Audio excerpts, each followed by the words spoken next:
Hello everyone! Welcome to the stream! Finally, the Arcane Tavern has reopened with some new faces, some new stories, some new dungeons. Most importantly, more content for you guys to watch that are all D&D related. It'll be so much fun! Indeed. So, hope everyone's long-awaited hiatus from us has been worth it. I certainly do hope so. So, without further ado, shall we meet the players?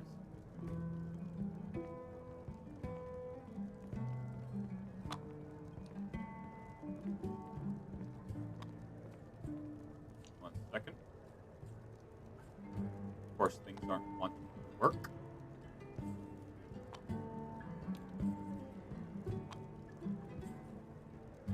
Oh, go figure. Literally night one and things are already having technical difficulties. Why?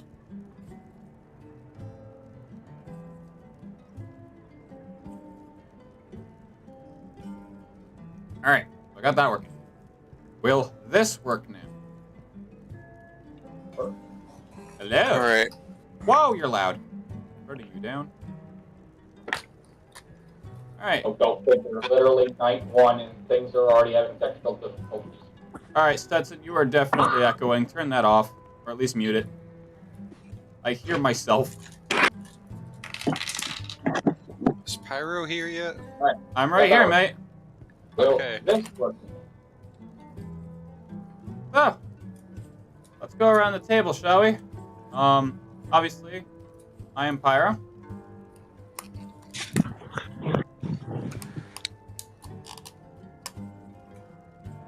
Anyone else want to go next?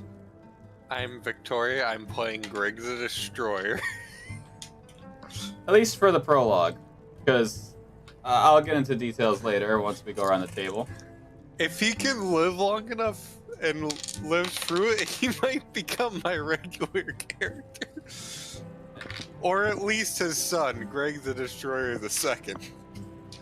Okay. Who would basically be the same person. Well, that'll be something you have to get with, because prologue is...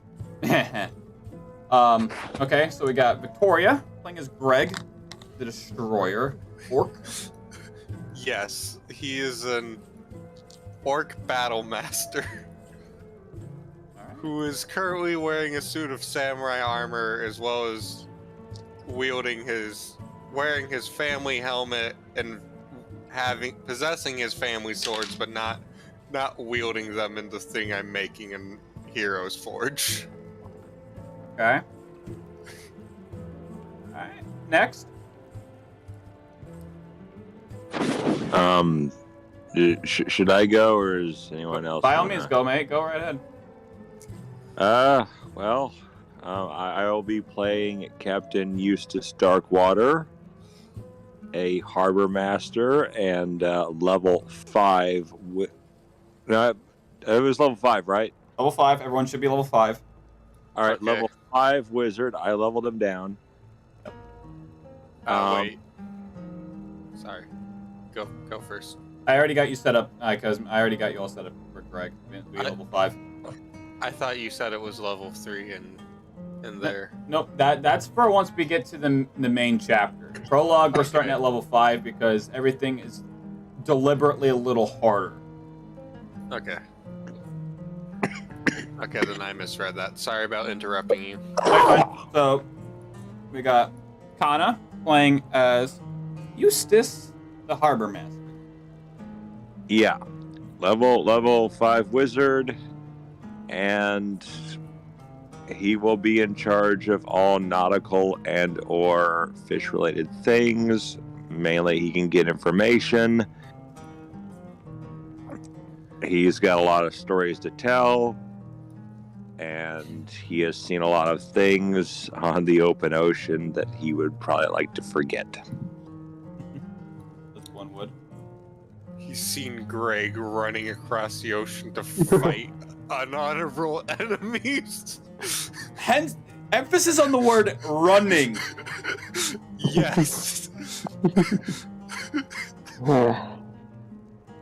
Okay, hi, I play a level 5 Dragonborn Barbarian Zealot. So, I would be basically so angry to die, and will probably charge head on to any battle. The Zealot is literally the nickname Too Angry to Die for a reason. And as a barbarian main for the past 10 years, this scares me. Doesn't Greg also scare you? No. So, I'm scared of Greg because he is going to do so much damage, he might as well one-shot a Tarask. Whereas said Tarask is getting absolutely demolished by you, he is trying to absolutely just Hulk smash this barbarian Dragonborn, and he's just not taking his shit. So he's just like you're pressing the delete key on your keyboard and nothing's happening, so you just... Greg and the barbarian. Wait, what's the barbarian's name? I always spaced on it. I'm sorry. It's Golark. It's Golark. And by the way, just letting you know, I don't know if it's your fault or not, but you sound like you're on Xbox Live, mate. Me? No, that's Stetson. Okay. I'm using my phone and just regular headphones. Fair enough. I think Stetson is away from PC right now, right?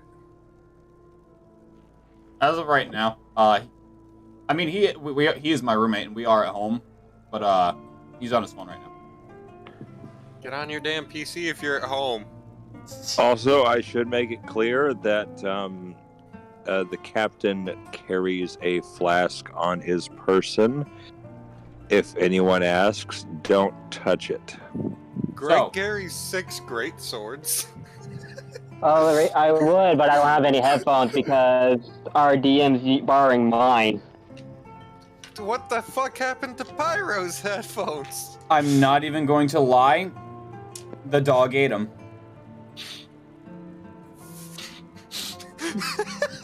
That is reasonable, as I have a dog who likes to be a Mr. Chewy items as well. So, Because I have these and then my wireless headphones, but they probably would suck ass more than this. something I didn't know if I mentioned or not. Hana. Yeah. On your character sheet or on a piece of paper or something that you can easily erase and edit constantly.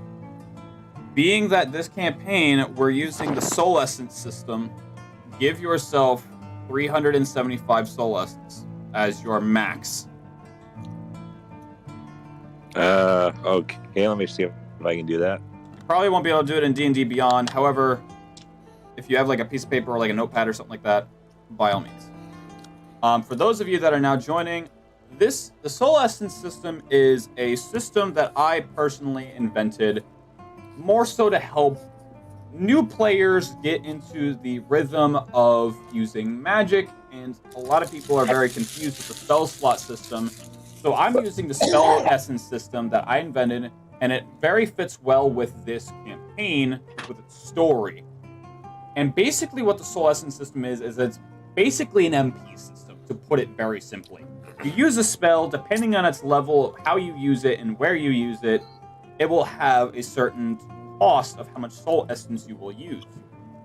The 3 ways you can regenerate these Soul Essence is crushing Soul Crystals in your hand, which is a synthetic crystal made by wizards and scholars to try and find a different way and renewable way than using the world's raw resources to cost magic. The second way is a short rest, and the way I do with a short rest is you roll a d20, at earlier levels you double what you get, and at higher levels you triple it. And then obviously with a long rest you regain everything. A couple of rules I like to put at my table. And this is so everyone at home is watching knows, and everyone at my table knows. There will be some instances where things can get a bit trigger warning-esque. So if anyone's got anything that they would like me to steer clear away right here and now, now's your time to say. Like, literally anything. Like, that could easily be a PTSD trigger. Not PTSD trigger, but would piss me off. Transphobia. Okay. Then, honestly, that's not really all that bad. I'm meaning more so like child hostage situation, rituals, potentially rape suggested things. Like if you're talking to a prison guard. Nope. Not necessarily. Okay. Like, ability checks. Meter beats. You must get the DC or higher to succeed. Nat 20s do not mean an instant success. But it simply does null any lethal consequence. Coin weight, stupid rule. Don't even know why it's existing. I don't do it. And there are instances where gold is actually equivalent to copper. So there are certain portions of the world where, yes, you may have 5,000 gold, but copper would be more valuable in that area than your gold. So keep an eye on how much gold, silver, platinum, copper, whatever you've got, and don't always convert it directly. I mean, they're asking for a certain amount of gold and you need to convert a couple silver to a gold real quick, by all means. But try to keep an even amount of coin. Reputation. This is definitely a butterfly effect-based campaign. Your actions will have consequences. Make sure you choose your actions wisely, whether they be something of a good deed or simply just flat-out murder. Health potions. All health potions have static amounts. A lot of people like to do this thing where you roll your hit dice or simply roll a certain dice and you get that much back by drinking it. I'm a static guy. You drink a potion, you get that much. And you are allowed to drink portions of it. You're allowed to drink half, quarter, or third. However, you drinking a potion will take up your entire bonus action. Something else I'm doing with this campaign, and this is going to be something I'm going to be notating a lot on, is player level. Player level is something that I am going to do, being that this campaign is drawn out between multiple characters and potentially those that have fallen, and you make a new one potentially because, death does happen. So, player level is as you do things such as get a kill, or you interact with something, or you interact with a person. Get creative with how you do it. And as you do things throughout the world, I will grant you player experience on top of your character experience. As you level up as characters, you will have player tokens that you could use as me as the DM buy certain things. Like, say you want to buy a magical item of your choice that you think would be beneficial for a certain dungeon. It will become a consumable. You use that thing, and I give it amount of charges. You use its charges, it destroys. Or maybe you want to give your character an extra life. Or say there's something that you really, really need to do, and it's story breaking that you succeed on this, or so you think. You want to get that instant success. Player cost token.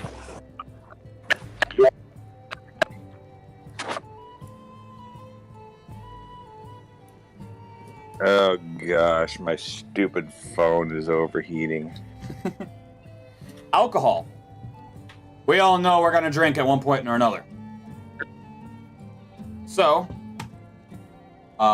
with that being said, the way I run alcohol is as you drink, you make a Constitution saving throw per drink. As you continue to drink, you remove a modifier from each of your rolls. This continues even if it should put you into the negative. Should you succeed, you stay sober. The more you fail, the more drunk you become. After 3 levels of drunkenness, you begin to grow sick and begin to gain alcohol poisoning if you continue to drink. So let's say you have a Constitution modifier of 3. You have 3 drinks. At that point, on your 4th drink, you would have a raw D20 that you would roll as your Constitution saving throw. You drink again, you have now a Constitution -1, and so on and so forth.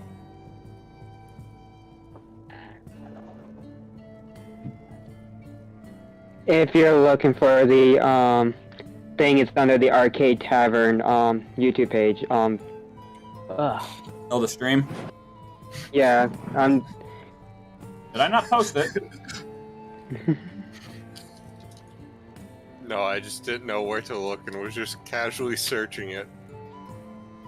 Oh, I thought I put it within... Alright, let me put it in general. Actually, let me put it in YouTube announcements. But yeah, but it's streaming on YouTube, which is not here in the group. Oh, I mean, yeah. So what I'm going to do here in the group is stream the table once we get to that point.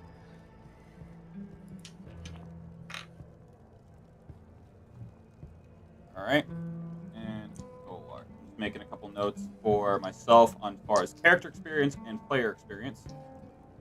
Combat. As I said, potions will take up an entire bonus action, and they are static. Last stand. This is something I like to... this is where I'd like to get creative with things. So should you bring, at any point, a enemy to about 10% of their health, I will have you flip a coin. You call it, and it lands on what you call. You finish them then and there. Like a brutality in Mortal Kombat type situation. Okay? Mm-hmm. Death. When your life hits 0, you make 1 death saving throw per turn. Best of 5 determines your fate. Fatalities. When you deliver the final blow, you have free reign to describe how you kill off your enemy. Just try to be realistic. That's all I ask. The forbidden casting level. So this is only for the Soul Essence system and not spell slots. So once we go into a campaign where spell slots are a thing, this rule is null and void. Aside from casting at first, second, third, I have created the forbidden level. This is strictly for the Soul Essence system. When you cast the forbidden level, you are forcing a spell to be cast beyond 9th level strength and at the cost of whatever Soul Essence you have left. You must make a death saving throw at the end of cast time. In succession, you are severely mentally drained and cannot cast again for 3 days until cannot cast for 3 days before your Soul Essence may even begin to regenerate. On a failed save, your HP instantly hits 0, regardless of if you are at max or not, and you are now unconscious, and your SE is unable to regenerate for 3 days as well. The more frequent you cast at the forbidden level, the consequences get further worse, from mental exhaustion, 3 days turning to 5 to weeks to months, to physical sickness, to unavoidable death. Be very wise as to when you cast at this level.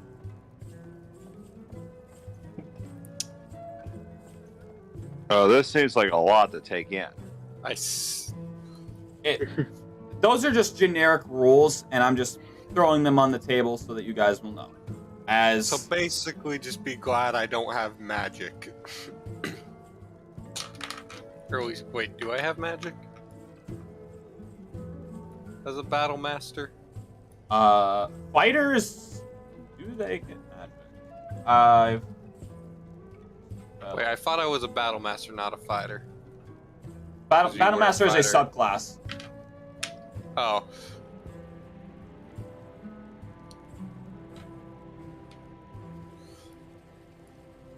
Also, for everyone in the group, if you want to know what Greg the Destroyer looks like, I am live, or I do have a stream on Discord with him. If you were an Eldritch Knight, you could spellcast. Okay, I don't care about spellcasting as a fighter. Greg uses physical strength to save the day. Ruthless aggression. Greg is the physical embodiment of aggression, but he's also a traveling hero. Alright, are we ready to begin? Sure. Let's do this. All right, let me get off this. Am I allowed to leave your stream here? This like your character building, whatever. Yeah, the stream that just shows Greg. Yeah. All right. Fuck it. Why does this make me think of a JoJo pose, the one I have him in right now? Aggressively power walks. Oh, Pyro, quick question. Quick Can answer. Greg, since Greg is a fucking big ass orc who's strong as fuck, can he dual wield great swords? No. Damn. Great swords are considered a two-handed weapon that require two hands to be willed. However, Then he. if your raw ability stat was high enough, yes. Isn't But- my raw strength stat 17? Right. So if it was a 19 or higher, I would allow it. Damn. 2 under. So, our So story Greg. begins 800 years before the Great War of Neverwinter, and before the invention of modern magic. The Great War is the stories and battles, the constant bloodshed by the hand of Valendra Shadowmantle, Queen of Necromancy. She attempted to put Faerun under her entire dictator reign. Fallen in the Neverwinter Guard. Our story begins at a time when a spell required physical material to be casted upon the world. Over time, many years, 4 mother crystals of the world were discovered amongst the 4 great continents of the world: Razuin, Billion, Faerun, Azteca. Each with a sacred crystal we commonly call the mother crystal, devoted to a defined element of life: fire, water, earth, and wind. Each guarded by a holy sage, commonly known as a vessel, who devotes their life in preserving the crystal. Said vessel is guarded and protected by the armies of the elements. Those following the way of the crystal to either become a disciple of the vessel or a vessel themselves usually have to go through a process of the Christiary Academy, designed and developed to train those to keep our crystals and ways of magic in balance, as these mother crystals have the stability of a nuclear reactor. Fucking non-existent. Over time, the great sages, scholars, and sorcerers of the wizards, I use proper terms here, wizards of the world,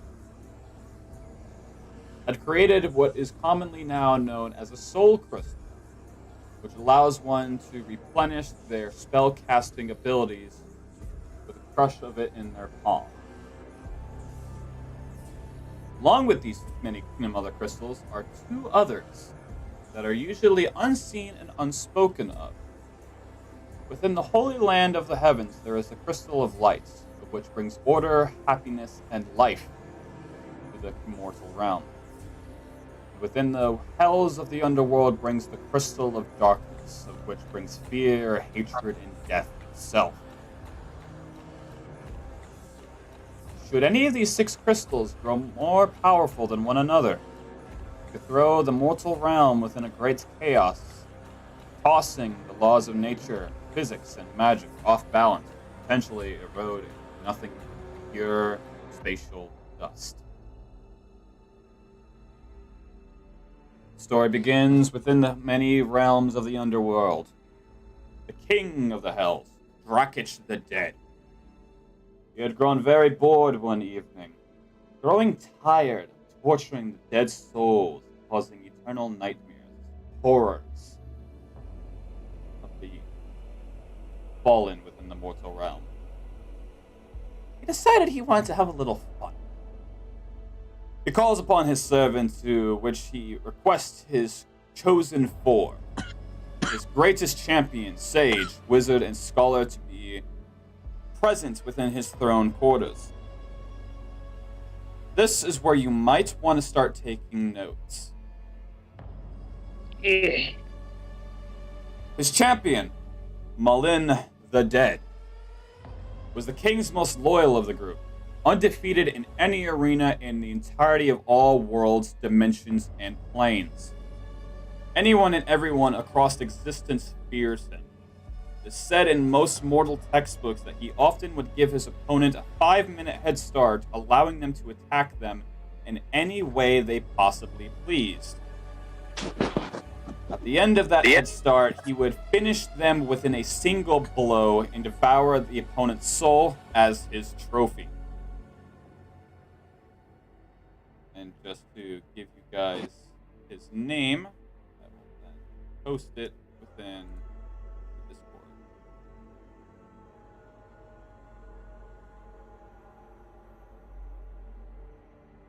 I have a feeling this guy's gonna become like Greg's mortal enemy.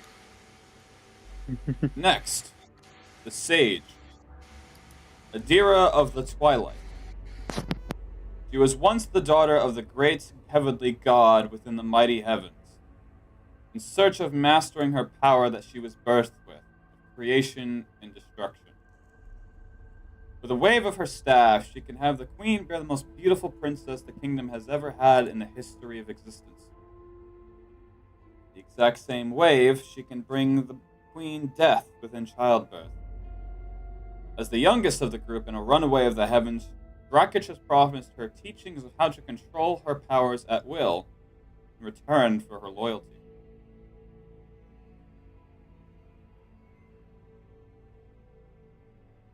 The Wizard, an oath, a master of arcane who does not serve loyalty to anyone.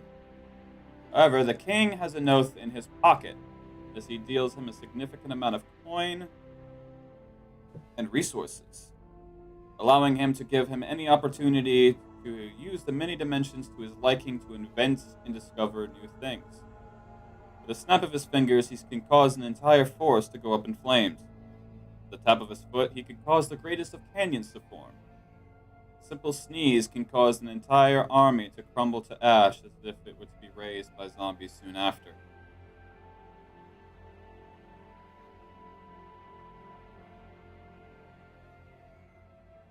Last, we have the Scholar, Gale the Wise.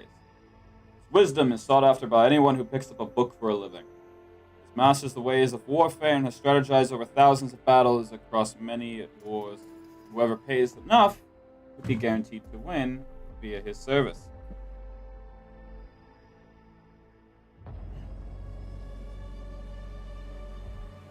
He is the most knowledgeable person in existence, and his studies alone have brought him a deal with the king for immortality in return for loyalty. The four enter his quarters, the champion taking a knee and placing his fist across his chest, submitting his loyalty and showing absolute respect to Kraken. The sage pinches the sides of her skirt and gives a simple ballet bow, while the wizard and scholar simply cross their arms and stand up straight at attention. Kraken grins in approval and extends his arms, gesturing to the four. Hello, my friends. You may rise.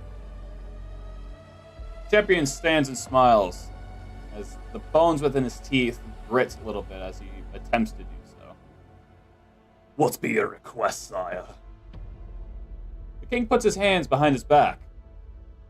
For the last 6,000 years, we have sat here in the dark abyss we call home, doing nothing but torture the dead, fulfilling their eternal punishment and keeping order of fear and death to the mortal realm.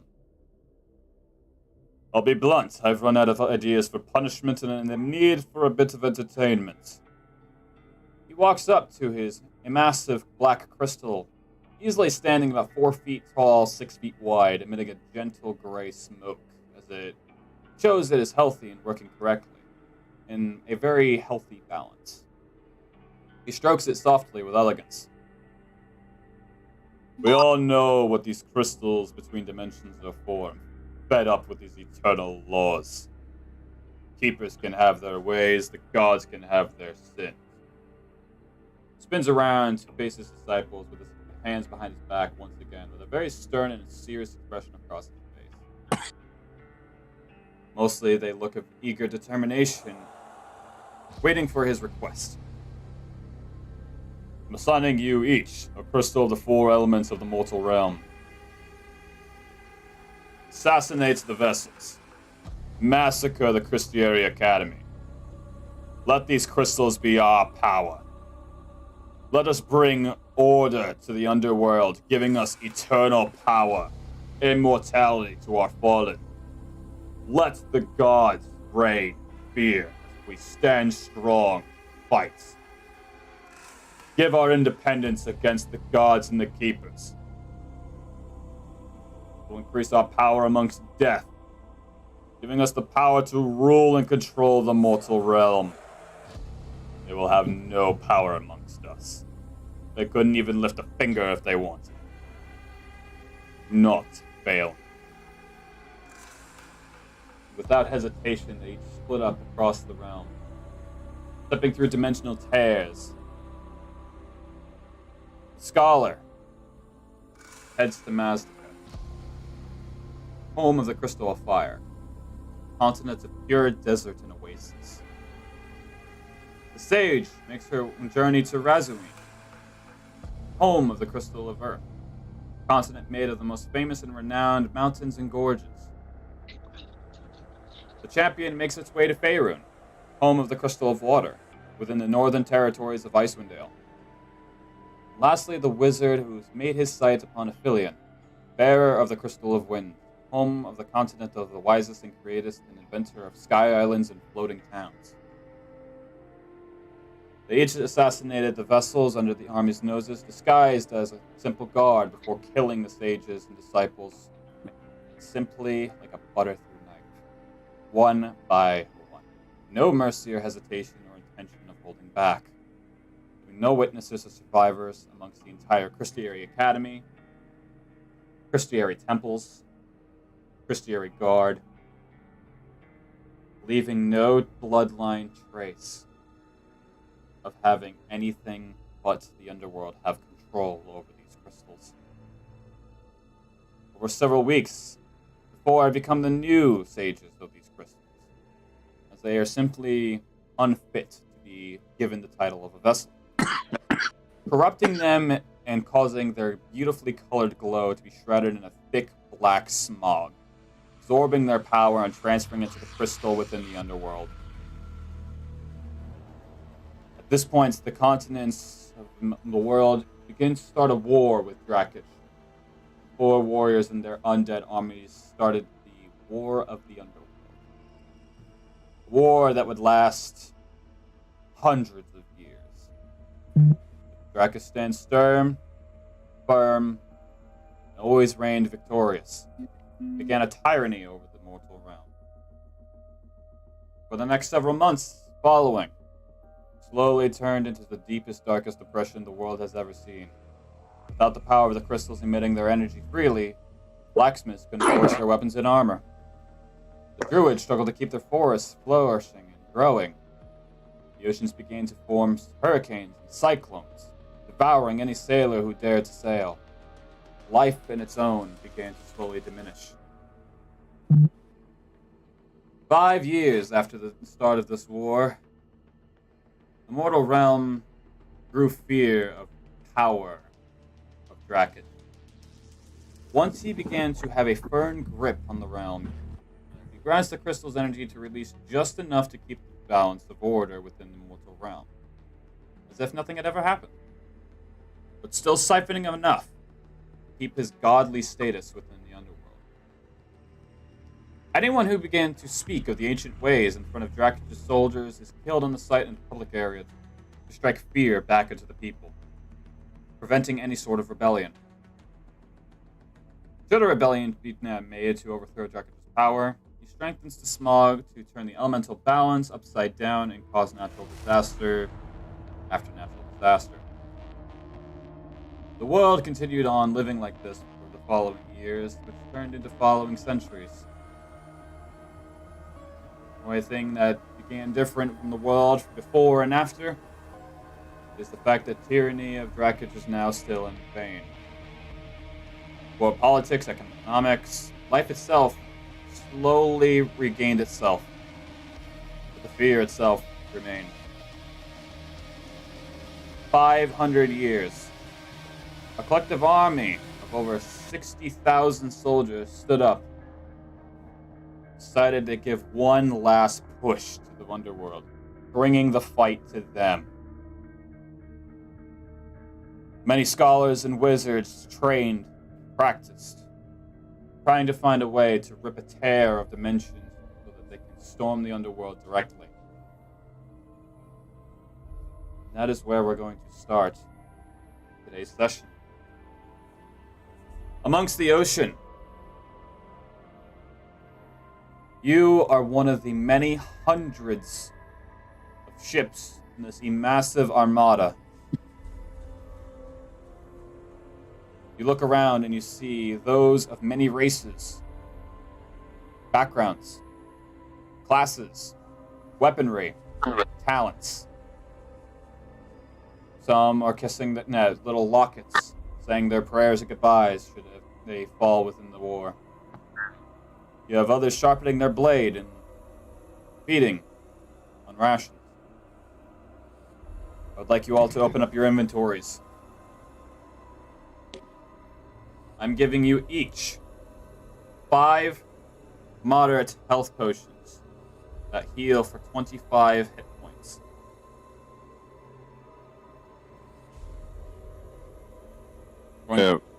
Okay.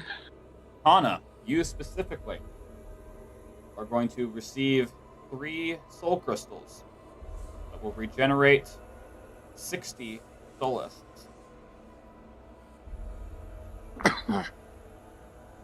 All right. Let me see if I can add that to my inventory. I'm going to give you each an artisan tool of your own choice. So, thieves' tools, brewing, alchemy, adventuring, religion, whole 9 yards. You may pick one of your own choice.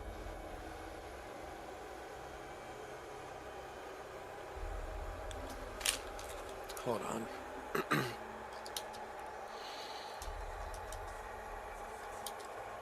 Does the flask I mentioned earlier count? It should be in your inventory, yes. But I would save that for a time of dire need. I intend to.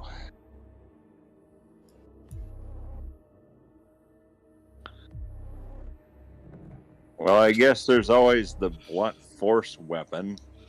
Does that count? Like the anchor? That would be something that you would be carrying on your person, like how like a great axe would be mounted on their back.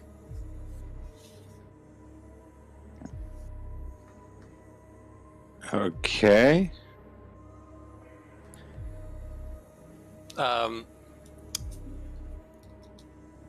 Greg is carrying spare swords. Should I put those in his inventory? Yep. So just about Okay. anything like weapons, armor, and what I just gave you should be in your inventory. So wait, should all 6 swords or just the 5 he's not wielding? All 6. Okay.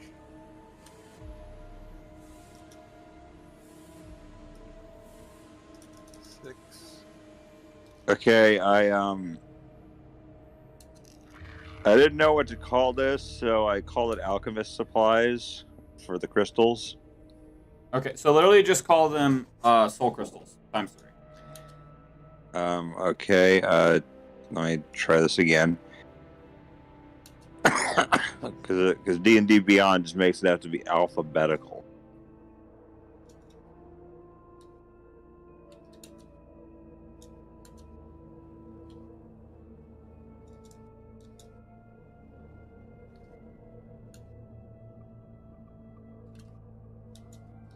I'd like all of you to also put in your inventories a holy amulet. And this basically is supposed to give you good luck against those of the undead or infernal. Holy amulet, holy symbol, one of the two. I'm not sure what they call it in D&D Beyond. putting symbol because I know how to spell that. So 3 soul crystals, right? For Kana, being that they are able to spellcast. Okay. Those that are able to spellcast, I would give handouts for this type of thing. But being that you two are unable to, you guys are fine.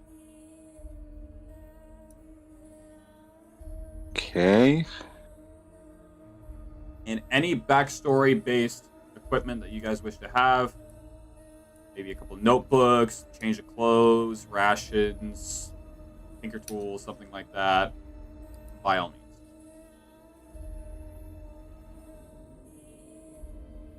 Do we quantify the amount of rations or just put rations? The quantify, because as you eat them, they will diminish in number. So say you have like 5 rations, you put ration times 5, and as you eat, you take the number away until you're down to nothing, or you replenish.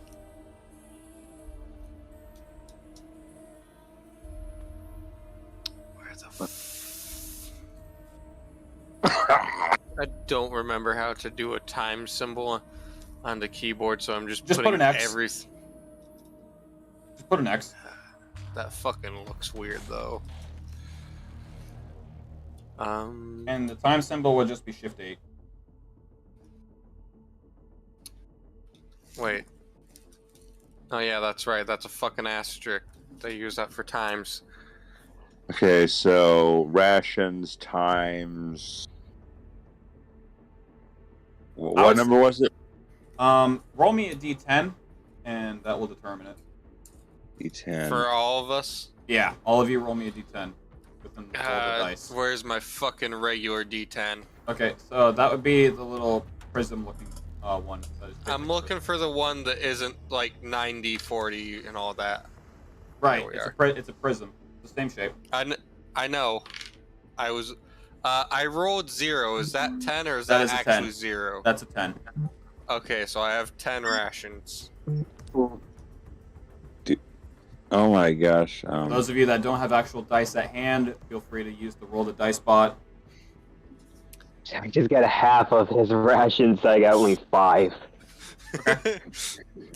Greg is a friendly hero and will share. I don't know if you'll share with a barbarian zealot. he might try to one-up him. Greg does not care who or what you are as long as you fight with honor. Do Oh, I not you have too. I play on Saturdays. I play in a campaign as a couple characters I've played over the years, and one of my players, he's a paladin. No, he is another barbarian, and he has the same mentality. He doesn't care who you are. He doesn't care what you are. Just fight. All he cares about is fighting, and he's a barbarian berserker.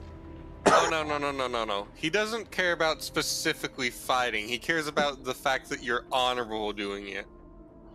Okay.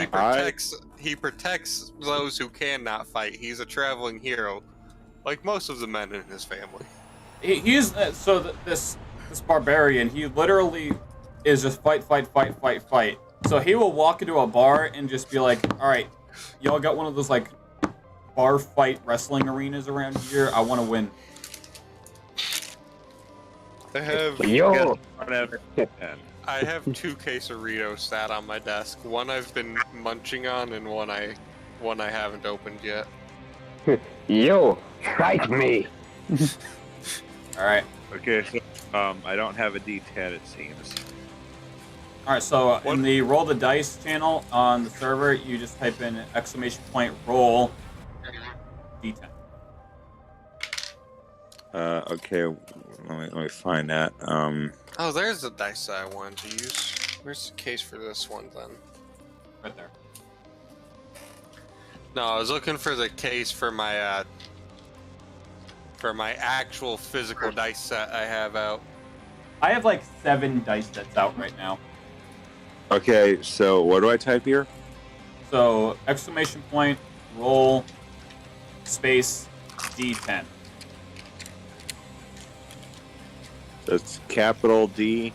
No, lowercase. The way, like how if you look up a little bit how Stetson rolled it, right there. Okay, so let's see if we can do this.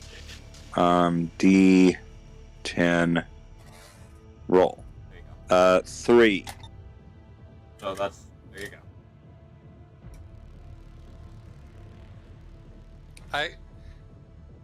I have three sets, 2 of which are actually complete, but one is the starter set for my Call of Cthulhu kit. So it has only the dice necessary for that, and for some reason you don't. Which one are you missing? It's the D8. It doesn't have a not a D8, a D12 in the starter set version, but it comes with 3 D10s. Well, I have the starter set because I actually wanted to run Call of Cthulhu. So I'm gonna ask you guys, just out of respect for you guys, would you like to keep track of your own experience points, or for me to do so? Could you keep track? I like you to keep track as well. Right now, being that you're level 5, you each have 6,500 experience. You need 14,000 to level up.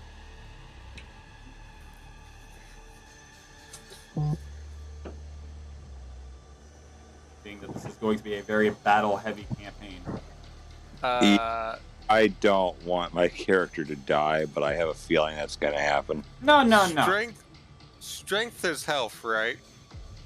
Strength is strength. Health is HP. Which one on the... Oh, wait, I have 38 HP. So, I already knew that. Yeah, I was going to say, maybe look in the top right. I'm hoping to stay in a meat grinder, but... Also, another thing I forgot to mention. 2 things. 1, at the end of combat, you are allowed to do something that I like to call search or stay. At the end of combat, there is obviously going to be a spoil pot that will be evenly distributed amongst the players. You are allowed to sacrifice your cut of the spoils.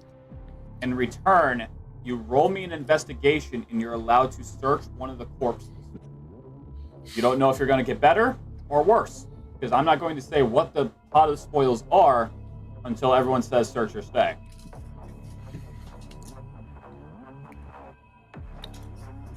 Let's Number 2. see what Greg's intelligence is. Number 2, for very special creatures like giant boar, dragon, miscellaneous, something that isn't an undead or something like that. Tarrasque. No. As much as I see where you're going with this, I am not this fighting campaign does have a little bit of a Monster Hunter-esque theme to it, because you are allowed to scavenge, as I like to call it, the corpse, for things that could be easily made into armor and weapons later on, or potentially special potions.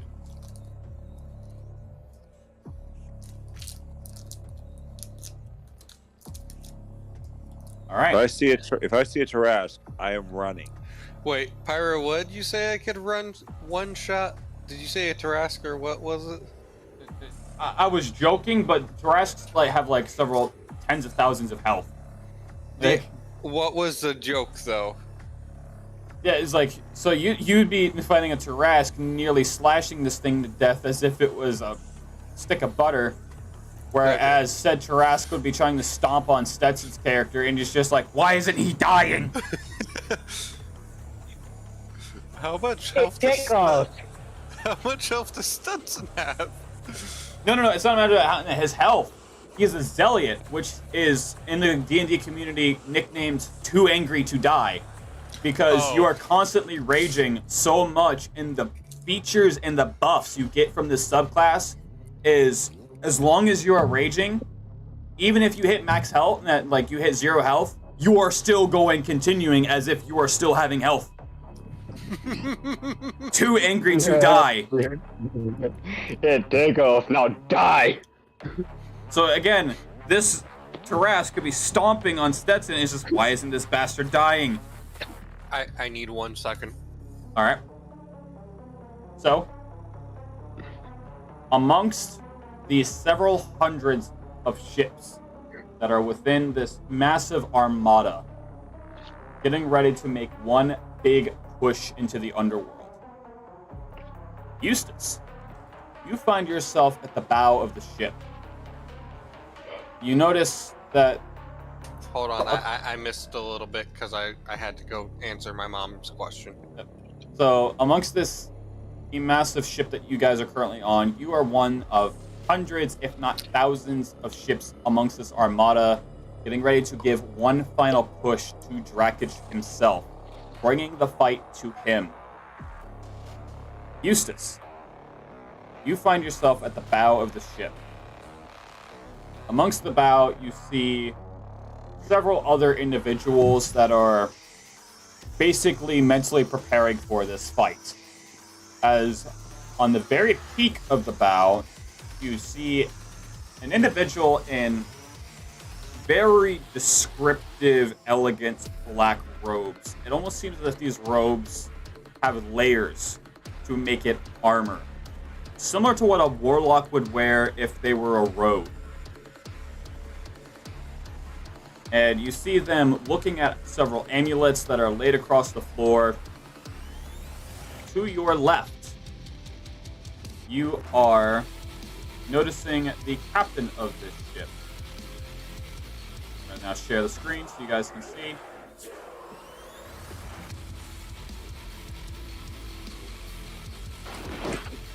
Turn the Doom music down a little bit.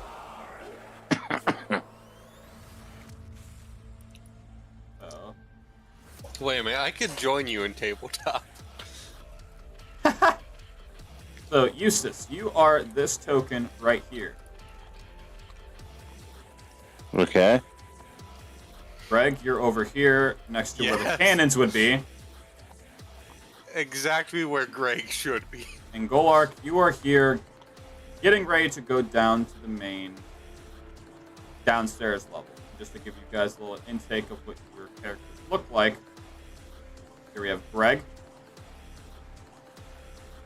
Kind of wish you could import my Hero Forge character. You can, if you buy the digital version that is allowed to be imported from tabletop. That is one thing I love about Heroes Forge is you can actually buy a file to be imported into tabletop. Is it 3D digital or STL download? I genuinely don't know. I just know I saw at one point when Greg Ray purchased that it was an option to be imported into tabletop with that specific file. Here we are. So here we have Golark, your Dragonborn. Yeah. The angry man. Yeah. And here we have Eustace.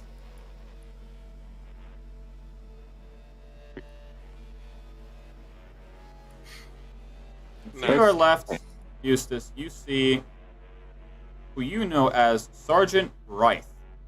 He is the captain of this ship and the leader of your particular fleet of this massive armada.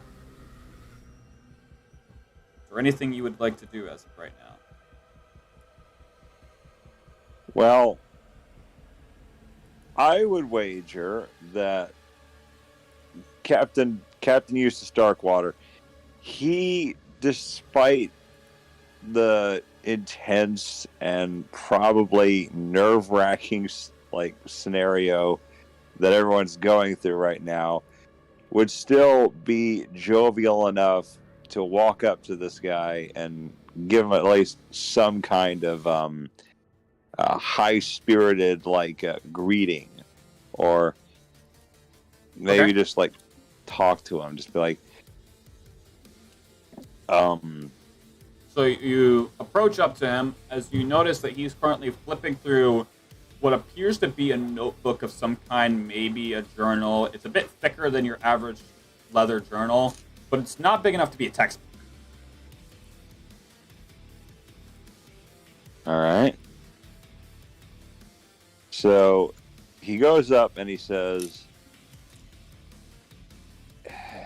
I know these circumstances might be a bit tense, but I just say it's going to be an honor serving here.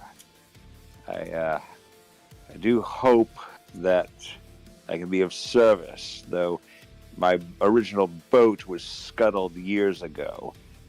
I'm going to give you just a light nod.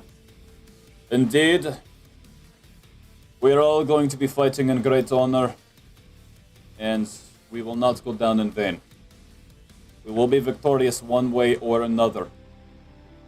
You can hear he's got this really thick, what almost sounds Slavic, maybe Northlandic. Each of us here is either a volunteer, willing to fight within the war, simple veterans from previous wars were willing to give their knowledge, power, willpower. Every one of us counts.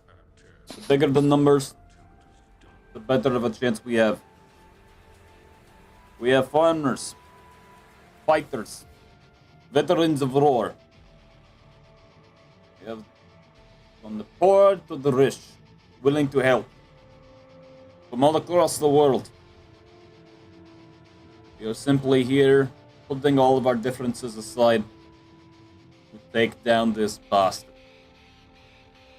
Our home is our own, and it will be as such.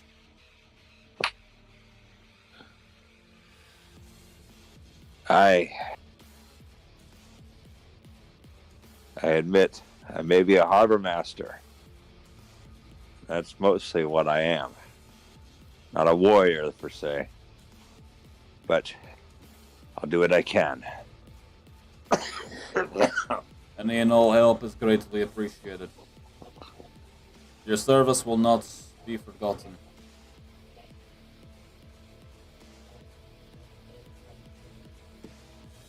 I can't much think of what else that he could do. Literally, So at this point, you have free reign of the entire ship.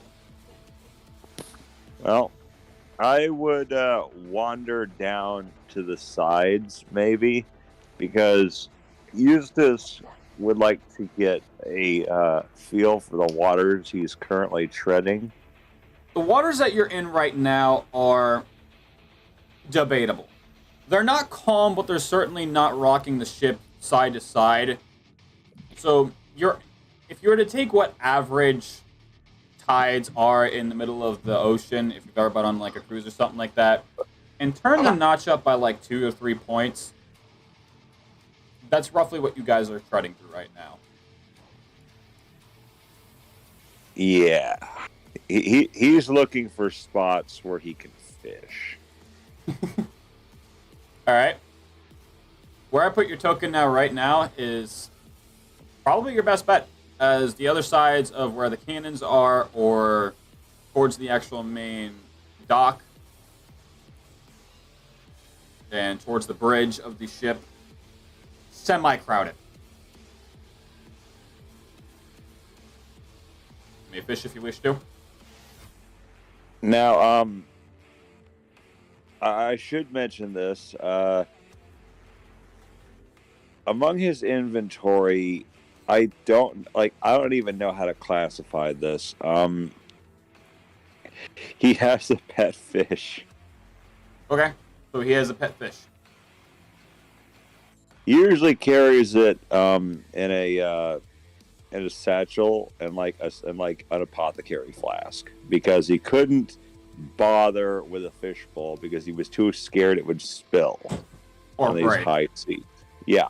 So he put it in a flask, and what that thing's purpose is going to be eventually, or what he can even do with it, I mean, I don't know if you classify that as a companion beast, if even that, but No, it's just a fish. It's just a fish. It's a fish. He does talk to it. So as he's looking over the edge, he pulls out that flask with this single freaking angler fish in it, and he's like,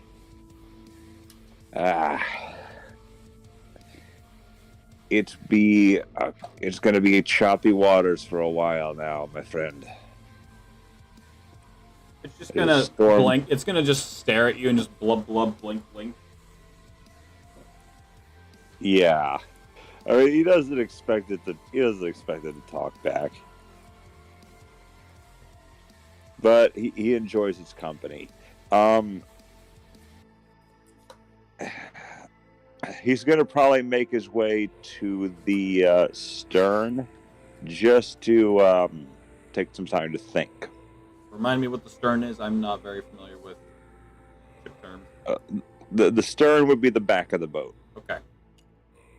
So as you begin to like half push your way through a decent crowd, you see easily as you push your way, this boat easily has at least 300 people on just on the top part alone. You have no idea what's towards the underside where there would be a makeshift dormitory, maybe a kitchen. Like you've only seen what's on top, and you could easily just rough guess head count maybe 250 people and 300 on the top of the boat.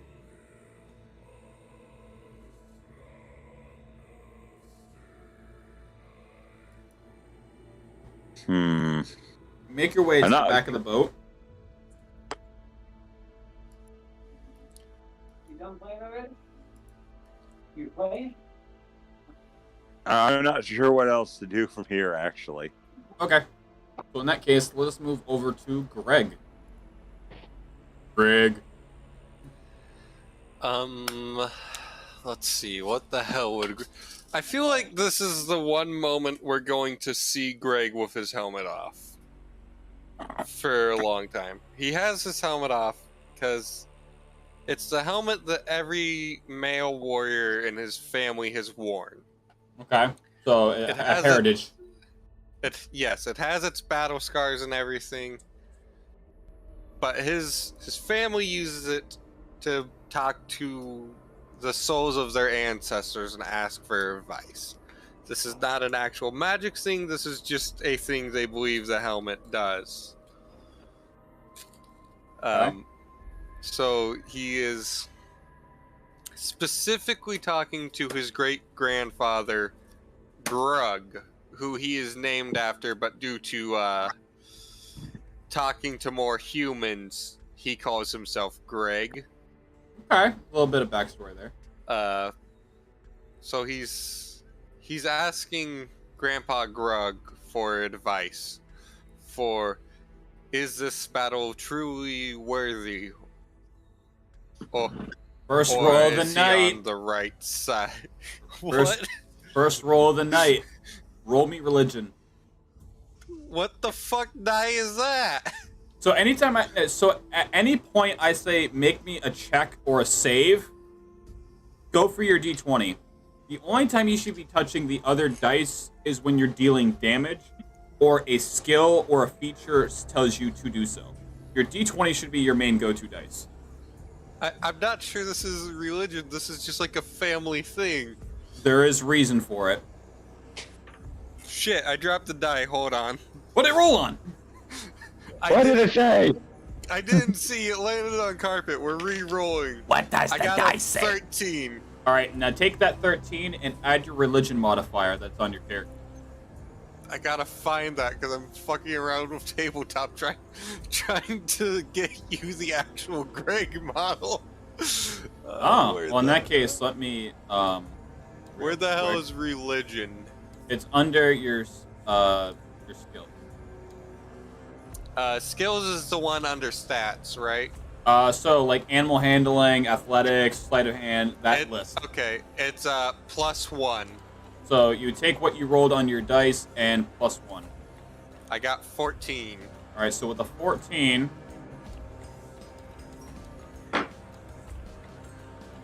so as you stare into this, you get this very soft feeling of comfort, as if it is your ancestors responding to you. You can't really make out whether this is a good thing or a bad thing, but it is a comforting feeling. Greg believes this to be a good thing. He believes it is Grandpa Grug telling him the fight is a worthy fight. He's also checking his swords to make sure he has the family swords, which are they have a specific thing about them, and that is they are magic, but specifically to never dull or break. They are only to be used as a last resort. So they have an enchantment of mending on them. Yes. Okay. Just fucking Greg might also be cleaning his cape, which was his father's cape. Okay. So as you got your back put up against this wall, you're sitting down, cleaning your cape as you finish your little ritual to your ancestors. You do hear a couple of murmurings around you from the other individuals that are partaking in this war. Several of them are orcs as well. Some of them are drow, many human, a couple dragonborn, many elves. You see roughly a couple of them are warforged. Neat.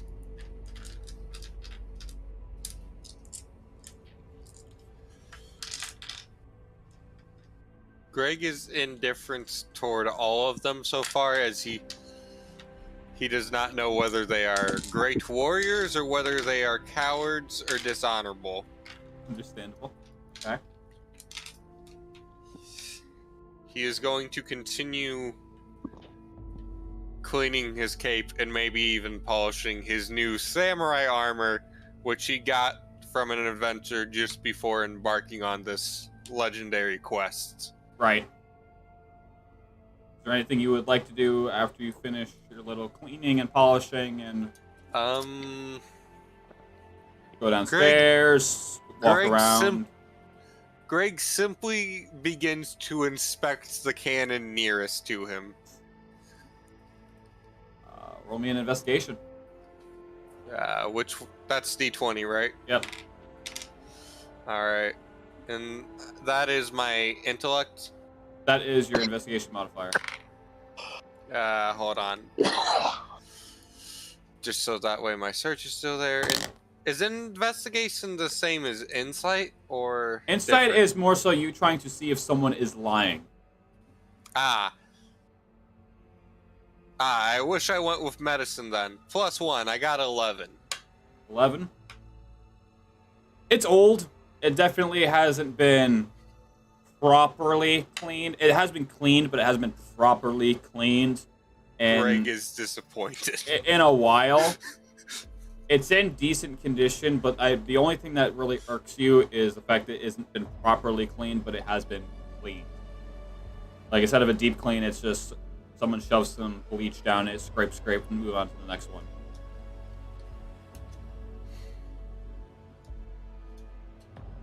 But you can tell this boat, this ship, is easily, give or take, 100 years old. God damn it. I thought of one thing that's really stupid. Greg thinks, can he put this cannon on his back? Can he strap it to his back and carry it with him? Why? I'm not saying you can't. I'm just wanting to know why. What are you, Commander McBride? What? It's probably because he's trying to Portable high ground from Halo. Greg wants to clean the cannon, but also use the cannon. This dude wants to become Samus. He wants to give it a good home. He wants to give it a good home. You can certainly try, but I wouldn't suggest it. Because that would be borderline theft. And this thing is bolted to the floor. Okay, so it's bolted. I'm not going to make a strength roll for that. Greg will then clean the cannon. So you're going to basically hang off the side of the ship and 15. how are you cleaning this? I'm Greg's a big fucking guy, right? So he's just cleaning the part that's on the deck first, Okay. with like his part of his polishing kit for his armor and sword, Right. but like the more rougher part to scrape off some rust and barnacles and crap. And he's going to reach over the edge and clean as much as he can without putting himself over the water, Okay. as he does not wish to fall off. Fair enough. And so you do so, and a couple people take notice of it. Most of them don't really acknowledge or gesture to you, but you could see some people watching you in like slight confusion because you definitely don't look like no janitor. And that has also caught Eustace's attention because, much like he's got a good ear. He's been on the sea long enough to get a good ear. He's actually quite curious as to what is going on right now that's got everyone's attention. So you make your way up towards the top portion of the main bridge where the bigger mast would be, and you notice that a good chunk of a group has eyes on this orc that has very relatively brand new yet ancient looking. The appearance looks ancient, but its art, but its cosmetic it appears as if it was just brand new made. With this orc, as he's just with a rag and some polish and other wax, is just cleaning this very one out of the ordinary cannon out of all 8 that are on the ship. Just this one in particular.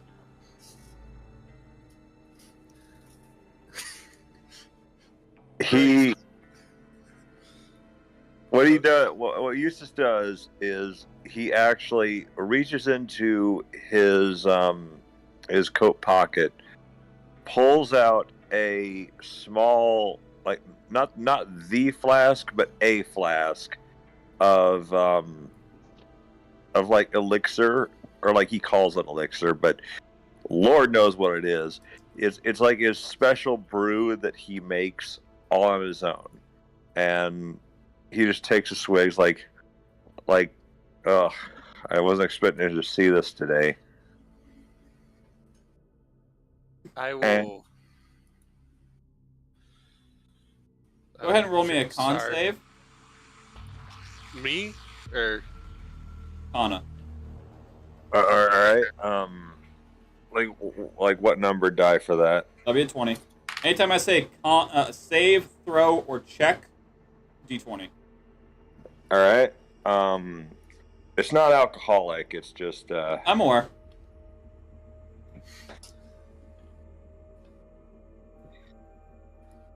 All right. One moment.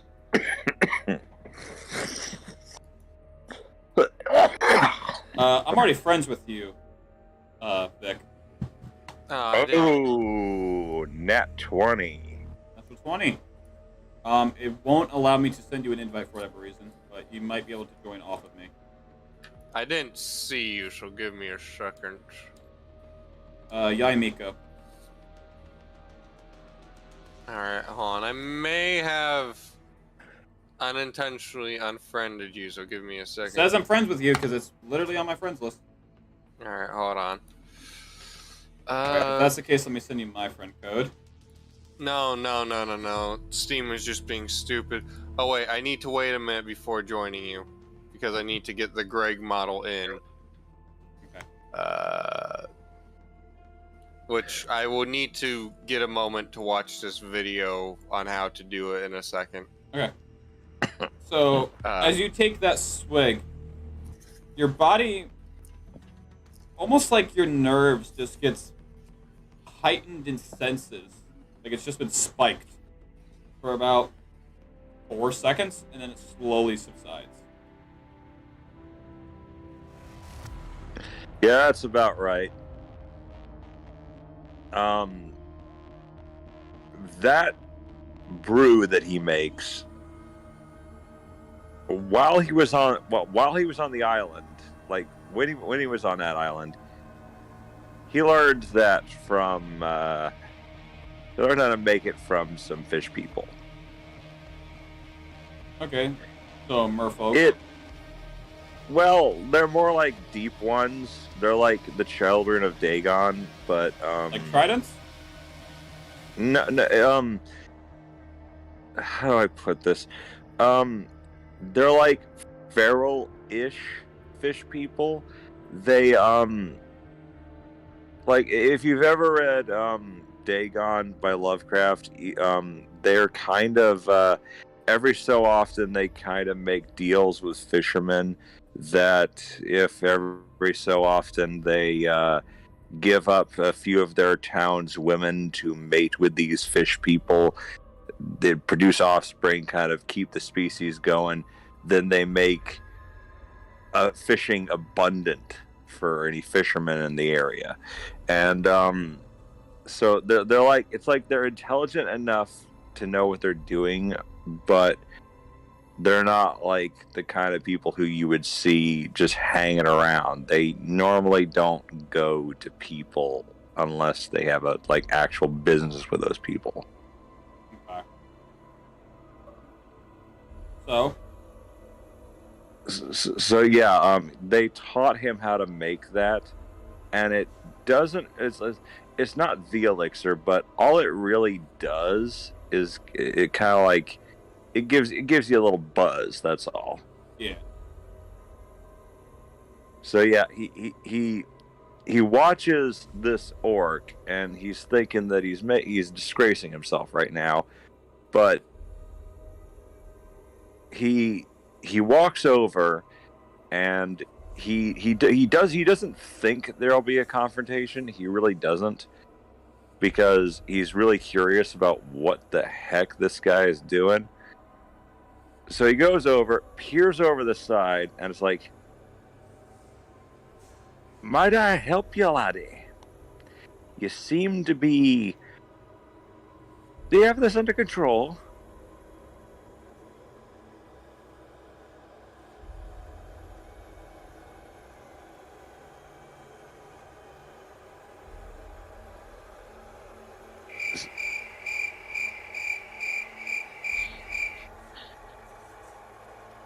I forgot I was muted and trying to figure out Greg's voice, and you guys didn't hear that. So we're just gonna roll with this. Yes, the weapon has not been properly maintained. I am attempting to fix it. Yeah, you speak Russian, I see. That is Greg's voice for now till I come up with something. Well, better. guess what? You're good Russian because I have vodka. Like, I actually have vodka. I'm not drinking age, so I don't give a fuck. I'm also not gonna drink. He's like, well, when you're done doing what you're doing, you feel free to meet me in the cabin for a drink. My own special brew. I do not drink before battle. I do not wish to dampen my ability to fight and aid the others. I intend on doing as much as I can, as I believe this fight may be the possible last I will have. It's not alcoholic. It's like, it in fact, it'll stimulate you. It's Viagra. Greg doesn't need Viagra. He is Greg- Viagra. Greg's always got a hard on. Greg has a boner for murder. Yeah, like the captain, of course, he has a way with words. It's like, of course, if you can't handle your drink, I totally understand. I can handle very much. I have drinking with dragons. I have drinking the blood of dragons. Fuck, it's drunk, not drinking. Yeah, it's like Eustace is being very jovial here, so he kind of it's like he wants to see what would happen. Like he doesn't usually share his drink because Lord knows what it does to people. For him, he's been drinking it for a very long time, so all it gives him is a little buzz. If anyone else tried drinking it, who knows what would happen? Like, I think there was an incident once where somebody tried to steal his drink, and he found them shortly afterwards, and he found them tied upside down from a tower. So you could drink that potion, and you wake up in the backyard talking to Elvis. It's the one potion from fucking Far Cry. I have not played that. Oh damn, it's great. So there's this one drink that you drink, you lay down in the bed, and you'll wake up at a complete random location on the map. It's like, where the fuck? Yeah, in Far Cry 4, it's a fucking weed stogie. This sounds like something we probably want to save to give Greg his first time of it till like a major battle. Yeah, have a hit. I have a feeling that if he drinks that potion, like even if it's just like, yeah, take a swig. I have a feeling that if he drinks that, like he is going to be like mowing through all the helpless forces with his pupils dilated as all hell. It's like, I have the power of the gods in my blood. Greg becomes the war god. Greg transcends. It's like, I am interfaced. Greg goes back to cleaning. I'm the He-Man! cannon. That is his reaction after their short conversation. He goes back to cleaning the cannon. Eustace is perfectly fine with that. He doesn't mind. He just takes the swigs like, sit yourself.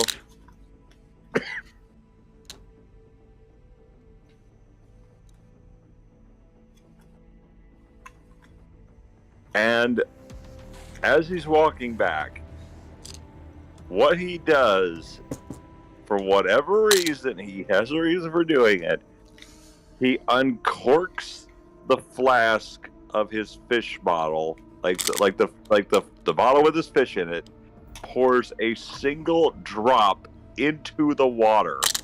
Like, here, roll time sick. Alright. So you do so, and the fish, this elixir, it separates from the water like it would oil. As the fish swims up to it and pecks at it like it was pecking at bait on a fishing line, curious, straight up mouth over it all, it takes it in, and you see its pupil dilate the size of its entire eye as a whole, and proceeds to swim around this jar at Mach 1 speed like you just injected it with adrenaline for about 8 seconds before it stops, of all of a sudden just freezes in place, and then just swims around like nothing ever happened. Yeah, that is a normal day for him. It's like, yeah, for about a minute he's going to be wondering why there are spiders crawling on the inside of his eyes, and then he'll be normal again.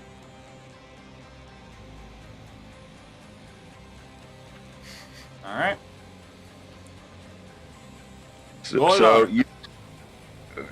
All right. Okay, so where did you say my character would be? Your character is on the opposite side of the ship where the other cannons are. Okay. Anything you would like For to me- do?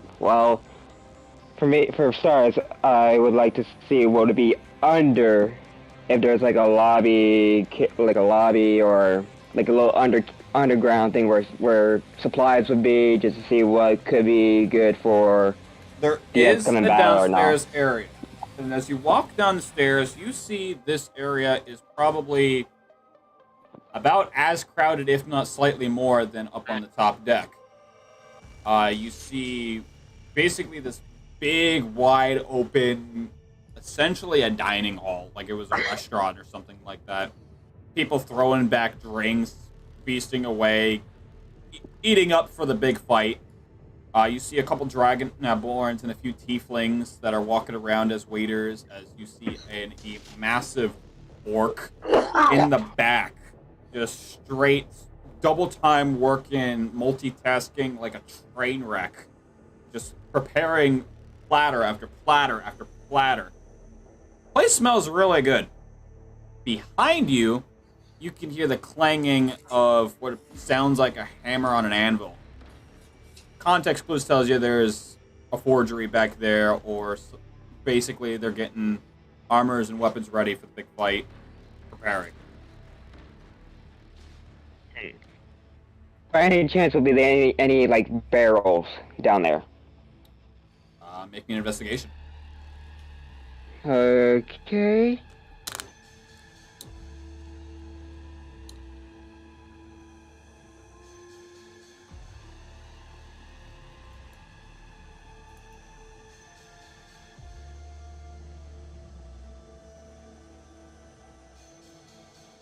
I got a 5. And then plus your investigation modifier. Plus my investigation monitor, that's plus 2, so I got 7. 7. Okay. Being the amount of crowdedness within the area, you don't really see anything that's like a crate or a barrel, aside from the obvious ale kegs. Okay, so I'll just go back up to the top and just put my back to one of the ship's posts and just grind on my weaponry with a grind wheel, just trying to get my blade sharpened as I could for the battle. And then and out of nowhere, just some guy walking by me, and I just look up. I'm like, "Hey, strong man." So this individual that walks by you, very buff human, bald. He's got like what appears to be like paladin armor on, as he's got a massive tower shield that's strapped to his back. Behind the tower shield, you see what looks to be like a longsword or a great axe. Turns his head to you and just nods. Need something? Yes, I was just seeing you were walking by, and I was just the shine from your armor caught my eye. What type is that? It's just basic plated steel, my friend. Nothing special. You know, I used to be part of a hit crew back in my own place. So, I've always been seeing chainmail, customized gear, and just never seen any of that. Probably because there was no paladins in my hometown. But well, you're not that's looking a in the nice right way. places. Paladins are a very common thing. Your hometown must not be religious. And he'll just give a grin. By the way, what's with all the commotion over there on the other side of the boat? By what do you mean? Motion? Yeah, before I went down, I seen a bunch of people just crowding around. One person looked like, I don't know, doing something. You're just gonna shrug? Beats me. I've been down here all day. Well, get on with your day. I'll nod and just start walking back into the kitchen. So I go back up to the ship's deck to actually see what's going on, and that's when I seen Greg just almost done washing the cannon. Oi, strong man. strongman. Greg turns his head. What do you want? I was just seeing what you were doing. It seems like you are kind of a...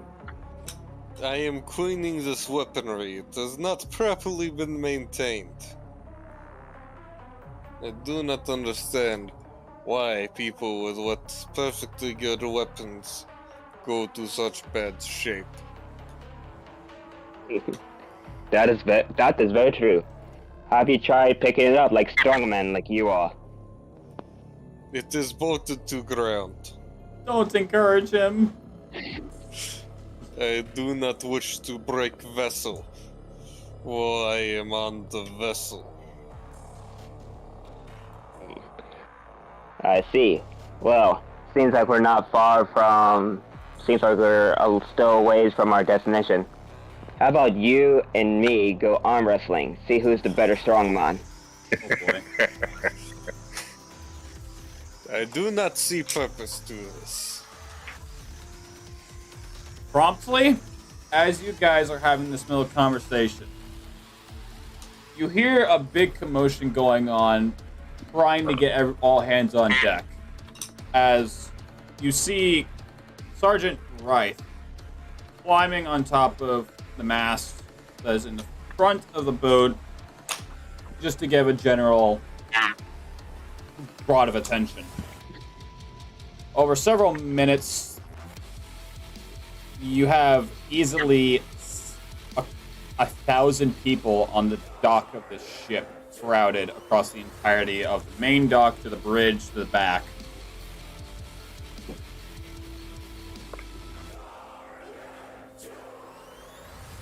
My friends, this is where we fight.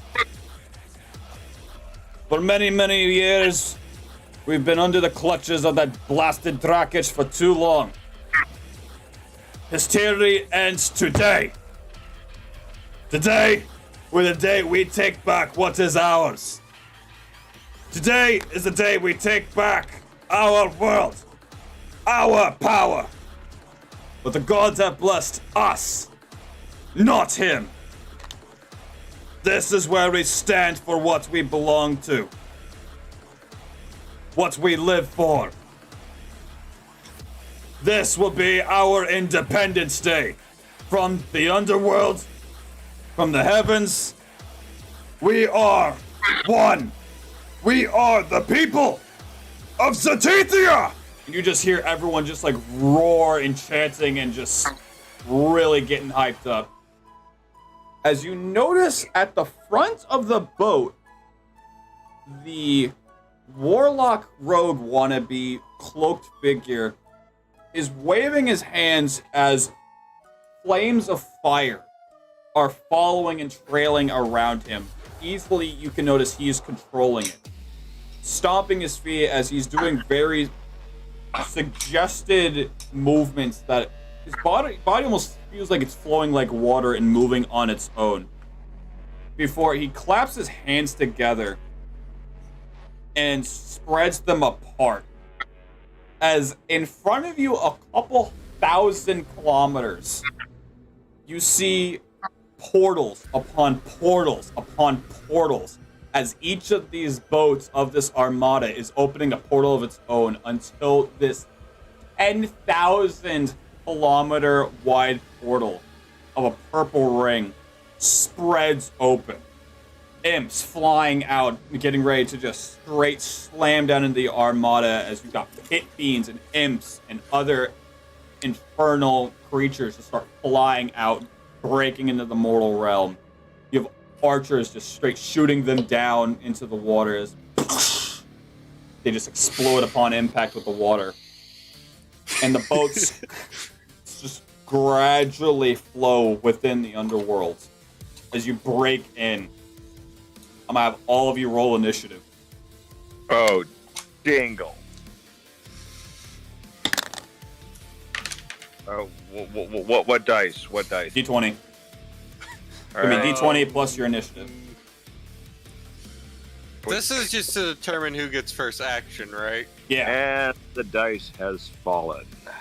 Where's my initiatives? That is...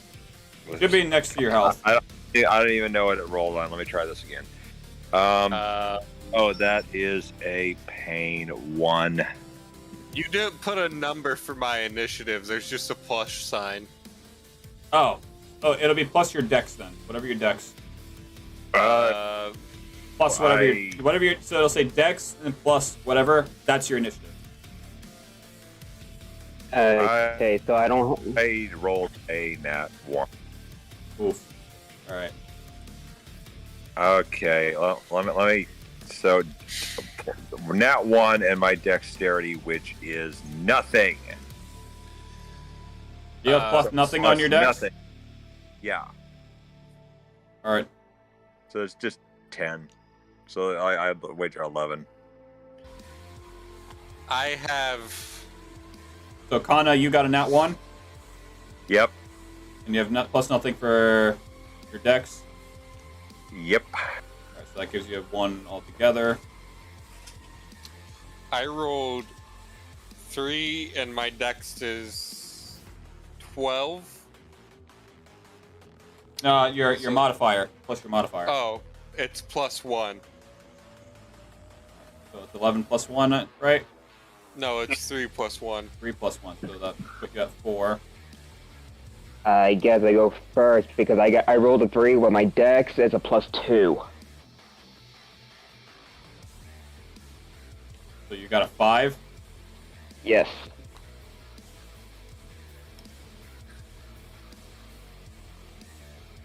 Well, Sergeant Rice rolled an 11 plus 2. Mm-hmm. Gives him 13.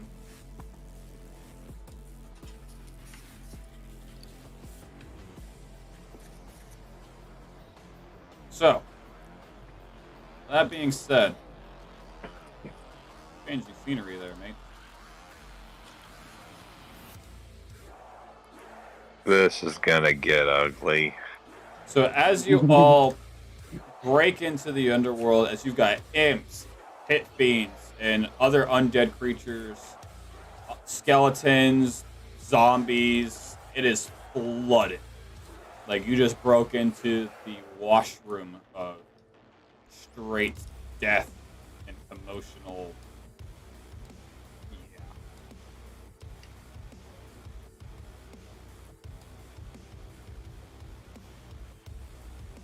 You all hop off the boat as it gets onto a point where there's no more actual water, or what appears to be water.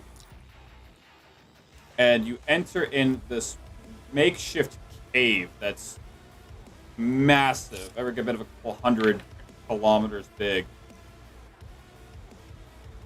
Bring up the map bigger here. Guys.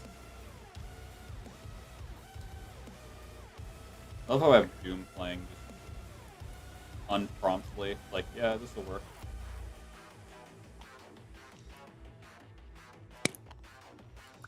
So as many of these soldiers just hop off, you notice as you look behind you, as you make your way into this cave, that many of them...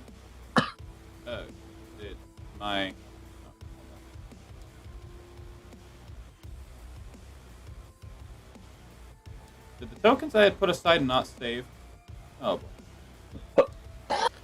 Hold on. Greg didn't save properly either, so... I'm having a bit of trouble putting him into the thing. Let's see. I gotta find these tokens now.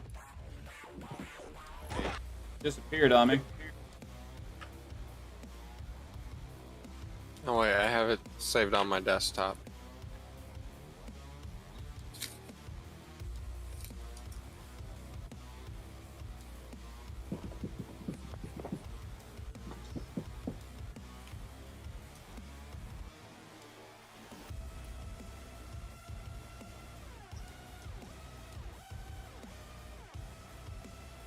There we go. They're just lifted off by a couple pit fiends and other undead creatures that are flying. You hear some scream in terror as they just get thrown up into the air and just dropped onto this what appears to be really sturdy slate textured black, almost as if it was obsidian, but it's too stone-like to be obsidian.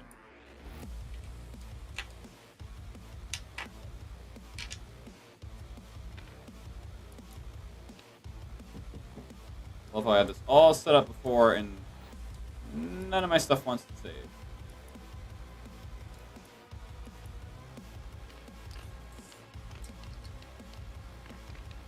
Oh no, that's so many of them.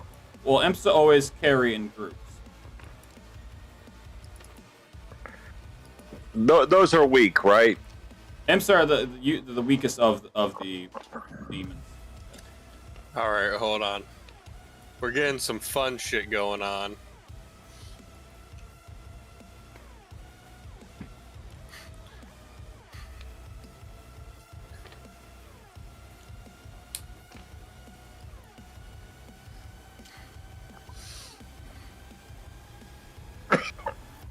Holy shit, you actually joined. Yeah, hold on. I'll be the fucking... No, wait. I'll be purple. You are... I set you as green. Fuck green.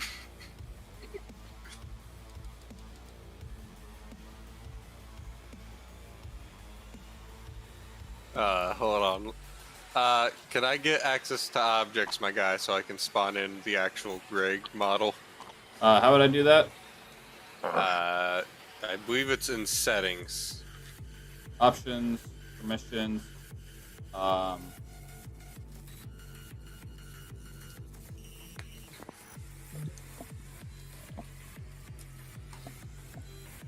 configuration. Permissions are turned on so that you could do that. I can't spawn objects for some reason.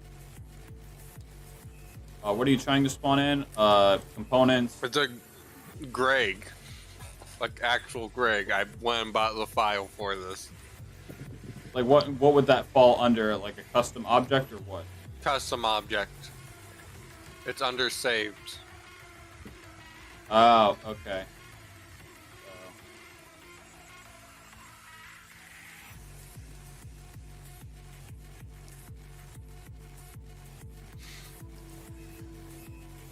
Real quick while we deal with this, I'm going to go put up my second quesarito and get some more water.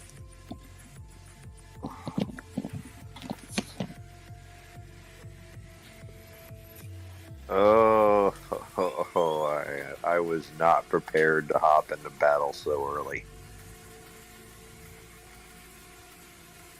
Well, time to put some clothes on.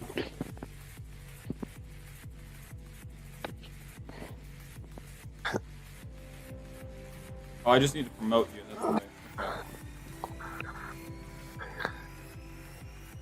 Alright, so you should be good now. So many of your comrades that were on the ship immediately just get taken off, or either slain, killed, eaten, ripped and torn apart like it was nothing.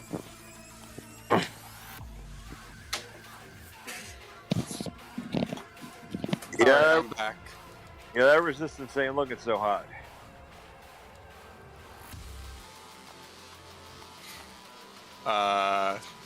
You have permissions now. How do I scale objects up? You right click, scale, up. Hold on. Where is it?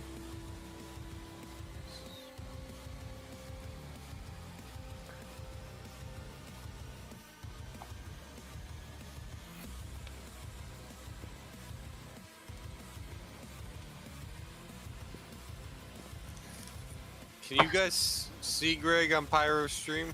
Hold up, let me. Where did you put him? Right next to... Yep, I'll put this back. Let me see this boy. Let me see this handsome boy.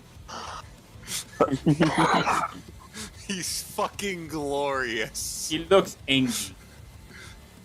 Well, I mean... He looks like he wants to murder someone. Well, keep in mind, he does have a samurai face mask on under the helmet.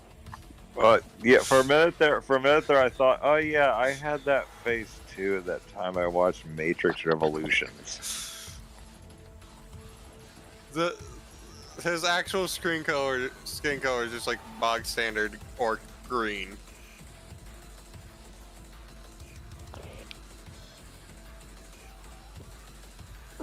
They made turning in this game so weird.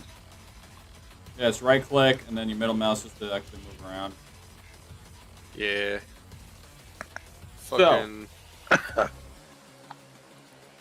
Trying to show From what those. you can see right now, you're walking across very smooth rock.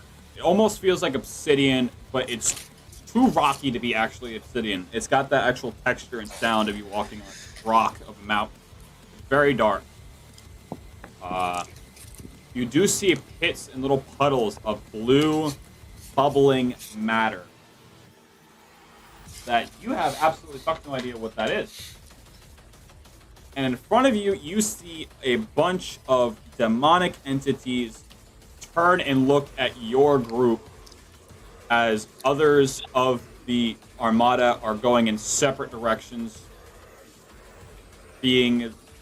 Anything that goes towards this particular cave is being launched off, torn apart, ripped, killed. That they see that entrance as a bloodbath, and you're the only survivors left of this entrance. All right. As per initiative, Sergeant Reith is going to use his bonus action. No, I'm going to save that. I almost went in default for Johnny for a second there, my own character. So he is going to push ahead a little bit, being his movement is only 30, and that's roughly about 30 feet. And just looks back behind you, behind him to turn to all of you. Let's do this, men! For Zetithia! Ending his turn. Next up, we have Stetson.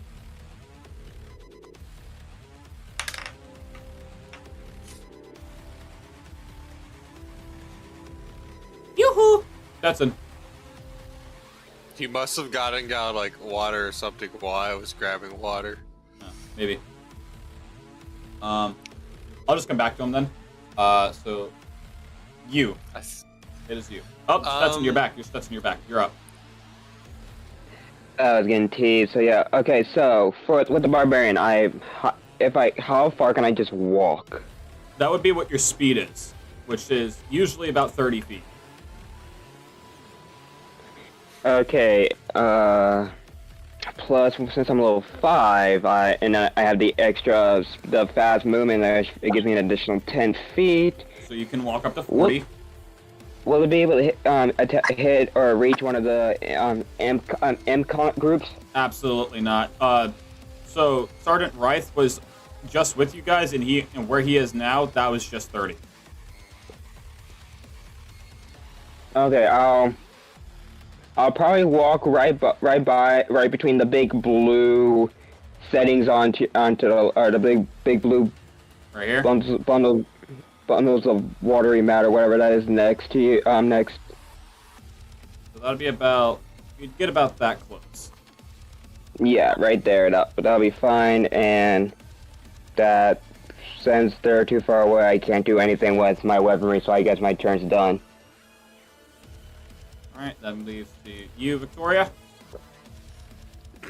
Greg will take the spare sword in his left hand and put it in its sheath on his back. Takes his swords on his back as well as the cape, removes them and put them into a bundle so that he is now far more mobile and nimble, preparing for the fight. Okay. I do not have a model for that. This will be the one and only Greg model for a while because it's That's perfectly fine. $7 a model. That's perfectly fine. So I could probably. And I would advise you being the only Greg model, because if you're wanting to make one for your main story one, save your money. I might make one for my main story one, which may possibly be Greg's descendant now. because I love the idea of Greg. I might make 2 characters for the main story if that's cool. I'd have to see where you're going with that, because usually I try to keep it one per player, unless like you die and you have to make another one. All right, I might roll with the tiefling I was gonna make, and then have Greg's descendant as the backup. Okay.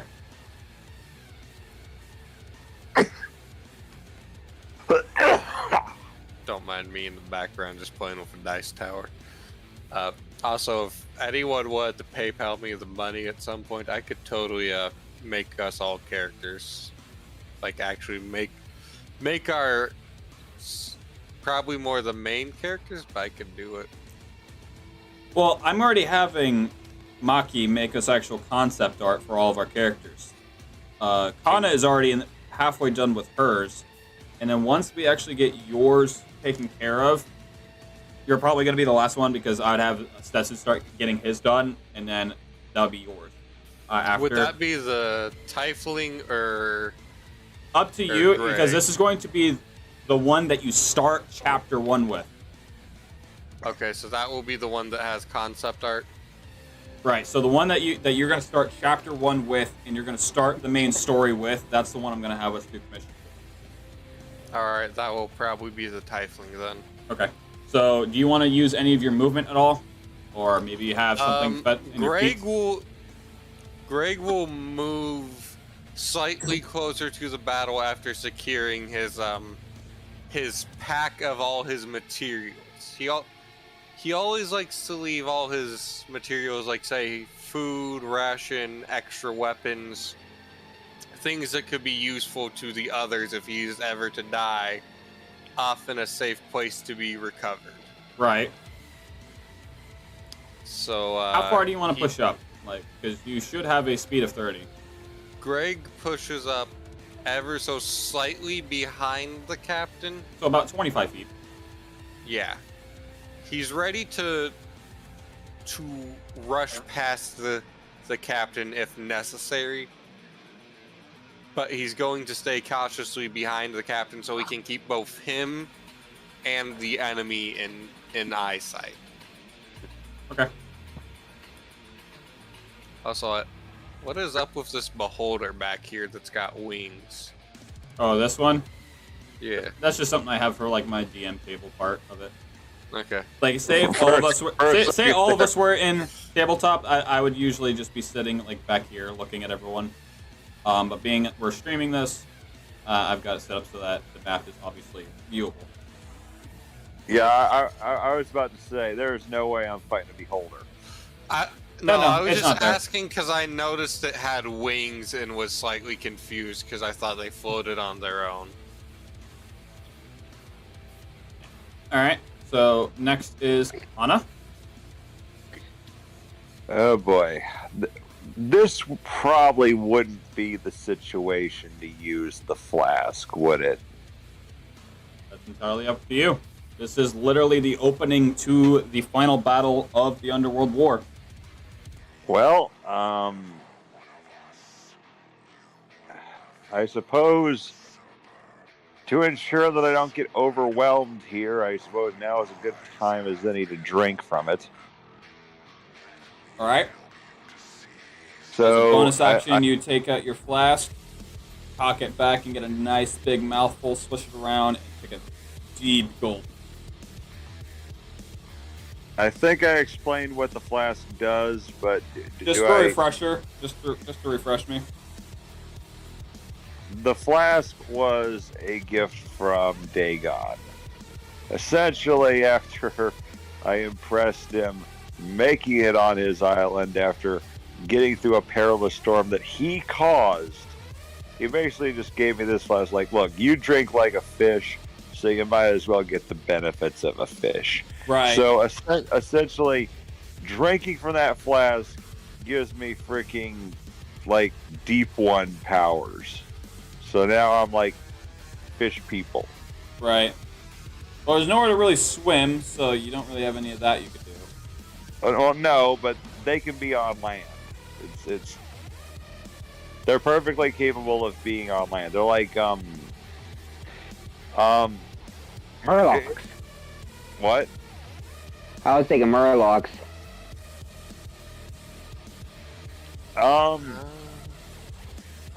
What's a good excuse? They're like Okay. they're amphibious, but they can be on land, and they can be just as dangerous on land as they are on the water. It's like when you're on the raft and lizard people jump out of the water. Yeah. All right. It, So you took your bonus action I to. got that. So I drank the flask. I mutated into fish people, and I ready my freaking anchor. All right. Bonus action, you take your flask. Interaction, you take out your anchor and ready it. Wish to do any movement? I'm not gonna charge them. I'm gonna let them come to me, because if they're actually stupid enough to get near me, they're gonna know what's gonna happen. All right. So you're just gonna stay right next to the entrance. I'm gonna stay with the group. Like, I feel I can trust these guys well enough that if we work as a team, we can make it through this alive. All right. So that ends your turn. A lot of these guys are just. Some of them look like pit beans, but they're a lot smaller and literal transparent black, as they all just scatter. In a pattern Are the orbs loaded on your end, Pyro? Because I cannot see them. They're just black orbs and red orbs to me. They are loaded. Oh, let me look at the Discord stream. Yeah. Some of these, I they think look like they're called shadows, and you would all know this, but they teleport in no random pattern. Like, they disappear into the floor and appear somewhere random. Pyro, I think you might want to before next time, set your custom models so they're on Steam Cloud instead of local. These aren't custom. These are off the Steam Workshop. Then something with the Steam Workshop one is wrong. Or at least my game's just being stupid. Alright, sorry for interrupting. Oh, you're fine.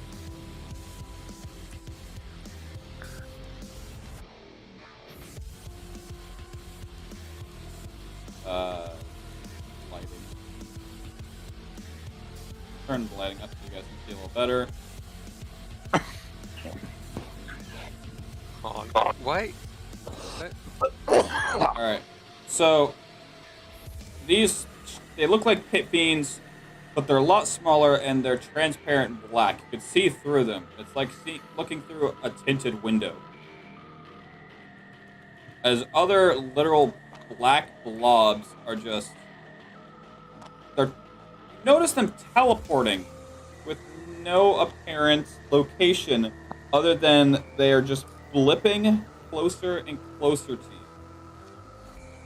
As they grow closer, you can almost like whispering in your ears of 100 people trying to talk at once, whispering in your ears. They just grow closer. With the intentions of killing you on all of these faces, between the imps, this obvious pit being, and these, what you believe to be shadow demons. Brings us to the top of the line. Sergeant Rice is going to charge up to this one. And he's about within distance, so I'm going to take a swing at this boy here. 17 plus his strength, which is a plus 5. Alright. Take his weapon and roll the damage. 1. So you watch as Sergeant Rice just take his one-handed sword and just cuts right through this shadow black as you watch the blade go through it, and it separates and just slowly crocks back together. It does not look happy. Alright. Which brings us to you, Stetson. Okay, so I would try to hit the or try to see if I can get close to the shadow right in front of me. This one right here. It would be the one. Yes, that one. This is the shadow demon. Yep. Yeah. And I'll try to walk up to him. So you would probably get about that close. Yeah, that's fine. And then also with my dragon's breath, is that a bonus or an actual action? I believe that's a full action because you would be making an attack. Okay. Well, since no one's in that vicinity, and plus that would be every good bit of another 30 feet. Yeah, because my action is a plus 15 cone. Right. So they would have to be within that 15-foot range to get hit, and this one is about give or take 30. So you would only make it probably past this what appears to be a blue acid puddle in front of you. Okay, so I'll just unsheath my short sword to get ready for the battle whenever an enemy gets close by, and that'll just end my turn right there. Okay. Which gives us to you, Greg the Destroyer.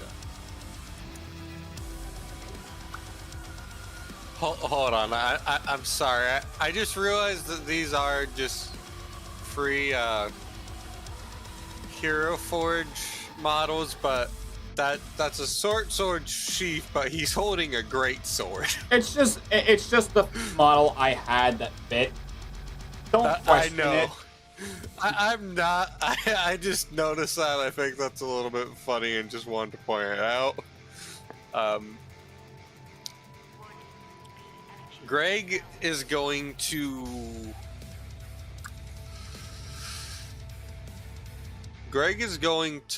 move forwards. He's not going to attack the demons, but he's going to march forward confidently. Probably about the max distance he could. Which would be about that far. Alright.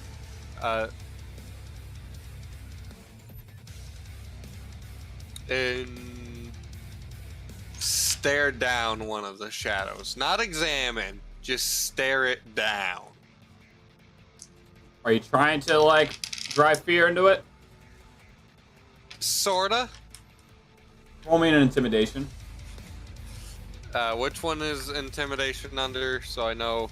Just always go for your D20. No. Which stat? Oh, it's literally intimidation. It's under your skills. Hold on. Let me pull up the doc on my phone because I've closed it on my PC to keep my game from lagging as much as possible. Give me a second.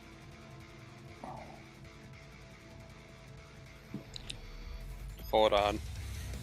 Alright, I got a fucking 16 on that.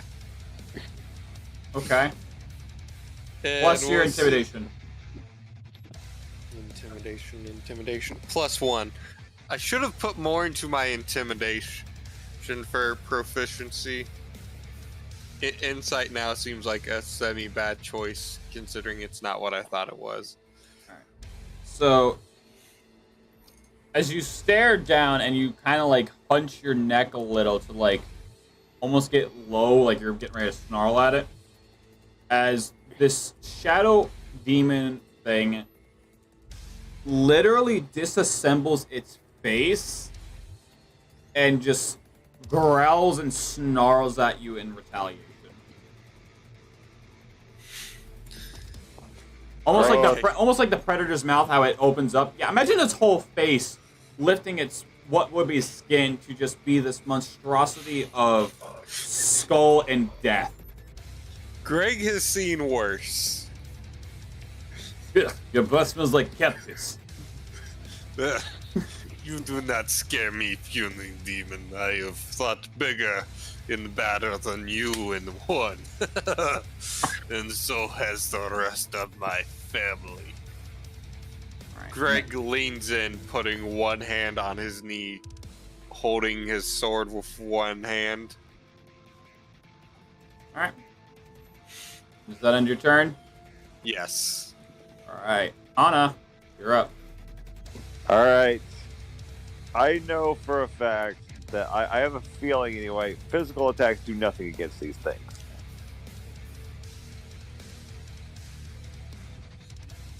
Because they're ethereal, aren't they? Like blunt force, like No, sword strike. they're infernal. These are all infernal. Well, but are they like physical? Do like conventional weapons even work against them? From what all you've seen so far, the only actual anything of a swing you've seen is Sergeant Reith take a swing at the shadow blob, almost like a ghost, a black ghost in front of him, and it cut, and then it mends itself back together, and it looks angry. So he did something, but you don't know what. Well, like from Eustace's perspective, he took one look at that and just assumed, yeah, physical like attacks do nothing against these things. So this is gonna sound nuts, but this is the only plan of action that I have right now, being a wizard. I cast Minor Illusion to summon forth a illusion, of the goddess Serenray. Okay. Now, my reasoning is these are infernal. So, if the goddess Serenray were to show up in their presence, they would probably crap their pants and run away. That is, if they pass or fail a... Well, I'm having to roll for a lot of these, so I'm just going to do a mass roll. They pass an insight. Oof. That's where Greg is. Okay. Roughly. Don't worry about what I'm So doing. that's the first batch. And for the second batch, not looking too hot on the second batch. All right. Ah, damn it. So roughly, where are you putting this illusion? Because you can only go but so far. I'm kind of casting it like they're gonna be able to see that because like Serenray's like I think she's like the ultimate goddess of good and purity and light and all these heavenly. So at most, you would be able to put it like right there, like right here in front of you. Because it only has a range of 30 feet. Yeah, I mean, I'm sure they're gonna see that though. Okay. So Why not move up first, closer, and then cast it like right by Greg and Captain What's His Face? Captain Wright, Yeah, I'll do that. Because more people would see it. Yeah, So- like I'll do that. I'll walk up and then cast it. all right. So you'll walk up, and as you're walking up, you hold your hand out in front of you, muttering the incantation before twisting your hand and just flicking your wrist as a little glimmer of white just trickles off your finger and just arcs right onto the ground before straight summoning what appears to be the goddess. These three straight shriek in shock and just merge into the ground and just completely disappear. Which ones? I already deleted them. Because at this point Okay. they're out of the battle. They have completely fled of fear. However, the rest of everything takes notice, and there is now frightened, meaning they all have disadvantage on you.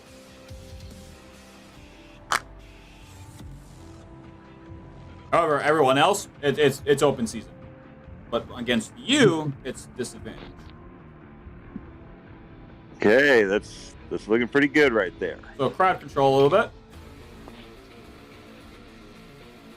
Alright. Top of the order. You actually saved yourself because you had a shadow right over here that was getting ready to sucker punch you. So this one is going to fly over towards you, giving you, Golark, an opportunity of attack. Do you want to take it?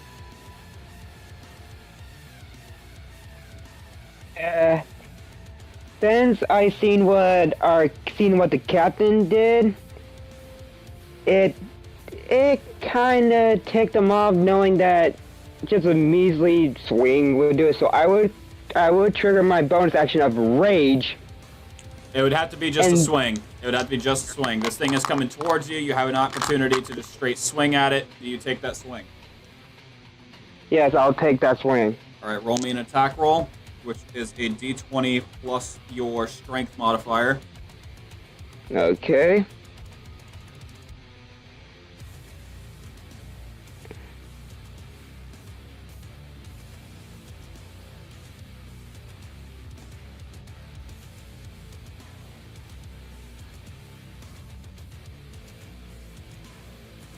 Roll. Got a 3, and then my strength modifier is +3, so I got a 6. There's a 6. So you see this thing coming, and you swing right too early as you take your swing and just whiff, as this thing is now nose to you, and it's going to just take a straight swing at you, which is a 3 plus 5. That is 8. Does that beat your AC? My AC is a 16. No. So you take your swing, completely whiff. You swung way too early. It goes to just straight down claw you. But with you going through with your momentum of going too early, you just by luck duck under his claw attack as he just whiffs right over your head like you just ducked.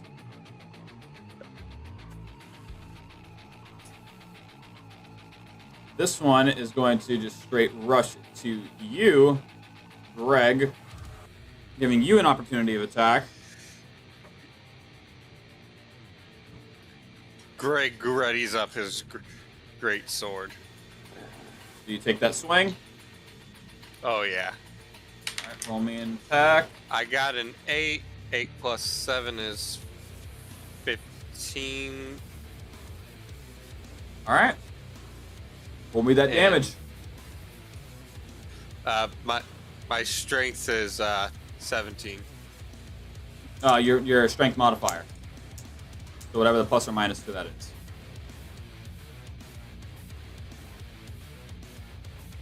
The plus to the 8 I rolled is 7, Right. which is 15. Which is 2 under my strength. That the raw number, don't pay attention. Just more look at what the plus or minuses are.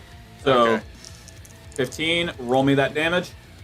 I use the percentage die, right? You roll what kind of weapon are you swinging with? The great sword, Great sword. the unenchanted one, the one Right. without mending. So a great sword is 2d6. So 2 of your square dice. Okay. And you might want to make a note of that on your paper just in case. I'll just keep. I'll probably end up asking again anyways. So. Oh, that's okay. I rolled 8 on my d6. So for your damage, you got 8 total? Don't I add the modifier? No, it's just 2d6. Okay. Yeah, I got 8 damage total. Alright. So you see this thing, after just snarling and growling at you, just straight, full lunge in front of you. you take the little stance you were in and just straight lunge forward as this thing goes straight through its chest as it just straight and just explodes into just black blood as you're just now covered in this black ink almost of what appears to be blood. How do I move forwards as well? Nope, you're good. Just Okay, I thought I lunged, so I just figured I'd ask.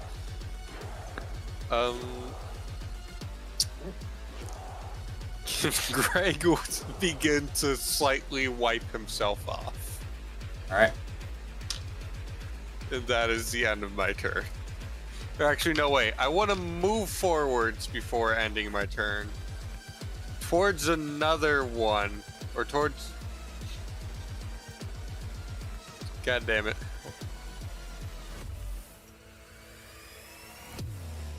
I want to move toward... Well, at that point, you don't really have an availability to move. You were just taking a swing because you had an opportunity of attack. Okay. So this one is gone. Yep. So these are just going to push forward.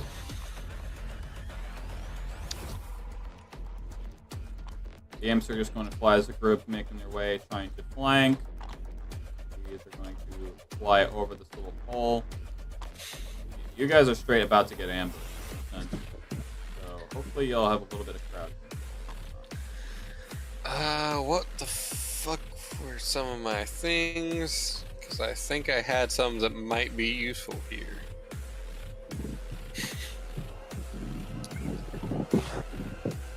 All right. Top of the order, we've got the doctor. No, Sergeant Rice. The doctor then. All right.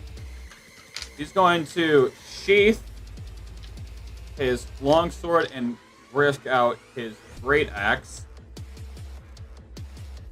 as he's going to rush up to this one. It gets an opportunity of attack. Is a 9 plus 5, which is a 14, which doesn't get it. So sees him coming up and just try to like clamp its claws into him and just swings a little too early as he interlaces his claws into each other. Looks up at him at just slight concern as he's going to take a swing at it. That is a 19 plus 7 to hit. So that certainly hits. Alright, his is a D12. What the hell is a D12? This. Oof.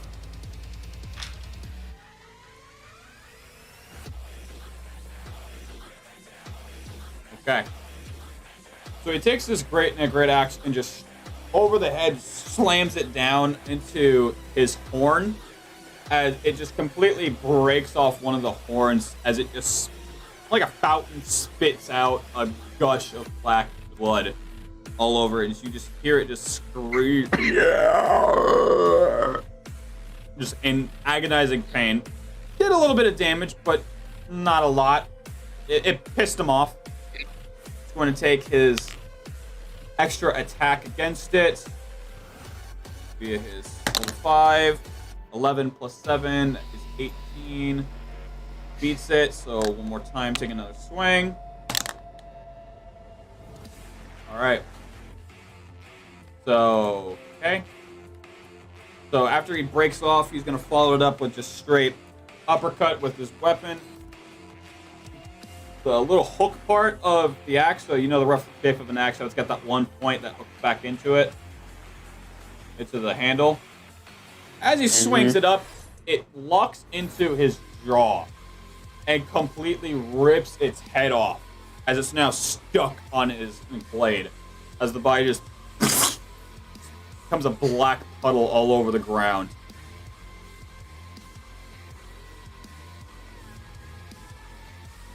That one's done. Leaving Stetson, you're next.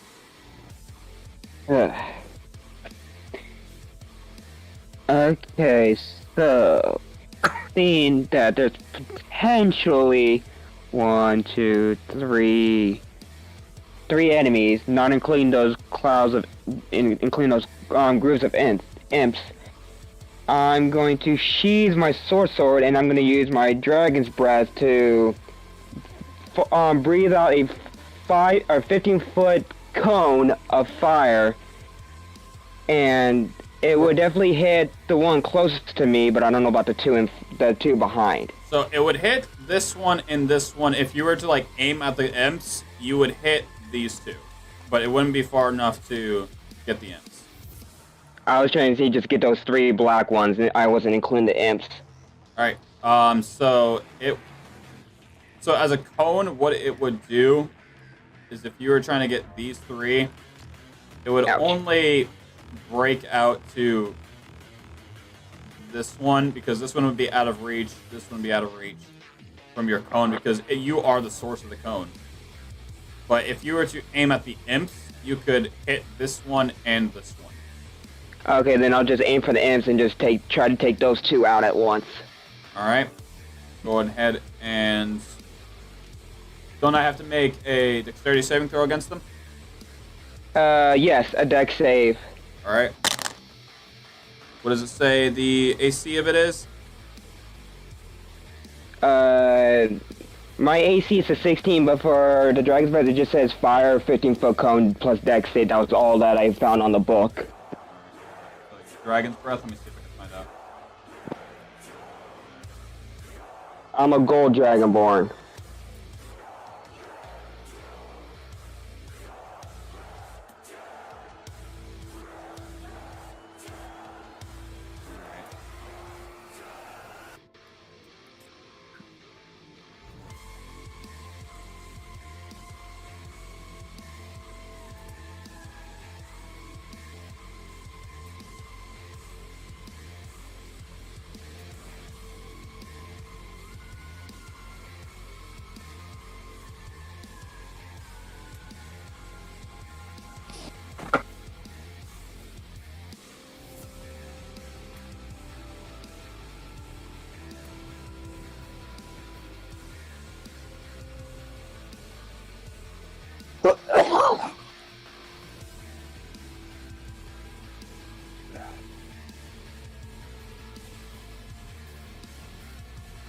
The DC for this save throw is 8, plus your Constitution modifier, plus your proficiency. Okay, so my Constitution is a +2 with a pro bonus of 3. So your DC is 13. Make a note of that for Dex save, DC 13. So DC 13, okay. So the one farthest definitely takes a step back and just barely gets out of it. While the one closest to you, point blank range, it's getting hit. Roll your damage. Okay.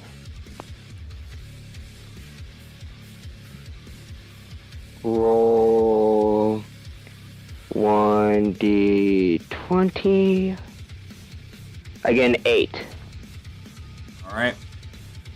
Being that they are resistant to fire damage, you deal 4 points of fire damage. As you scorch it and you see the flames sort of engulf in it and seep into it, as it gives a bit of a growl of just agitation as you basically just gave it a first-degree burn.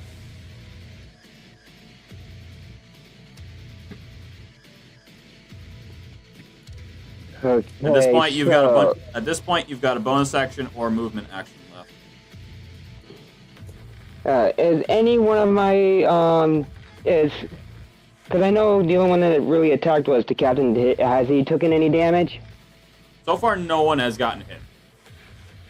Okay, so there's so far I do not know what my bonus actions are as of right now. So as of right now, your bonus actions are rage and let me pull up a variant real quick. Details. What? Alright, so you have...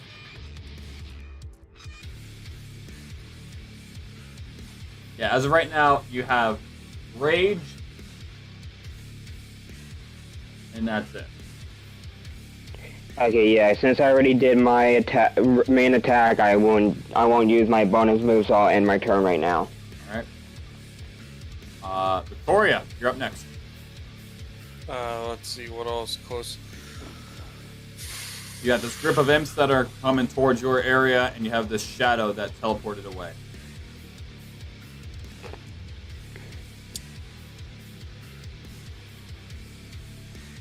What all did I give Greg? Did I give him anything? Anything that Greg would be willing to sacrifice to do something stupid?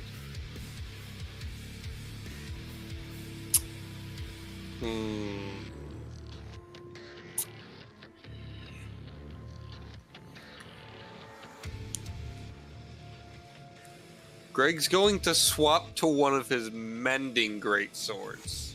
Okay.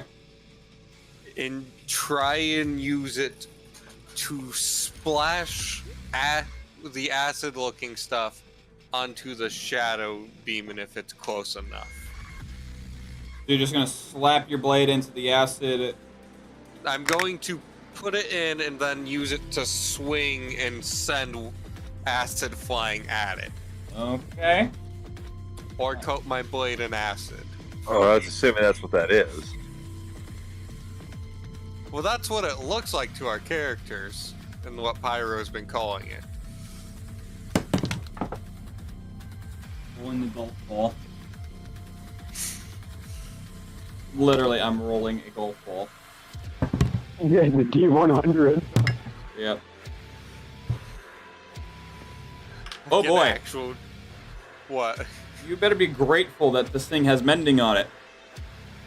Yeah. Because as you dip the sword in the acid, you can feel it get lighter as you flick the acid onto the shadow, and it just flies through it.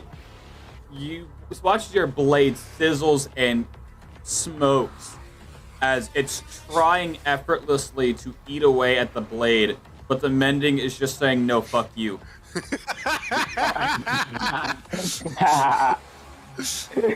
Deadpool regeneration factor to his cancer. Essentially, your blade has Deadpool regeneration, and it's just... Or at this point, it's more Wolverine because it's doing it so fast. It's trying effortlessly to just eat away at your blade, and your blade's just like, no, fuck you, low on cyan. I love that. All right. So we do... Do I have any other actions, or was that it? That was more of an interaction. Okay, what happened to the creature? So the acid literally went through it. I see. Greg moves closer to the imps, but he doesn't charge the imps. All right. Opportunity of attack against you. What's your AC? What is AC? Is that constitute? It'll be marked on its own.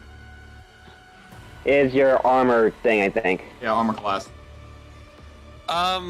So that wasn't filled in, so I just wrote heavy.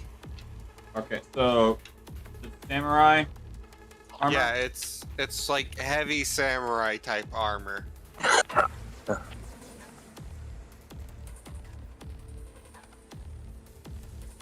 Armor class 17. Okay, When I will. worn.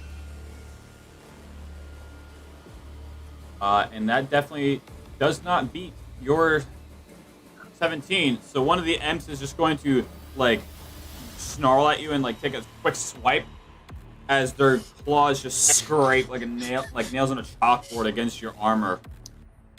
Can Greg retaliate against that? Unfortunately not.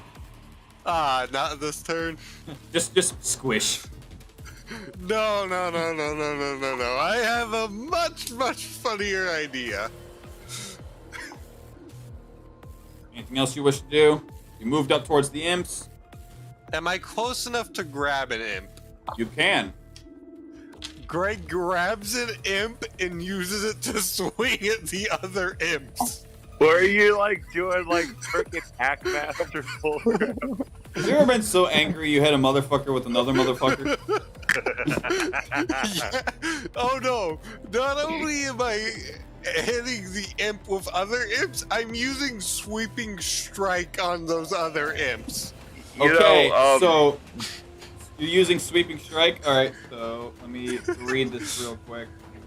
This reminds me of Hackmaster, where you can actually specialize in throwing other things, specifically halflings. So, Or like a fucking peasant cannon. So sweeping, Yeah. so sweeping attack. When you hit a creature with a melee weapon attack, you can expend one of your superiority die to attempt to damage another creature with the same attack. So basically, you're trying to swing your axe, and just you hit one, you keep your momentum going, and you hit another one. That's what that is. I'm trying to deal damage to 3 imps by using one as a weapon. who's Alright, so bullying them? So make me a strength check.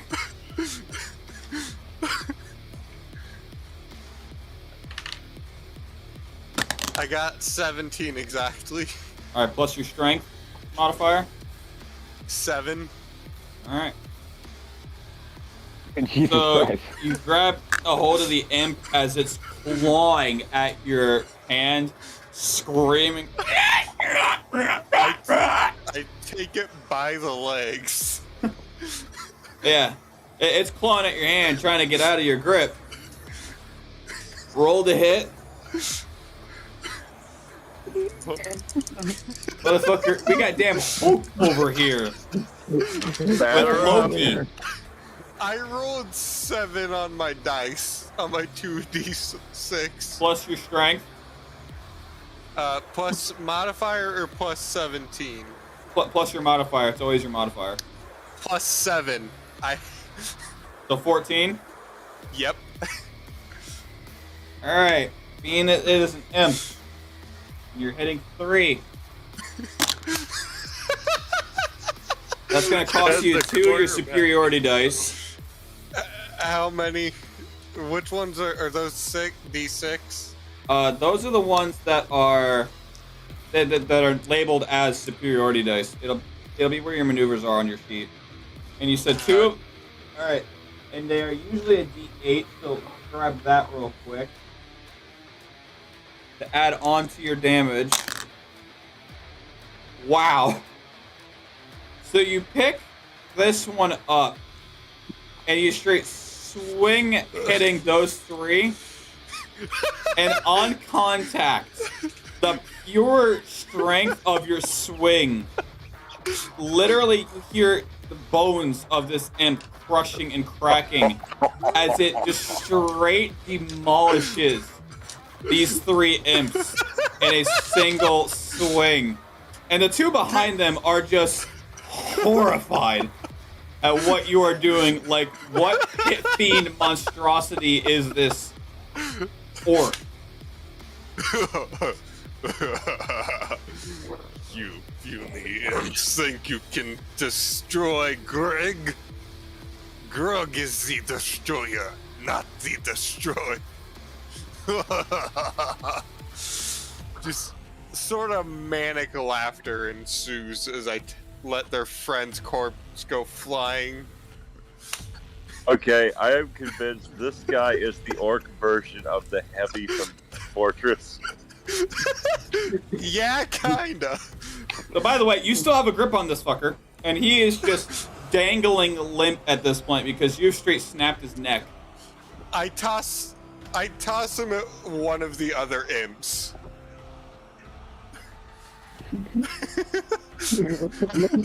Throwing his broken Like, ass. Like, Anyone here, down for I won't be bowling? needing this no more. Like, I am the intimidation. Anyone for a game of bowling? Alright, so, Kana? Yeah, you just witnessed this man just straight do that. Pyro, do you save these These what? these streams? Do you save them to the I do channel? not. I don't save them. YouTube saves them. Okay, so So they as soon are as I saved, cut though? as soon as I like stop the stream, YouTube then processes it and makes it a video that can be watched. It's basically it becomes a VOD. Okay, I need to find that clip and send it to Todd, because I told him I was gonna do that without even asking if I could. He's probably just he's probably just gonna be like, excellent. Yes. Fucking Greg the Destroyer coming in and destroying. You killed me. Get stabbed. You've killed me. All right, so Kana, you're up. All right. I am okay. I don't care if I'm fudging this, but I just feel like this is gonna work. I walk up a few steps. I loudly declare while holding my anchor first, I am a disciple of the goddess Serenre. If you do not want to get blown away by radiant light, you will not frick with me. And I cast Light of Blinding. And where are you aiming this? I am aiming this, like, I walked up a few steps. I aimed Forward? it at Just straight whatever- forward? Yeah, and I aimed it at whatever enemy is within the vicinity of that. Because, you can, like, this action, like, it's a 15-foot square radius sphere of blinding light. Like, and they have to make dexterity saving throws, otherwise they are blind as Alright, a so bat. you create an uncomfortable, so it's from self, 15 foot. Oh, it's from yourself, so it's literally from you. You are the source of it. You create an uncomfortable bright flash of light. Each creature within that 15-foot radius sphere centered must make a dexterity saving throw. A creature is blinding on a failed save. So literally, you are doing this and doing nothing because nothing is within 15 feet of you. I'm Well- going to bathroom real quick. I'll be right back. Like, my reason for doing this is because I'm bluffing, kind of. But I feel like if they saw that and they weren't smart enough to realize I was bluffing, they would get even more scared. All right, I need to do a massive insight check.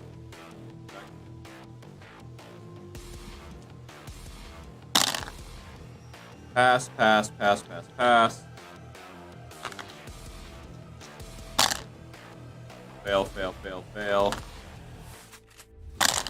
Pass, fail, pass.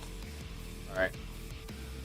So you, like, buff your chest out as this massive ball of just straight light emits from you.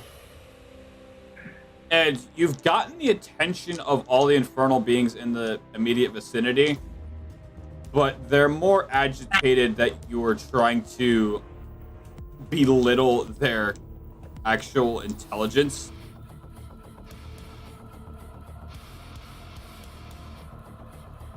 However, the shadow that was creeping up on you this time, it goes into the ground and flies away in fear. So the imps, they're just pissed. The shadows, the shadow demon, the shadow demons, the imps, and this pit fiend, they're pissed. The one actual shadow blob that was near you runs away in fear. well, the old, like, so I've done that. Now, like, I'm just readying my anchor just in case because I know they're going to attack me. I know they're going to. I'm just waiting for that moment when they do. So you're gonna hold a reaction. I'm kind of like holding my anchor, waiting for the next guy to come near me, and if he does attack me, I'll be ready for him. Because Alright, like, that's called holding a reaction. So that if something were to attack you, you would have advantage on avoiding that or taking a hit on it. So if something were to come near you and you get an opportunity of attack, you would have advantage on it. Yeah. All right. And then top of the line. Up towards you. They're going to fly away in fear.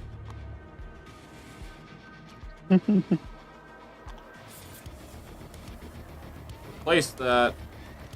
Teleport and straight flank you. Oh, also, I offer my flask of stimulating liquids to Greg, and I'm like, "You sure you don't want this? Because I have a feeling that after what I just saw you do, you'll have so much more fun going berserk on these things." Giving a fighter rage. Alright. So this shadow is going to wrap itself around your head, Stetson, causing you to be blind.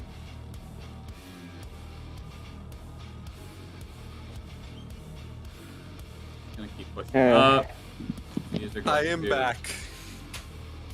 Oh, so he offers you the stimulating elixir, like, you sure you don't want any of this? After what you just did, it might help.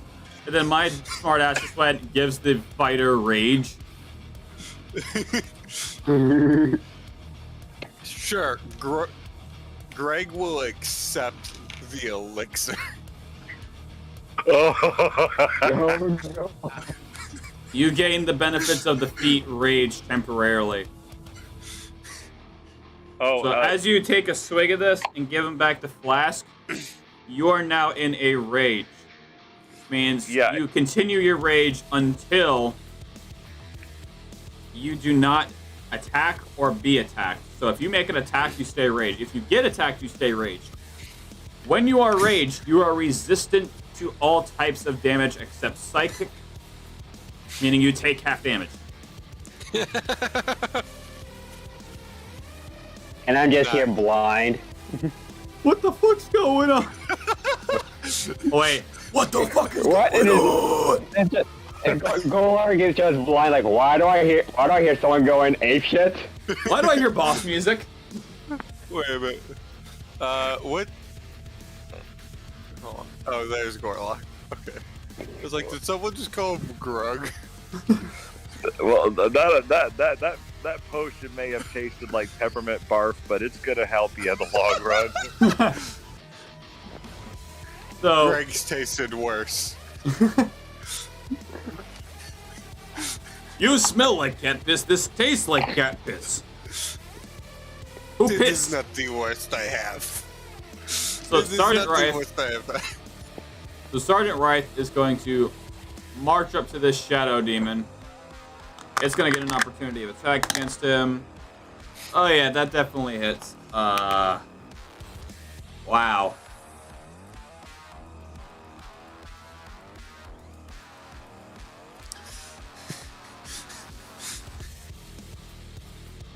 Is Sergeant Rife dead? Oh no, I'm still trying to roll the dice. Just figure out. All right, so it's two of these. Oh, also, Todd's response was, you successfully killed not just one, but two motherfuckers with another motherfucker. And then I was like, three. I Three. killed the one I used. No, in that case, you killed 4. Wait. I hit 3 motherfuckers? And killed the one that you were holding.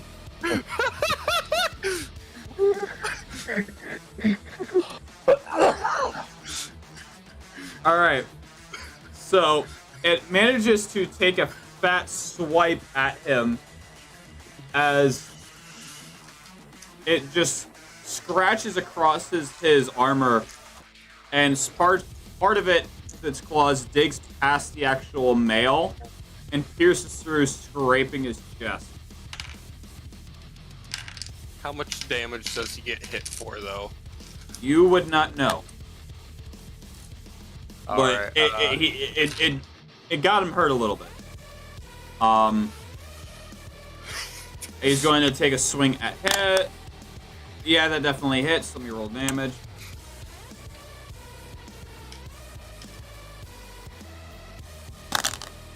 how do we restore maneuver dice again? Short rest. Okay. That's the quickest way, is a short rest or a long rest. And how many does a long rest restore? It doesn't matter. It's just short rest. You restore them. Long rest, you restore them. You just need to take a rest.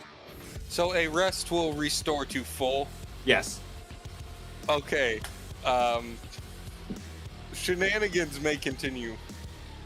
So after he just gets straight clawed at, he's going to take his great axe and just hack into the arm that you just got swiped with, completely disarming him. Before taking his extra attack. It hits. Let me roll that damage. Switching dice. Oof. Alright. Following up with chopping off its arm.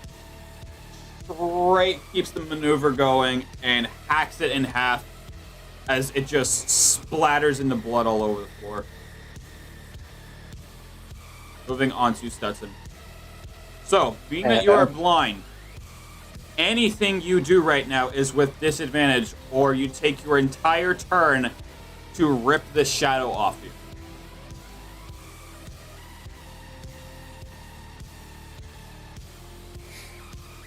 Okay, because what I was planning to do was I was going to unsheath my glaive and then go into rage mode and then try to do a 360 swing with it, but since I'm blind, I can't do that. So it's basically wrapped around your head like it was a turban. Like you are blindfolded in a sense by a shadow demon. Not a shadow demon, but a shadow. Can there be a possibility where my momentum can swing them off? Only one way to find out. Okay, I unsheath my glaive. I trigger rage, and I do the 360 swing. Roll me a hit with disadvantage. So roll 2d20 individually, and take the lower roll.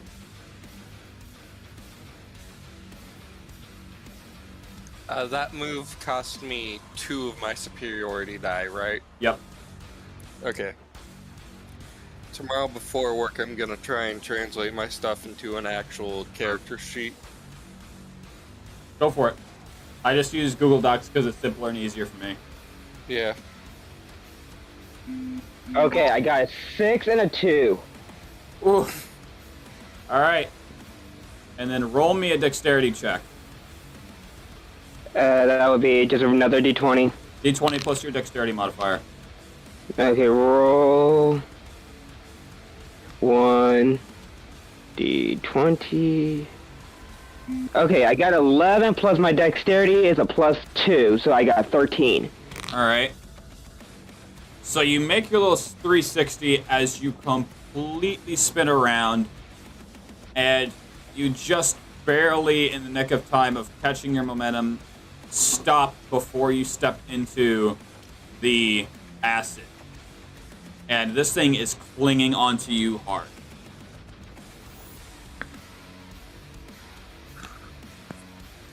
Well, I guess there ain't nothing else to do but keep being blind so I'll end my turn. Mr. Motherfucker. The desire to kill more imps with each other is strong, but the desire to also go pry that bitch off Gorlock's head is also strong. Lo says you can't do both. Grabs another imp and just slams it against his head to kill the shadow. Just I feel like that do more damage to Gorlock than I want to do. So No, Yeah. I mean, like, pry the one off his head and then use it to beat the others to death. that's a good point. I move to Gorlock and try to pry that motherfucker off his head. Make me a strength check.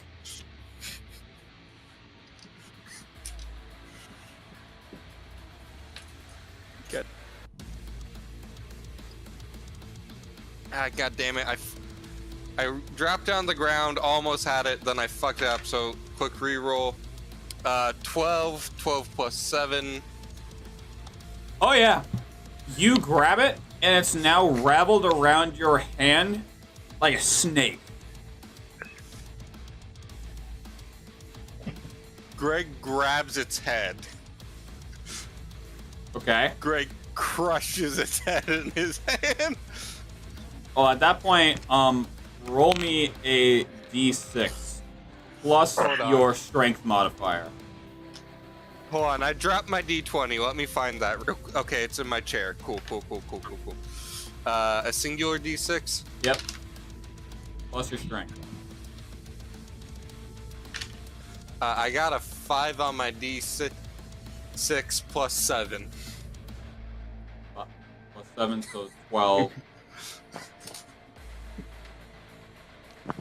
And Make since me a the- wisdom saving throw. A wisdom saving throw? What die is that? So that's a d20. Okay. Are you proficient in wisdom?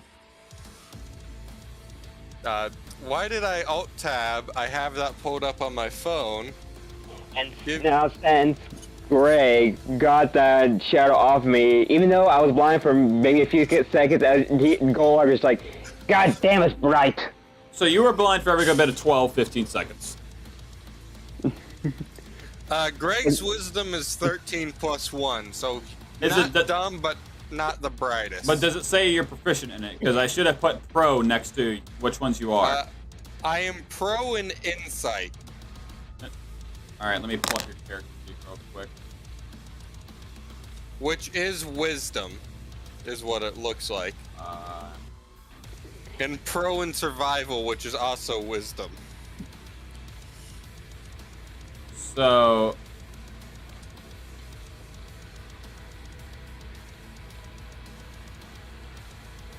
Alright, so you're a fighter.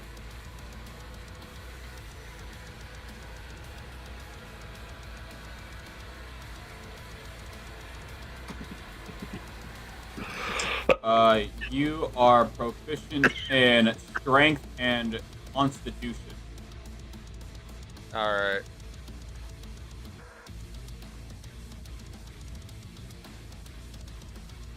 It's con pyro. Just watching him type on this live.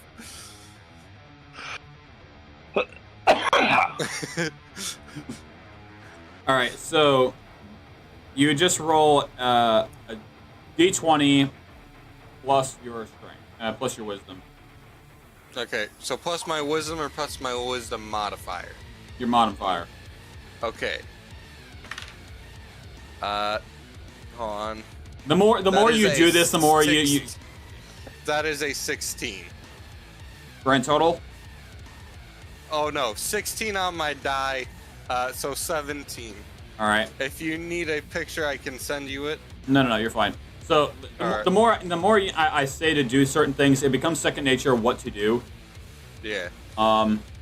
So as you crush it, you literally manage to kill whatever this thing is. You were the first one to kill one of these things.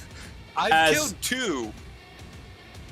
None of these. These have all Wait. scattered into the ground in fear due to Eustace.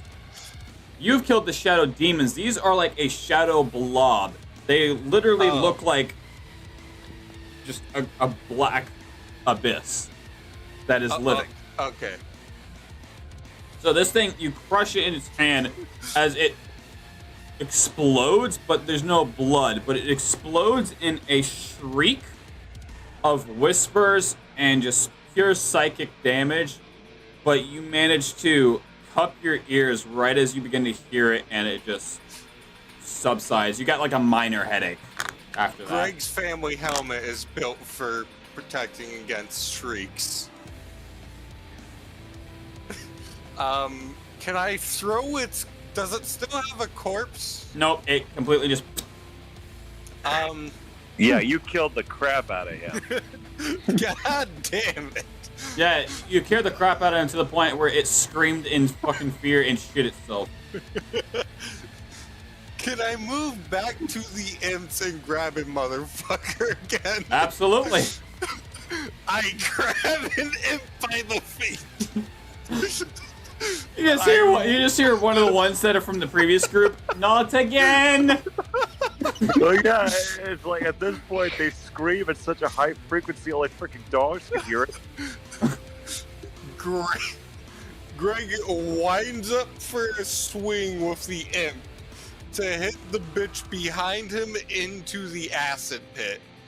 And he's going to let go of this imp he's holding to throw that bitch into the acid pit. So you're grabbing the as middle. well. You're trying to grab the middle one to slap the one on the far right into the pit. Yeah, sure. I was more going for the one directly in front of him and the guy behind him. But I'll do the middle and the far right. That works too. All right. So roll the hit. D6, right? D20 plus your strength modifier.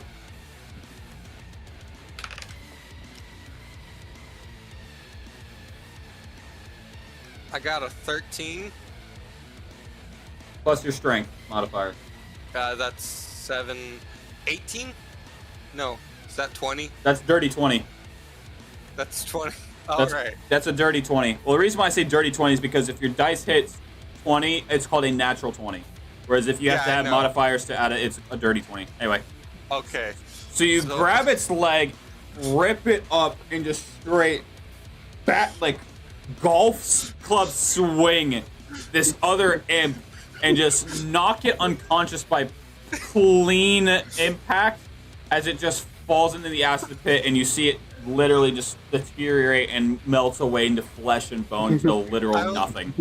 I let the guy I was holding go, so he flies into the acid pit. Christ. I am Greg the motherfucking destroyer. And you best remember that. Okay, so we have me, who's too angry to fucking die. Greg, who is too fucking It's just angry. I'm also currently enraged, so I'm immune to everything but psychic damage. You're not immune, you're resistant. Or resistant. Immune means you take no damage. Resistant means you take half damage. Like I was saying, we have me, who's too angry to die. Greg, who's just angry in general. We have the captain, who I don't know what he is, and then we have Eustace, who just sits there and he is supporting the angry. The captain makes me even more powerful. All right, that'll end your turn there. So, Hana. All right, I'm going to do something which I'm going to make this more fun. First things first. Since there's not much around me, right now, I'm gonna walk up to Greg, and I'm gonna be like, "You're having too much fun right now." So I'm gonna make it more fun. You think you could do any damage with this? And I just show him my anchor. Trade ya. Greg takes the normal greatsword, embeds it in the... Actually, no, wait. I'm still holding the mending one. Yeah. Greg takes the mending one and embeds it in the ground, grabbing the anchor. All right, so I'm just gonna make a marker that you have your thing there. So, right there. And I proceed to cast. If there's anything in front of me that's within range, I cast Ray of Enfeeblement on it. All right, let me take a look at that range real quick. Ray of Enfeeblement. spells. That is 60 feet, so you could definitely hit the imps and the shadow demon that are in front of you. Black demon energy springs from your fingers towards a creature within range. Make a spell ranged attack against the target. On a hit, the target deals only half damage with weapon attacks that use strength until the spell ends. I'll be right back. I need to grab another towel for my still wet carpet.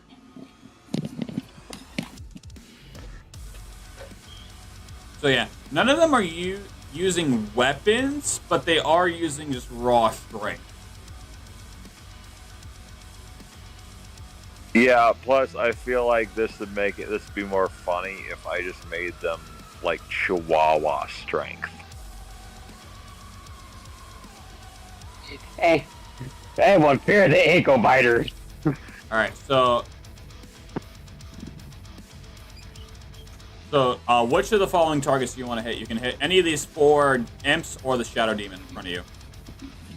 I'm gonna hit the imps. You can only pick one. It's only a single target. I'm gonna hit the imp. All right. Which imp? The one in the middle. All right. So make me a ranged spell attack. Okay, what die for that? That's a d20. All right, you got it. Roll. And we are at 11. All right, and then plus your intelligence modifier. Which should be intelligence. Where's that? Intelligence +1. So 12. Yeah. So as you spring cast the spell, and the beam of black light springs from your finger, it beelines it to the imp as it just blasts him in the face as he's like leans his head back and just throws himself back onto like his feet and just shakes it off.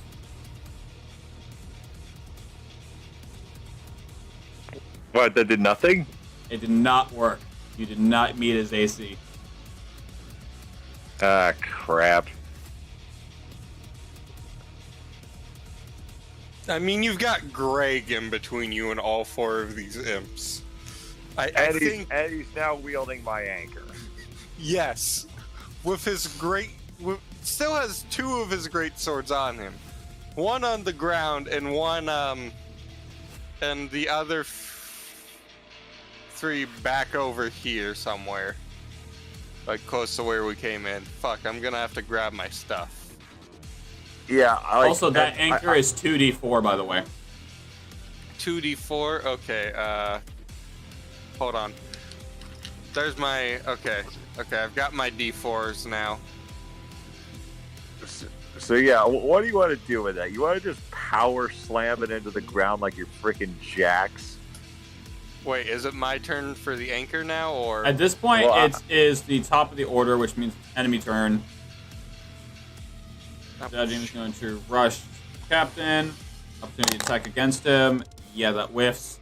So he's going to try to take a swing at the Shadow Demon that's rushing him. Swings a bit too early. Shadow Demon, natural 1. So, this actually works out a little bit. He swings a bit too early, but the Shadow Demon clumsily just trips and it just throws its pure body weight into his blade as it literally just killed itself due to a trip. all right? Greg's like, yeah. Greg approves.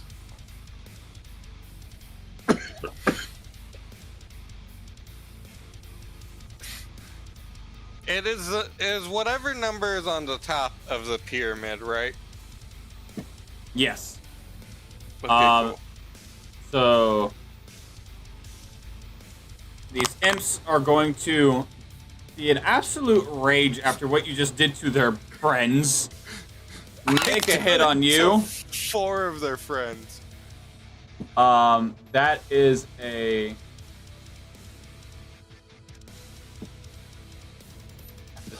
Plus 5. So that is a dirty 20 to you.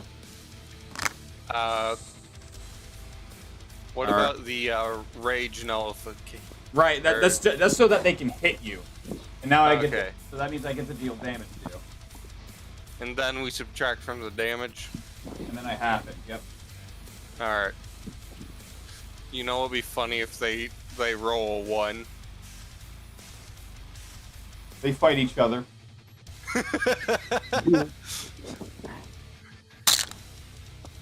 3, 5, 6, 7. So you take 4 points of slashing damage as all 4 of them, just one after another, just hack at your feet, just straight clawing at you.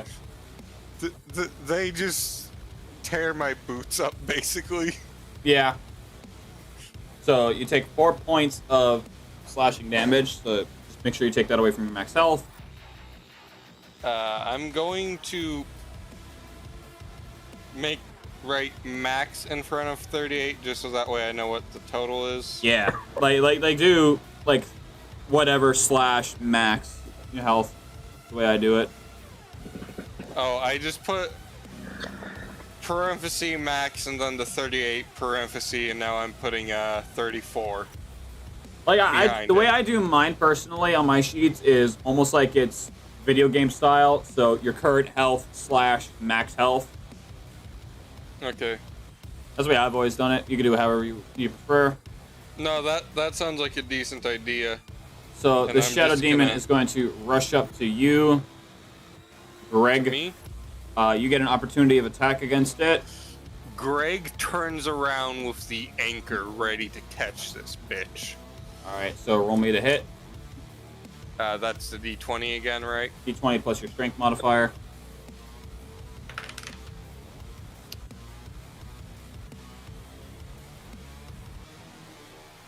Hold on. I'm trying to figure out if it's a 9 or a 6. Look where the line is, or the dot. The line is underneath. Is on the Is it on the fucking- tail or the circle?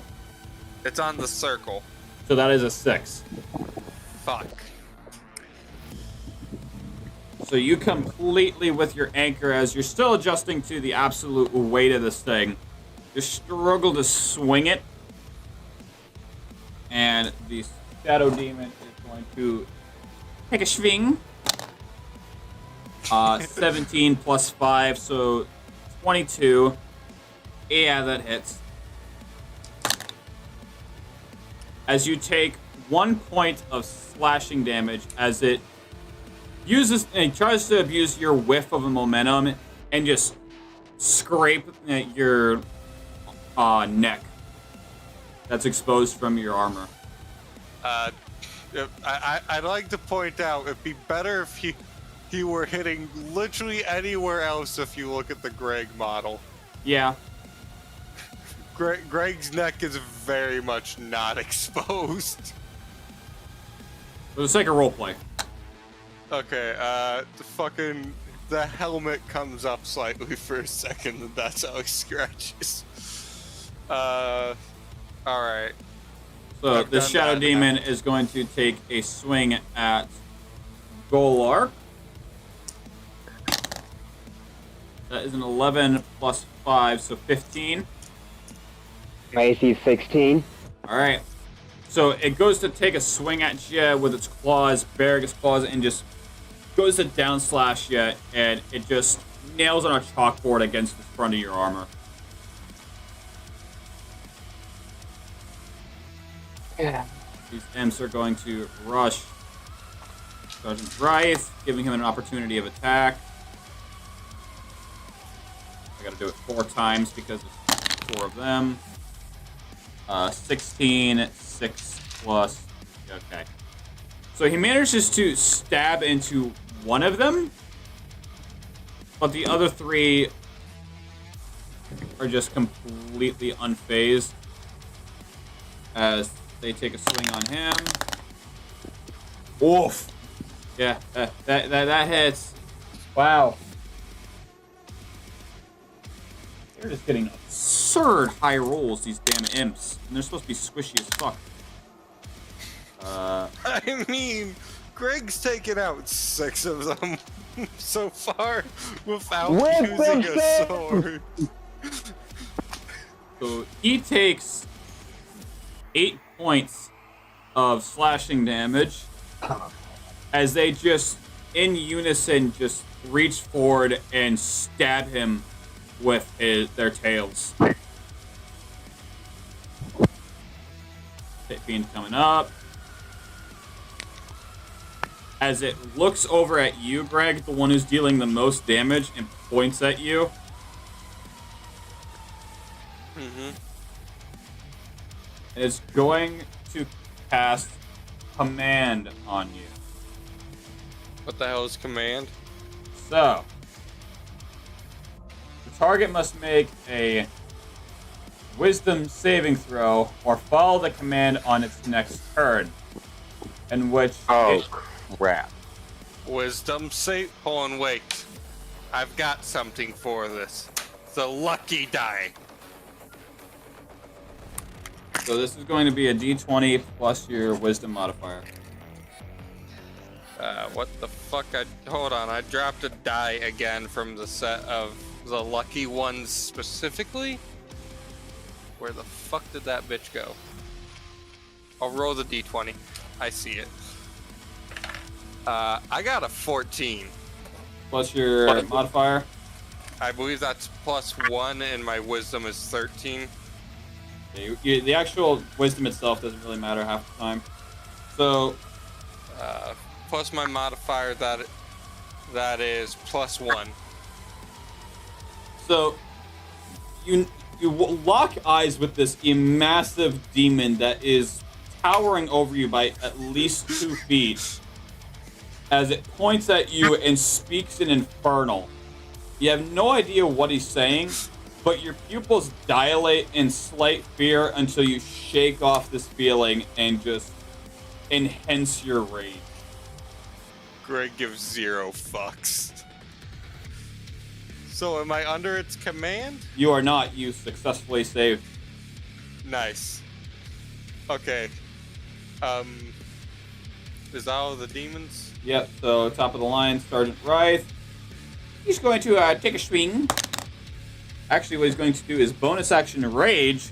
Allows him to get advantage. That is a +5 is a 13, which meets it. So, take a swing. Take a swung. As he just proceeds to, like a farmer with a scythe in the middle of his crops, just hack into these imps one by one. As he just straight slashes into that one, just decapitating it. Use his extra attack. Yeah, that definitely hits. And hacks into the other. As the last one kind of cowers in fear, backing up a bit.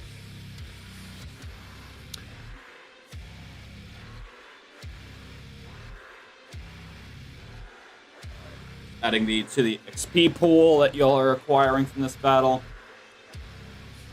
So boys, there's a funny thing a couple funny things I might be able to do. So, as of right now, it is Golok's turn. I know, but I'm just saying. I know. I'm just looking at my initiative. Okay. I know for a fact with my glaive, I think there's a little like pointy end, not the axe, but the pointy end Yeah. at the end of this, so I can use it to spear the shadow demon. But also, I see Greg with a shit ton of enemies. Yes, I know he can do stuff. But I'm wondering, how far can my glaive reach? Not that far. That's like an easy 35 feet. That pool is 35 feet? No, from him to the Pit Fiend. Oh. What if I walk completely next to Greg? If you were to go like right here, it would be like 15. My guy, I have one suggestion. Don't go for that motherfucker. Let me. Okay. Okay. Am I still enraged since I did that Yes. one with? Okay. So I'm gonna see if I can try to take out all 4 of those ends with just one swing. You wouldn't be able to do that, unfortunately. I'm too close? Damn. No, not too close. It's just something you can't do. You would have to have like what he did with his maneuver. It's something you'd have to have as like a feat. Yeah. Okay. Okay. Okay, I'll leave the pit fiend for you, Greg, and I'll take out the. Can I take out 2, or is it just 1 with just my character? 2 or 1 what? Imps. With you can only go 1 at a time, unless you've got the extra attack feat. Well, being a level 5, I think I do. So you would be able to hit 1 and then the other. Or you could swing. You could swing at 1. If you kill it, you can move on to the other one. If you hit 1, use your extra attack and finish it. Yes, I do have an extra attack, so I would swing at the first one, the one closest to me, which is the far right. Okay. Roll 1, 20. That's a 6 plus my strength. That's 3. So that is a 9. Alright. So as you go to stab at one of these imps, your glaive just right into the middle of the ground as it just kicks rocks at the feet of the imp as it just taunts you.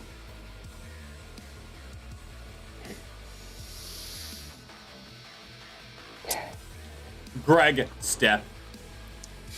Alright. How close is the pit fiend? Give or take 15. Can I use multiple feats at once? Depends. I'd like to use aggressive to move to it. An extra attack on it. Alright.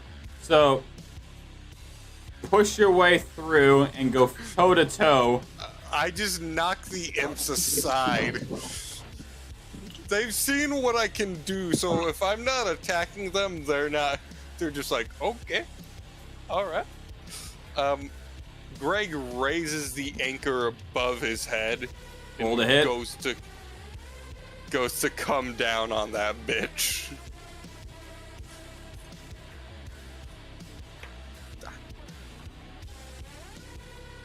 Hold on. I'm not sure what the fuck it landed on because it landed on something weird when it fell off my desk. I dropped it and it landed on my foot and it landed in a weird position. Alright. That is a 10. Plus your strength. 17. Roll that damage. And it's 2d4s, right? Yep. Alright. I got a 4 and a 3. So you got 7 damage. So you just straight take this anchor and just wham right on its skull as it just growls in complete rage as it is not happy as you did a decent hit on it. It's fucking Greg time. Oh wait, an Extra extra attack? Yep. Greg brings the anchor back up in its skull. I rolled a hit.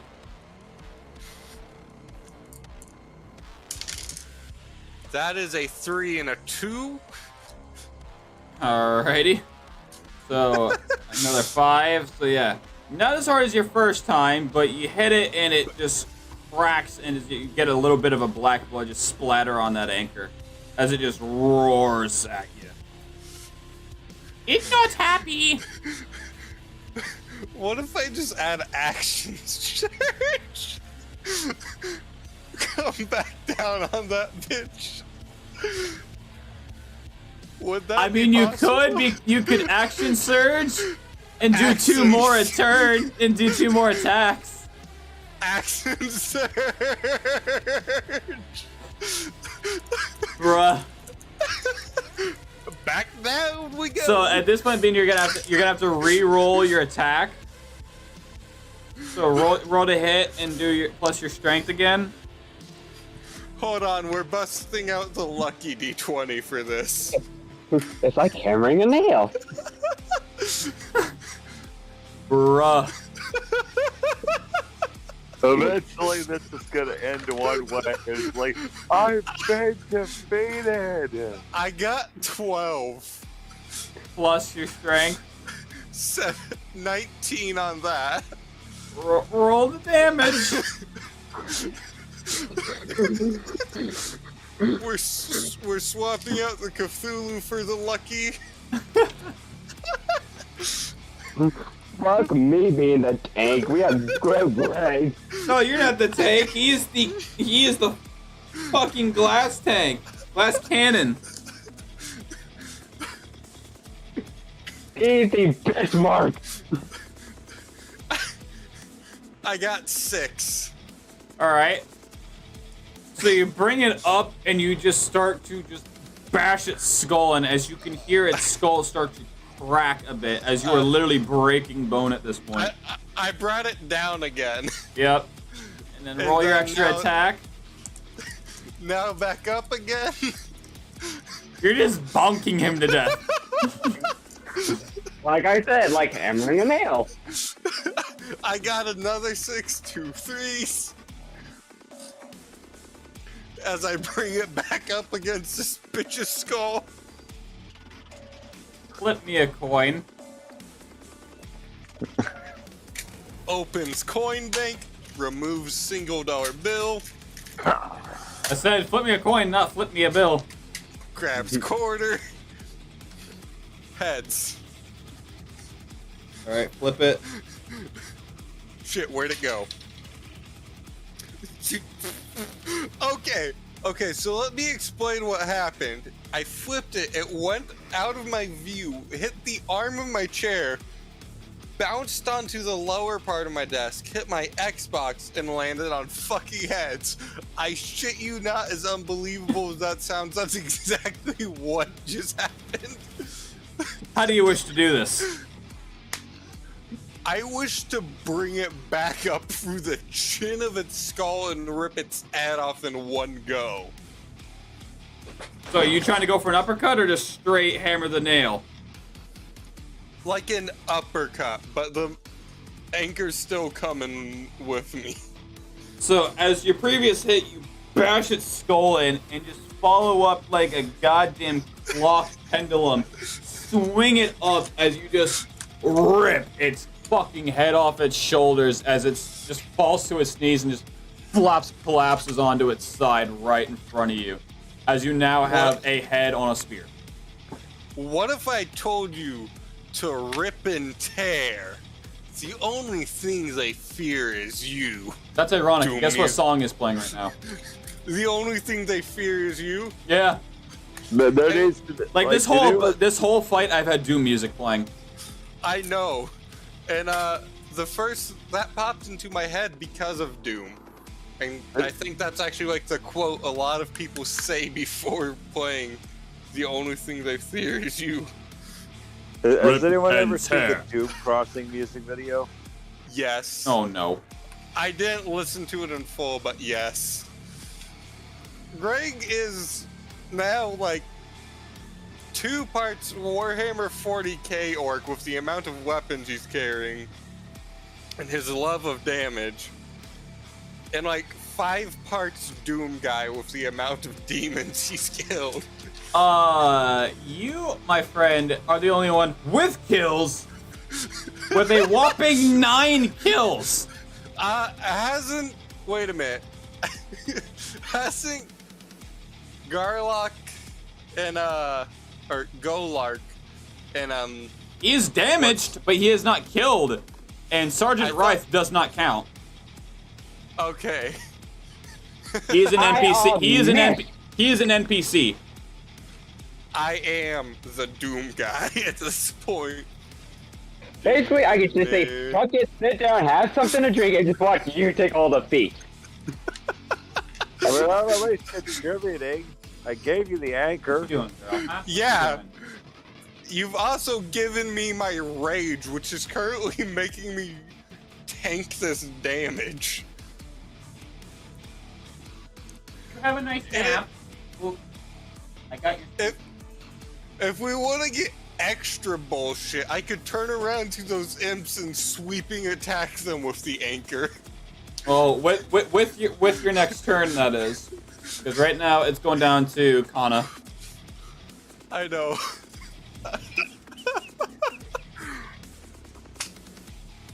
All right, is there anyone in front of me that I can attack? Oh yeah, this little shadow demon right in front of you. All right.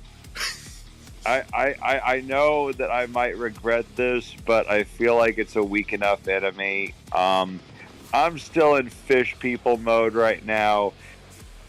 I am going to go in for like slash, grab, then shock touch, or like shocking.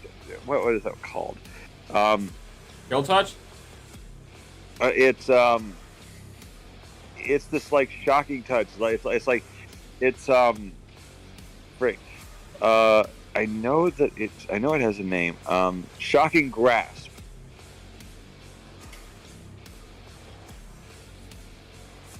Fucking grass. Yeah. Alright, so make me a strength check. All right, D20. Yep, d20 plus your strength modifier. Diddly boom. Frick. 2. 2 plus your strength. Boy. It's a friggin' 2 for Pete's sake. Basically, Plus what strength, Greg that's was... a minus. So it's 9. So if you rolled a 2 minus 1, that's 1.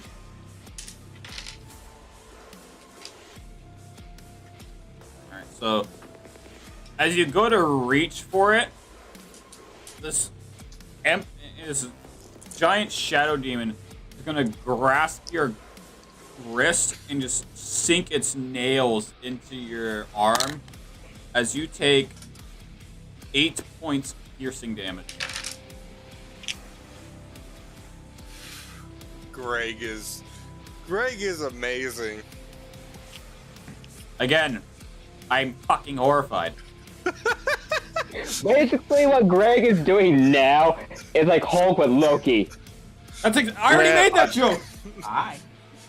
That was when I was beating the shit out of motherfuckers with motherfuckers.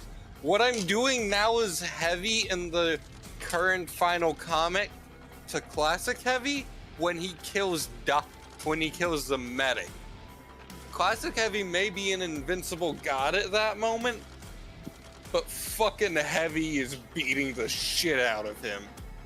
And not like not Raiden versus Armstrong beating the shit out of him.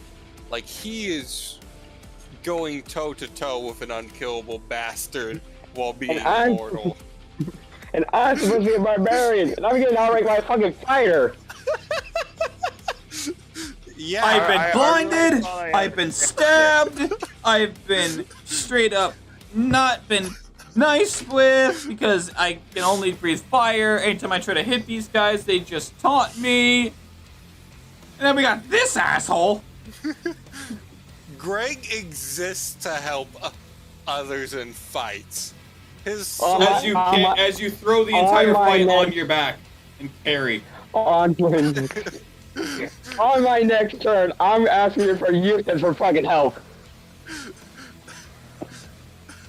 Help! fucking Youth is a fucking medic in this team. Is there anything else I can do at this point? Because I still got one free hand. I mean, you've already used up your main action, so you can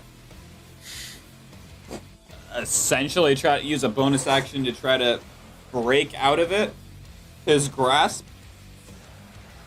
I have one plan of action I can still do, but it's I don't know if it's gonna work. You can certainly try. Well, I've got one free hand, and I've still got a bunch of stuff in my bag that I still carry.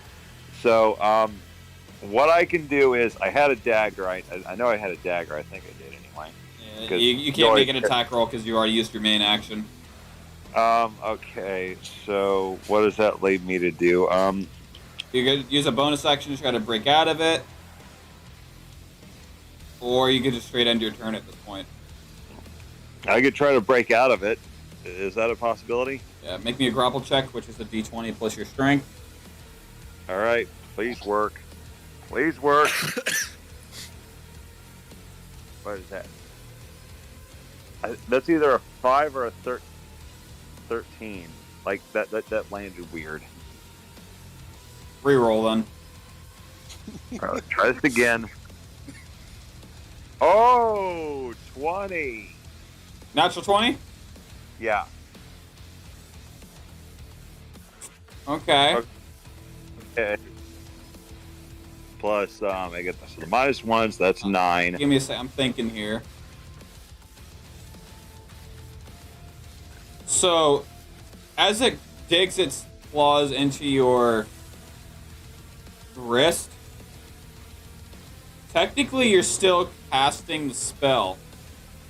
So you take advantage of this situation. I don't know if you're watching my stream at all. So he's basically got you locked like this. You're just going to straight grab onto his wrist and lock on. Go ahead and just roll your damage. All right. D20. It is a hit. Your target takes 1d8 lightning damage.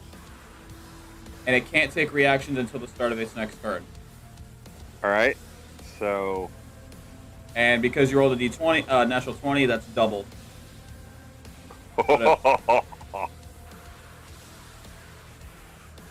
Zappity zap zap. How much damage did you roll?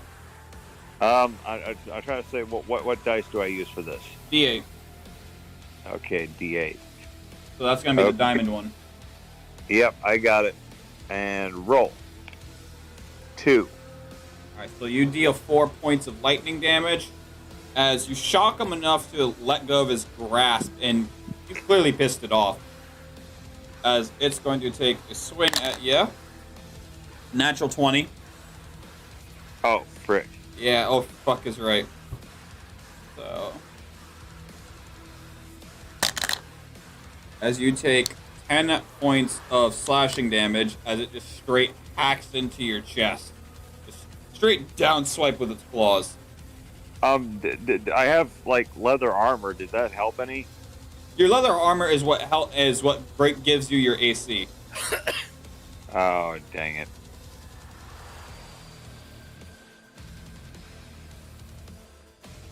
Alright. So the imps are now going to, like little Ewoks, go for Greg. As my dice goes flying. A little help would really be appreciated. Greg's You don't need it. Greg's working his way back.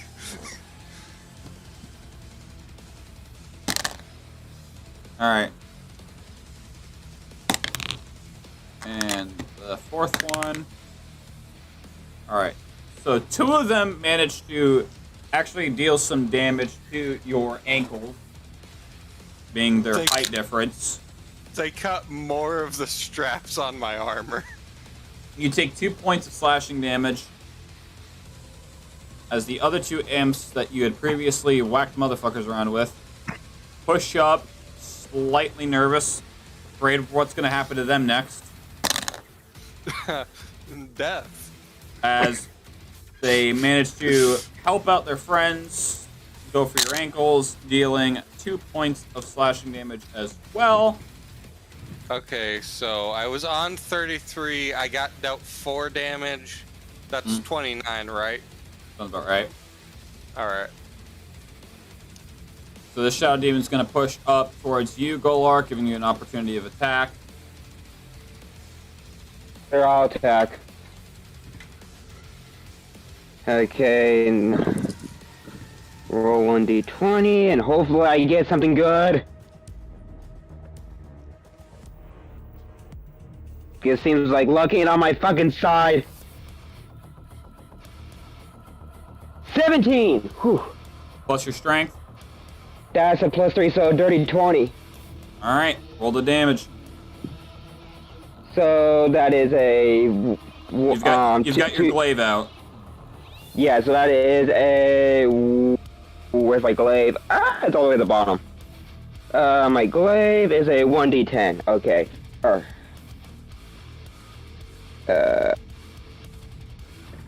Roll 1d10. 6. Alright.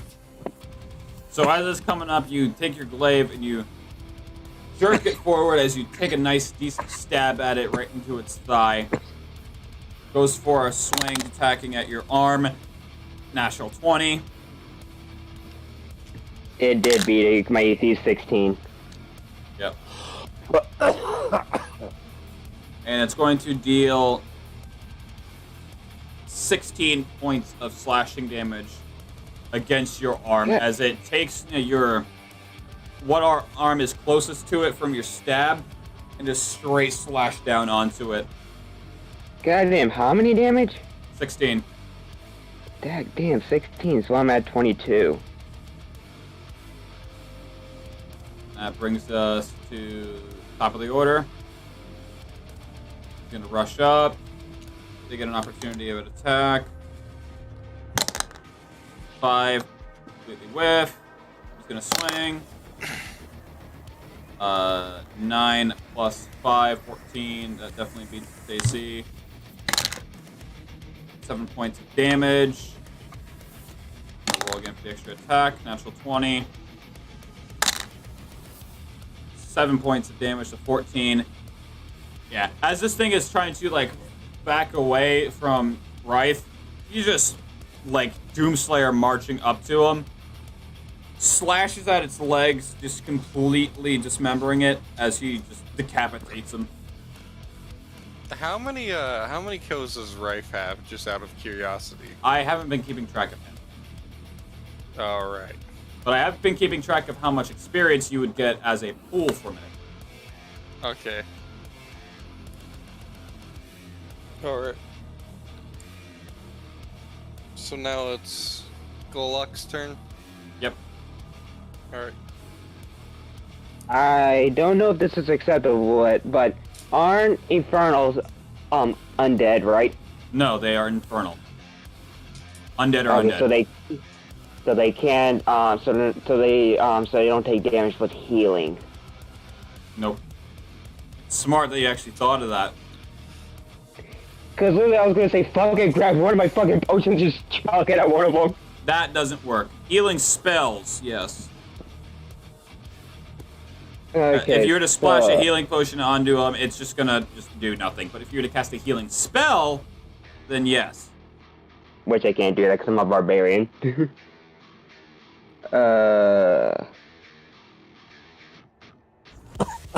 I'm literally trying to think of what I can do because I have so many enemies right in front of me, but yet I only can attack one. Well, you have your extra attack, so you can finish the one that you just got hacked, and then finish the imp that you were attacking before, if you get lucky enough. Sure, I'll attack the shadow demon that I attacked before. Roll the damage, roll the hit. Literally, I have to exit out the stream just to do this because it's on my phone.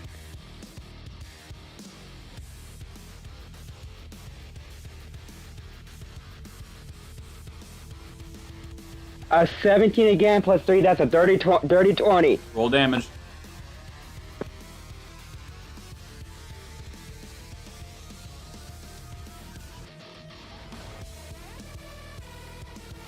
Gives me a 3.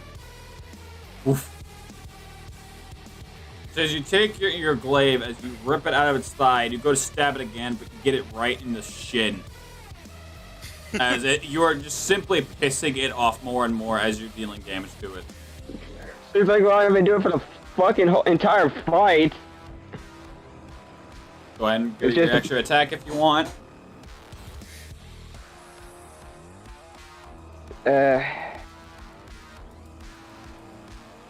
I mean, I can probably use it to see if I can try to kill this damn thing, but it seems like I'm just pissing it off.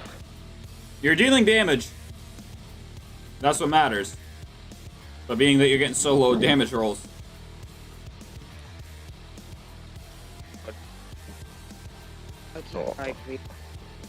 I'm facing up against something I thought was going to be easy, and it's not. What would that be?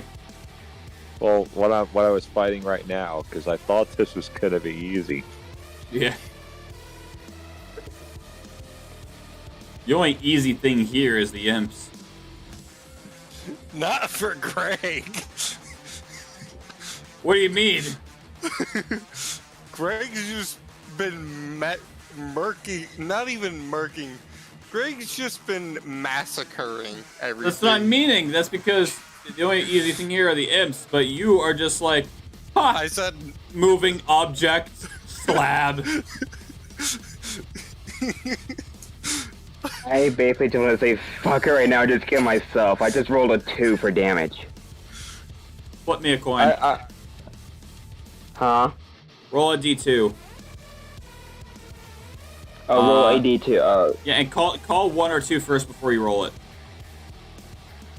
Because when you say roll for damage, I just did my just normal d10, and I roll a 2. Right, now roll a d2 and call 1 or 2 before you actually roll. What's a D2? It's basically the bot's version of flipping a coin. Okay. 2. Fuck! Alright. Did we lose one? Nope. So, you stab into it once again.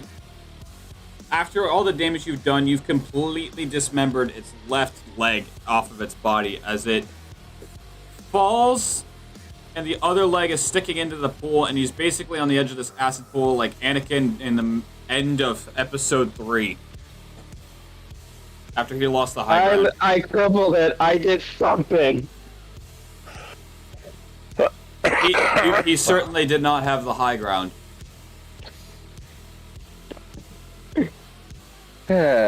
Luckily, I have a plan for how we can handle the rest of these guys. End my turn. Well, conveniently, it is your turn! Me? Yeah? Yeah, it's Greg. Go. Greg turns towards the imps. Okay. Greg sets the anchor down. Greg grabs a motherfucker. Alright. Using a combination. Hold on, let me pull up my sheet. Using a combination of sweeping attack, the feat extra attack, Right. and action surge. Action search you won't be able to do until you take another. Using an demon on the ground. So you pick up, and you pick up the demon. Make me a strength check. Lucky D20. Holy shit. Nat 20 Jeez. plus 7. Alright. Roll to hit with advantage. Meaning Okay, roll let's- twice let- and let take Greg the do higher the number. work. What is a imp counted as? A d6. Alright. So roll to hit with advantage. Which means roll 2d20 and then take the higher number. Roll 2d20? And take the higher number. This is you rolling with advantage. Alright. 19. Roll And a damage. And a 15, so I'll take the 19. Oh yeah. So roll the damage twice. So I'll take the... roll your I'm gonna d6. use So yeah, roll 2d6. I'm using the lucky D6 and the dragon blood D6. Let's go. Oh shit, I dropped the dragon blood. Okay, I got a 6 and a 3. Alright. So you take the imp that you got, completely nailing this one that's directly in front of you, clocking it across the back of the head and just decapitating it. Oh, nice. What about the other imps? Because I use sweeping strike as well. Right. And continuing the momentum, you knock this one and knock it prone by sheer momentum. Okay, so hold on, wait. I knocked this one, right? No, you killed the one that was right here, and you knocked Alright. this one. So Did he he is go prone. into the pool? Let me have him make a dex save. Because I wanted to throw him into the acid pool. You rolled a nat 1. Yeah, that bitch. Bitch. I'm gonna have the other one roll a nat dexterity. Nat 1. So you hit him so hard that he not only goes in himself, but knocks the shadow demon into the pool with him. Good. And You're coming with me. And I I let go of the imp I was swinging, hopefully throwing him into the pool. Or Oh yeah, you onto just Garlock's toss him. blade. Yeah, you just toss. I feel like we've been just abusing this particular pool for like 5 different things. Yeah. Y'all are fucking welcome, because that's 3 enemies in one go. Actually, no. That's 4, right? That was 4 the last time. You did 3 this time. Yes, 4 because the shadow demon. What's my So joke does this now? take care of my problem? No, we took care of the one next to the pool, but after this, on my next turn, I'm coming down. You're at 14. You're the only one with kills. I am beating something before this is over. Zombie fucking quit. No, he went to bed. I know him. Oh shit. Okay. He goes to bed at 12 on the dot, regardless of what's going on. Okay. Alright then. Alright, so, your turn, Kana. I am freaking casting magic missile. Roll damage, because that shit auto hits. All right. Which dice for this? It's 3d4 because you shoot 3 missiles and each are d4. Well, actually, at 5th level, you shoot 7. Oh, you're casting it at 5th level.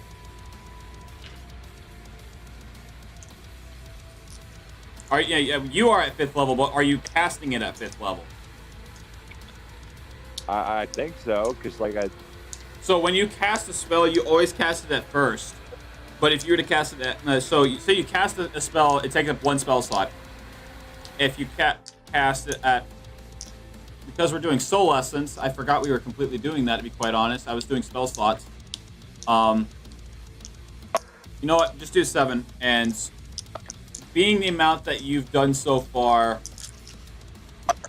give or take 175 Soul Essence. Pyro, I have a question real quick. How many maneuvering die did I just use? That would be 3. I only had 2. Right. So you've used 3 total is what I mean. Because you used 2 okay. the first time and used 1 this time. Okay. Fucking love this. Because what your superiority die Okay, does is you add that d8 on top of the damage you're already dealing. I Okay, can't so- wait. Oh, sorry. Okay, so what dice do I roll here? So if you're spitting out 7, because you're casting it at 5th level, 7d4. All right, so let me find that. But where's that at? Where's that one at? I don't even. It's the diamond. The pyramid-looking one. Okay. The pyramid. The pyramid. Yeah. Okay, I have that. They're gonna roll that 7 times if you're casting at this level. All right. So 1. One. 2. How am I gonna know which one is the right side to look at? The one that's on top. So when you roll it, the number that's on top of the pyramid is what you hit. So 1, 1, 3, 4, 2, 6,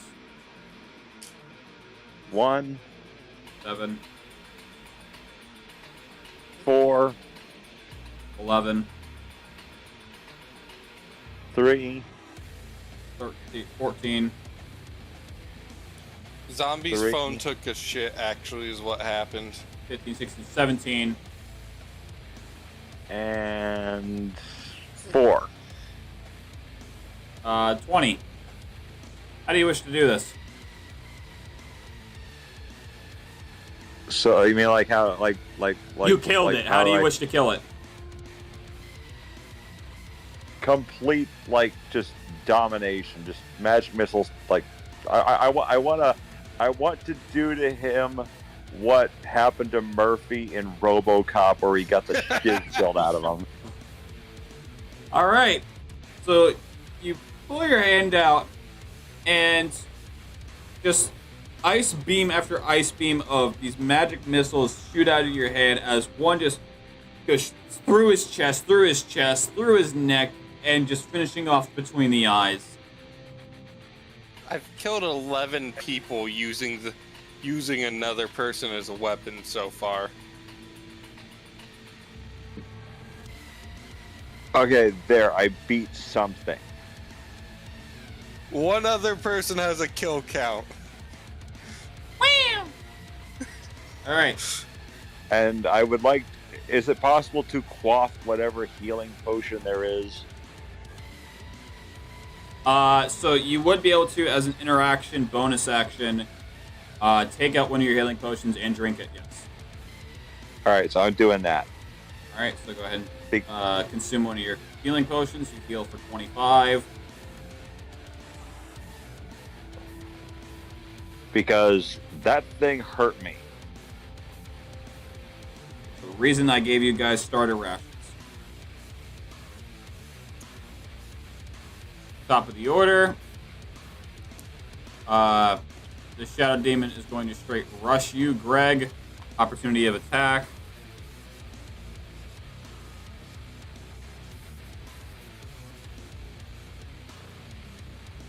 No, I've killed 10. I've killed 10 people. You have a kill count of 14. No, I was trying to figure out how many I've killed using other people. Which is currently 10. This is the most orcish thing you've done so far. You mean just existing?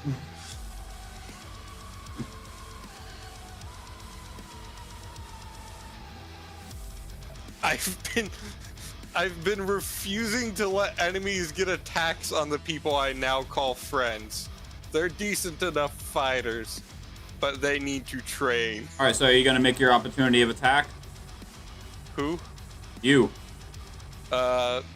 Yes. You have a Shadow Demon approaching you. Do you wish to swing? Yes, what die do I roll again? D20 plus your strength. Wait, where's the lucky D20? Because fuck this bitch. Just yeets it out into traffic. You know what? I want to try and yeet it into the pool by Sergeant Rice. Because that pool deserves some love too. Depending on what you roll, I might allow it.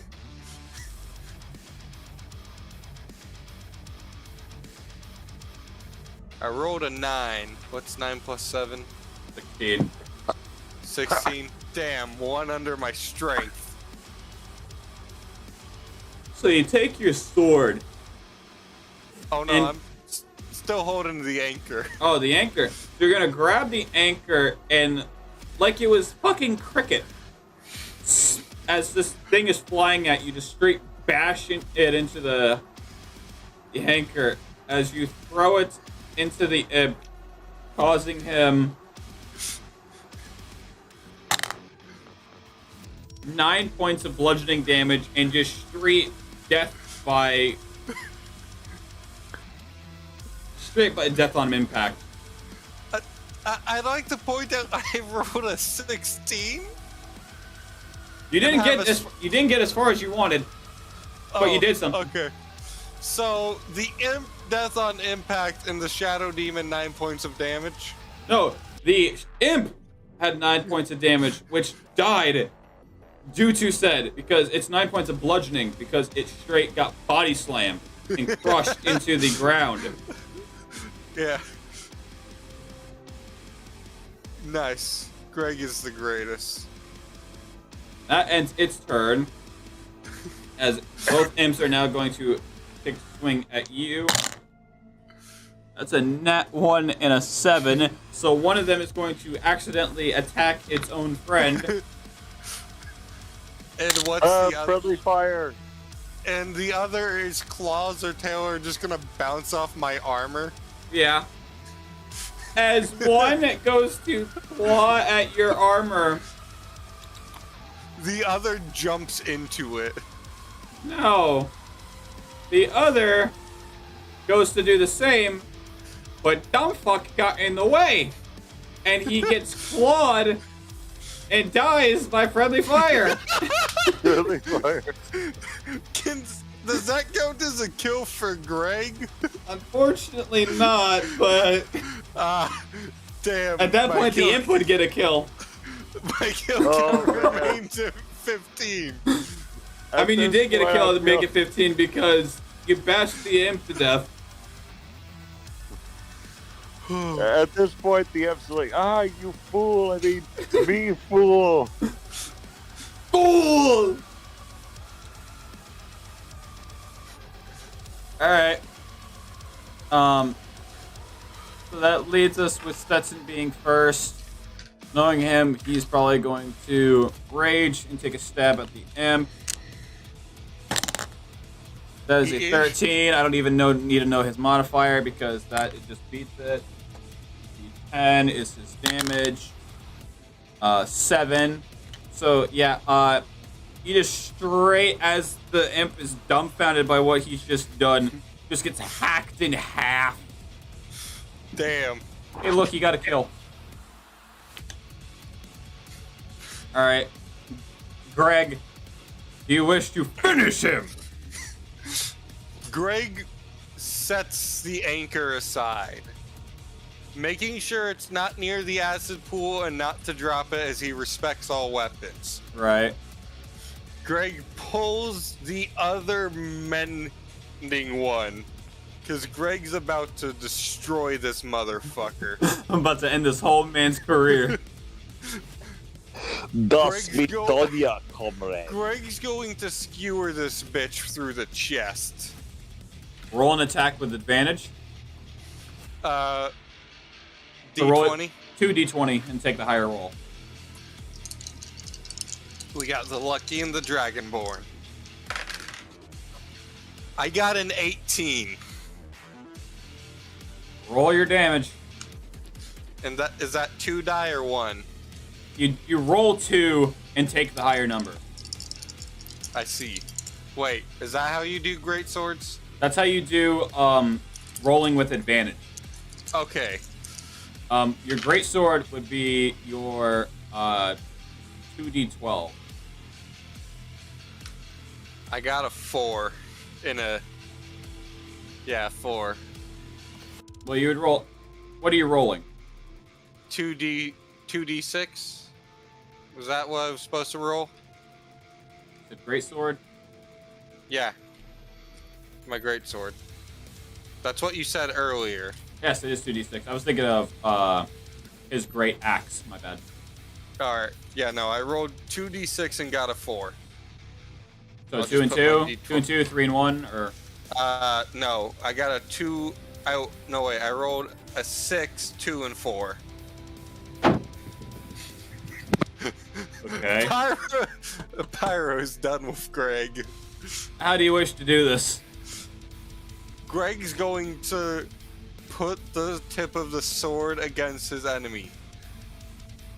You have fought valiantly, but you were not good enough to destroy Greg the Destroyer. It will take many more beasts than you, or one much stronger. And he thrust with both arms from a crouching position through this bitch's chest. Alright. You finish off the horde that has encountered you so far. Behind you, outside of the cave entrance, you see your mortal realm fighting off what all they can as the portal gets closed behind them. Many has already fallen. You could easily count a couple hundred, as no one dares to wish to go near your cave entrance, as that is where most of the bodies pile up, as some of these pit fiends and imps are flying off with bodies. As you continue forth, I will avenge my fallen comrades. Also, Greg needs to go back and grab his pack. you can do so. Alright. Do I move my character back? Yeah, you can do that. But Alright. as I grab the sword, I give, how'd you say his name? Ryth. No, not Rice. It's the guy who I borrowed the anchor of. Oh, Eustace. Eustace. Eustace? That's a weird way to spell Eustace. I give Eustace his anchor back, grabbing my other mending sword, resheathing those, and retrieving my normal sword's twin and then my 2 backups. My 2 normal backups, as well as my bag and supplies and father's cape. Alright.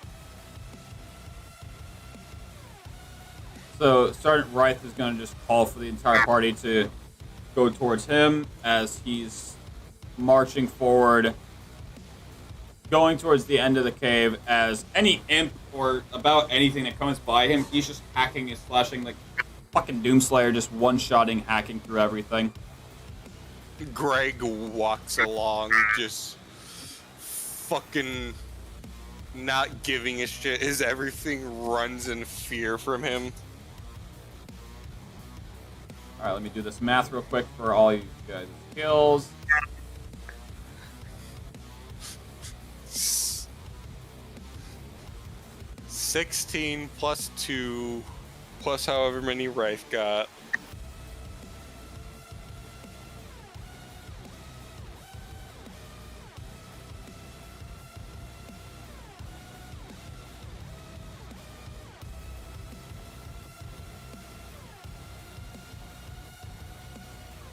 I can't wait till I just go up against the boss and just combo a bitch using sweeping strike or using shit like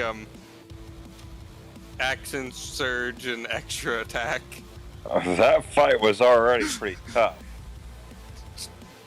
I've gone down by 9 health.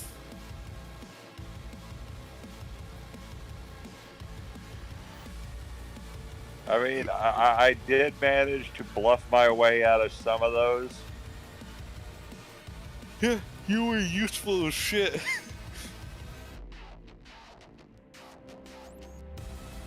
Alright. Y'all got some pretty damn good XP going on. Look, y'all started with 6,500 because that's the minimum needed for level 5. Golark and Eustace, you are both at 9,983. Greg, you are at a whopping 10,333. How many did I need to get to level 6? 14,000. So I only need 4,000 more? You need... I can't do that math in my head, goddammit. 1,000 minus 10, 3. You need 3,667. Nice. I'm gonna fucking tell my friends about the fact that I just Doomslayered a bunch of enemies. With an anchor. With Oh no, not each other. with each other. That's Greg's MO now. For as long as I'm able to, I'm just going to beat the motherfuckers with themselves. Also, I don't think I'll be taking off my gear next time. I think I'll just put the cape in my pack. So And just Sergeant keep all Wright my is just going to swords on me. gesture for everyone to follow him as he's making his way towards the end of this cave, and just any imp that comes at him, just straight stab, slash, making his way, just casually pushing his way through. Greg As you teleports all behind reach- Rife. As you all reach the end of what appears to be a massive cliff to this cave, this looks as almost like this is just a standalone cave, almost like a hangar bay for planes, due to cliff and going into water via the Underworld River. As you look across and out, if I could direct your attention to the maps and handouts, this is what you see. Okay, let me take a look at that. Are all those rivers acid? They are each a different type of acid, yes. Alright. Are we in an Acropolis right now? You are in the Underworld. You are in hell. Oh joy. This Is there any way to get water, or do we need to drink? it's hell. I don't think there's that much water. What You do happens have if we rations, drink which the- do supply you with food and literal bare sustenance of liquid. It doesn't taste the Alright. best, but it keeps you alive. Can we drink the blood of our enemies, and can their corpses be eaten? I wouldn't recommend it, but if you know how to cook and purify the blood so that it's not drinkable, it is drinkable without catching disease. If you had Did a cleric, anyone choose cook? So literally our first quest is fight our way out of hell. your first Alright. quest is to fight your way into hell to kill the god of death. To bring your world of the mortal realm to a natural balance to where his tyranny and bloodshed and massacre is ended. Literally, I feel he has made the Underworld his personal playpen, and you are fighting for your freedom. I feel like at this point, when in Super Punch Out for like the Wii, when Mr. Sandman walks on stage and Doc is just like, it's like, yeah, you ain't gonna win this. Like, I just feel like I'm challenging something so Greater than much. yourself. Yeah, it's like I don't know if I'm gonna win this. Like, I got like the only reason that I was able to survive this was because I played smart. Because you had Greg. But remember, you started this fight with 60,000 army soldiers of just people willing to fight for their freedom. You only know of a couple hundred that died at the foot of your cave, and the rest went scattered. You don't know where they went, but you know you started this fight with 60k, and your objective right now is to find Draca's castle. Well, hopefully we don't run across any archfiends. Oh, no. I may be cruel, but I'm not that cruel. Yeah, No. 'cause that's Most of like- everything you're going to encounter is shadow demons, shadows, imps, hit fiends, skeletons, archer skeletons, and fucking obviously zombies. Yeah, because like for a second there, I thought like, oh, there's gonna be archfiends and death knights and everything else in between in here. No. That would be if you had gone to not the Underworld, but deeper.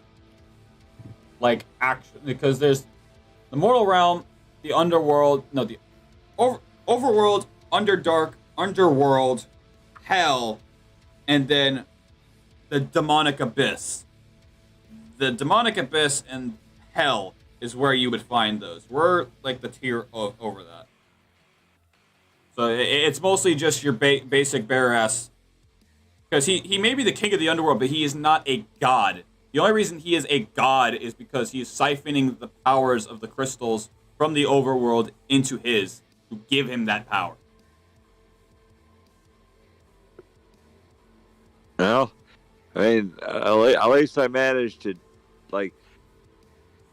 For all you know, later down the line, you may meet up with more of these people and have a literal army fight and push with you. You only know that they refuse to go into this cave with you due to that body pileup that started happening at the entrance. Greg will still carry the army. No, you will use the army. Like, Greg excuse will me, be leading the charge. you Goliath. Do you trust me? Absolutely not. Good. Grabs him and swings him. All right. In that case, that is where we're going to end this session. No idea when our next session is going to be. What about Hopefully this next Sunday? I was thinking more than likely this coming Sunday, the 24th. Wait.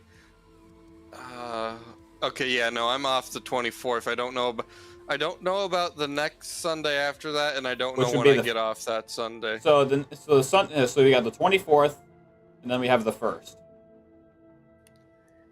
Yeah, I do not know when I get off the 1st of May. Okay. Well, I gotta say, for your first fight, y'all did fucking splendid. And just to give y'all an idea, Hana, you have gained 10 player experience.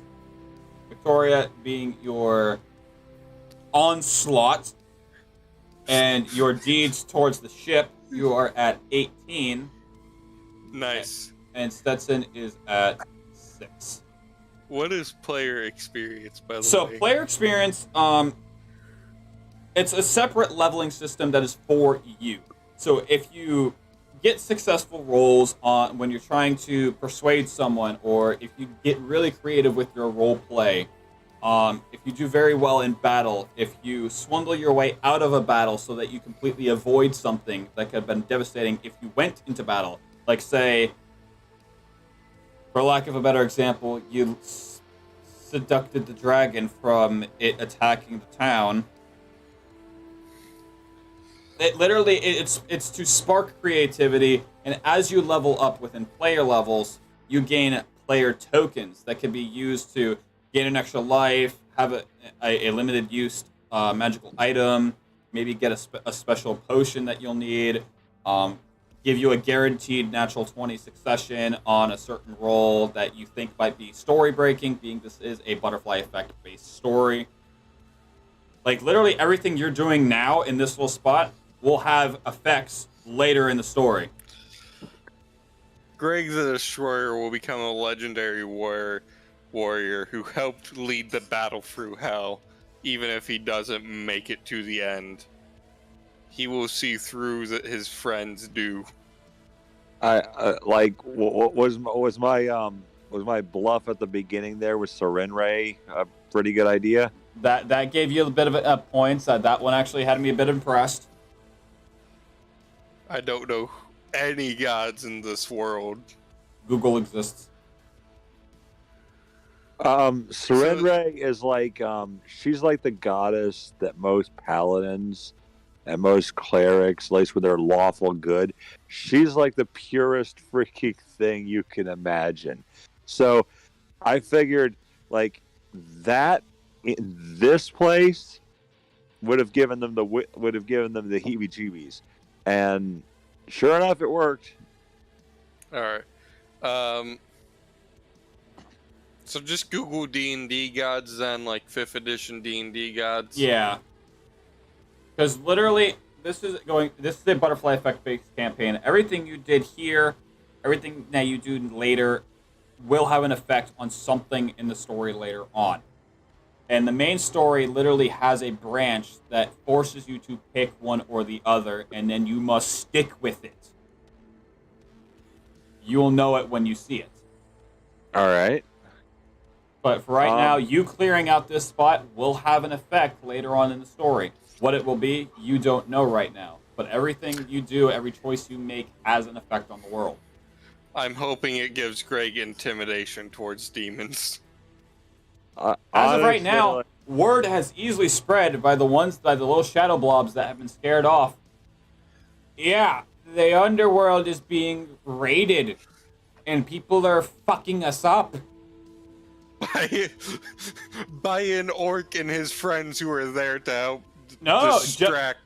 You walked in with 60,000 soldiers, and you only know of a couple hundred who die off the bat, as any other war would.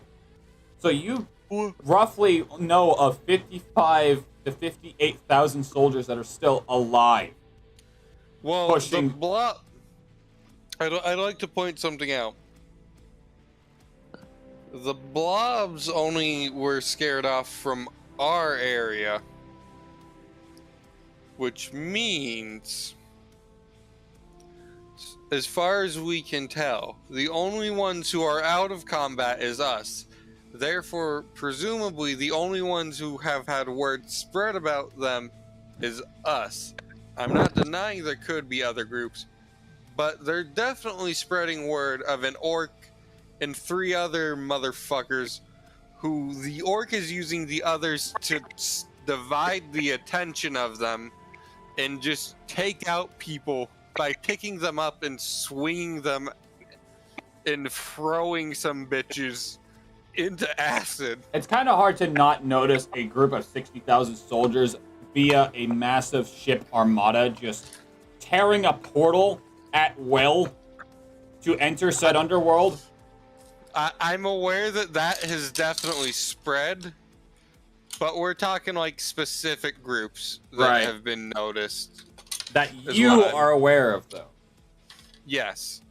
I gotta know, like, after that little bluff, what effect did that have on the on like the inhabitants of this world?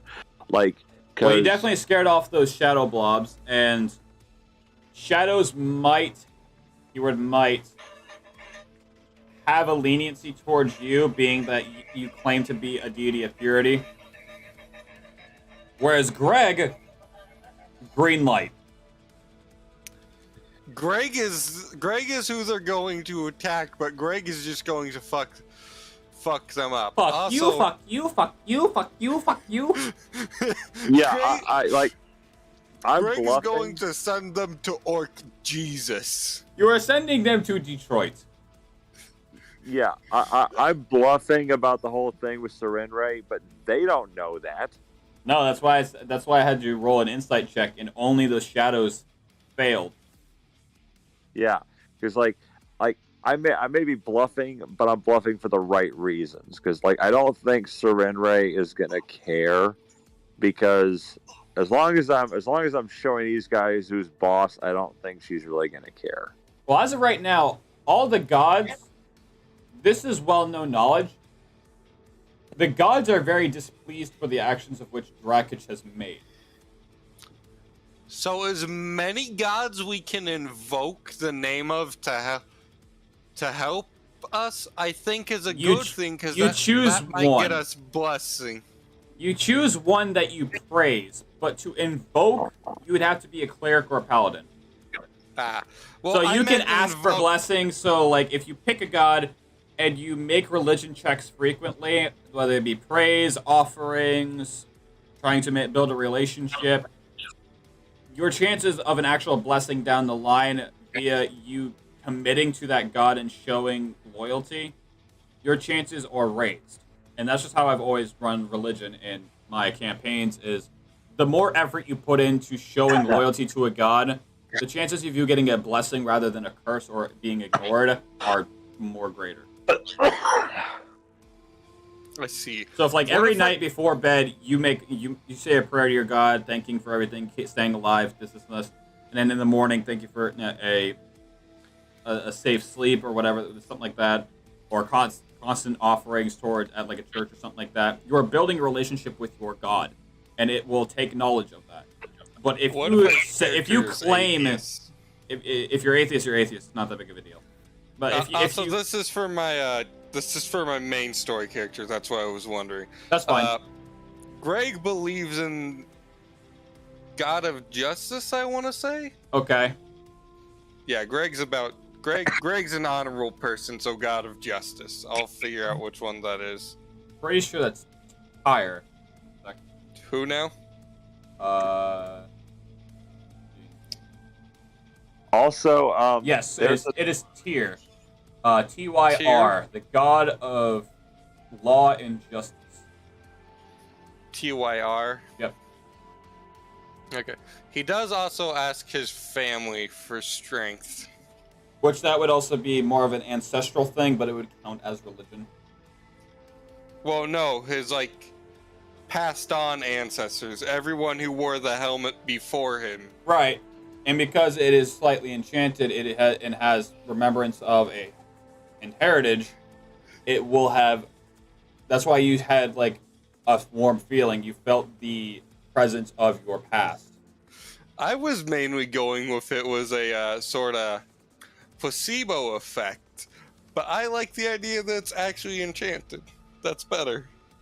Yeah, I was also I have another plan that I'm enacting, and I think this is just me being smart. Wizards, if you're a wizard, don't dress like a wizard. Well, yeah. Because I'm a harbor master. I'm a sea captain. Nobody's gonna freaking think that unless that's why I have the weapon. Because when you're a wizard, what they're gonna remember the guy in the sky blue cloak raining death on everyone. They're not gonna remember the guy who's a sea captain. They're not gonna remember just a guy like that. I don't think they're that But if you give yourself a reason to be noticed, regardless of what you look like or how you're dressed, they'll take notice. This is the Underworld. You are in their home, and they are going to rip and tear through you, regardless if you are a threat or not. But the more of a threat you are to them, the more of a take notice they are. Right now, you are more of a fear factor because they believe that you are a deity's principal, whereas Greg is straight green light. Greg is going. Also, I only intend on using my health potions when I need them, As one and should. asking for healing when I need them. I'm trying to figure out. I don't think anyone here has any healing spells. Oh, I thought Zombie mentioned that. Yeah, because he's got Connor- potions. He's a barbarian. That I mentioned that Connor could heal him. I thought Connor could. Who the hell's Connor? Not Connor. How do you fuck? Don't know how to Eustace? say. Eustace. Canon. I can't say the fucking name. Eustace. You're asking me if I can use wizard spells to heal you, right? Yes. I'm saying that's what I thought Zombie said about Eustace. That you have the ability to heal via spell. Yeah.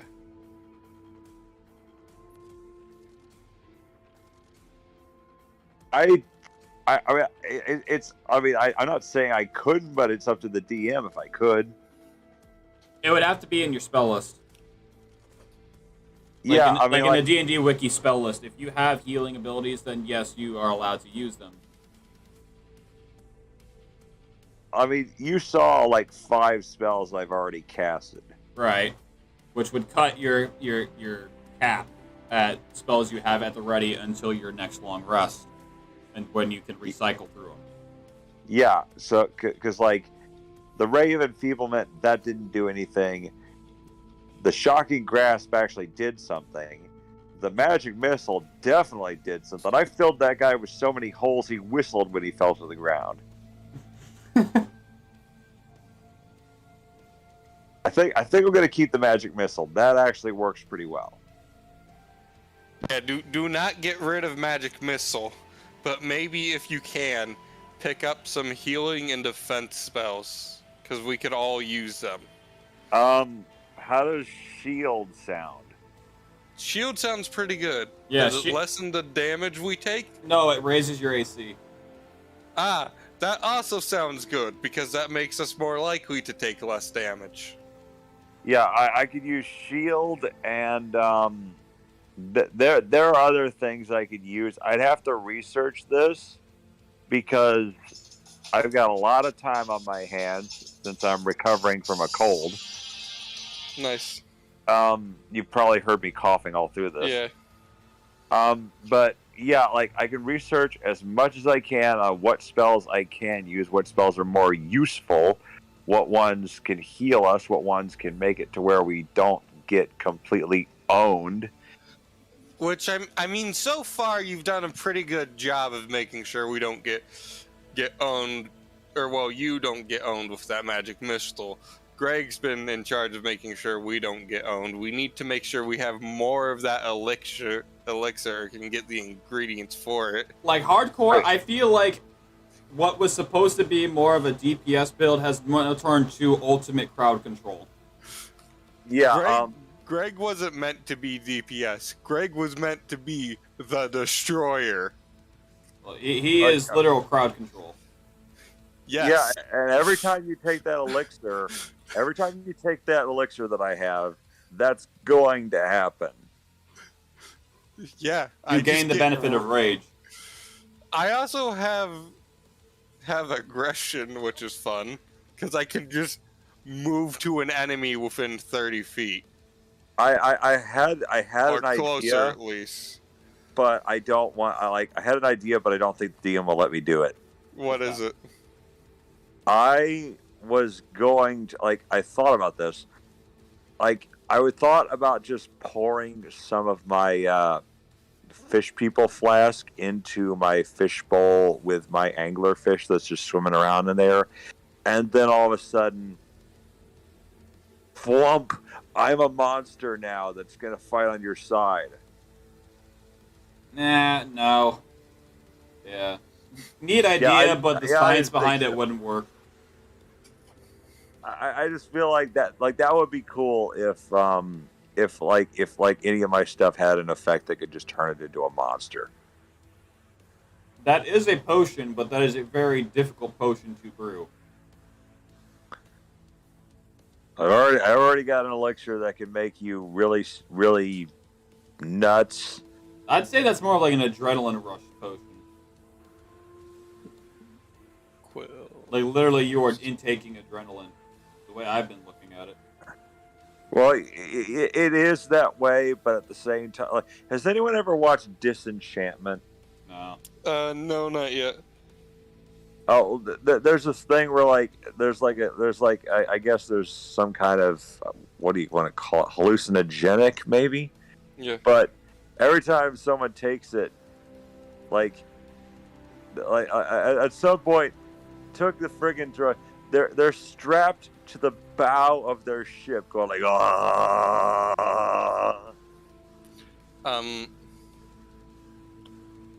Pyro, if I can get Quill or Joe to join us, since we're down a person, right? Okay. Would that be cool?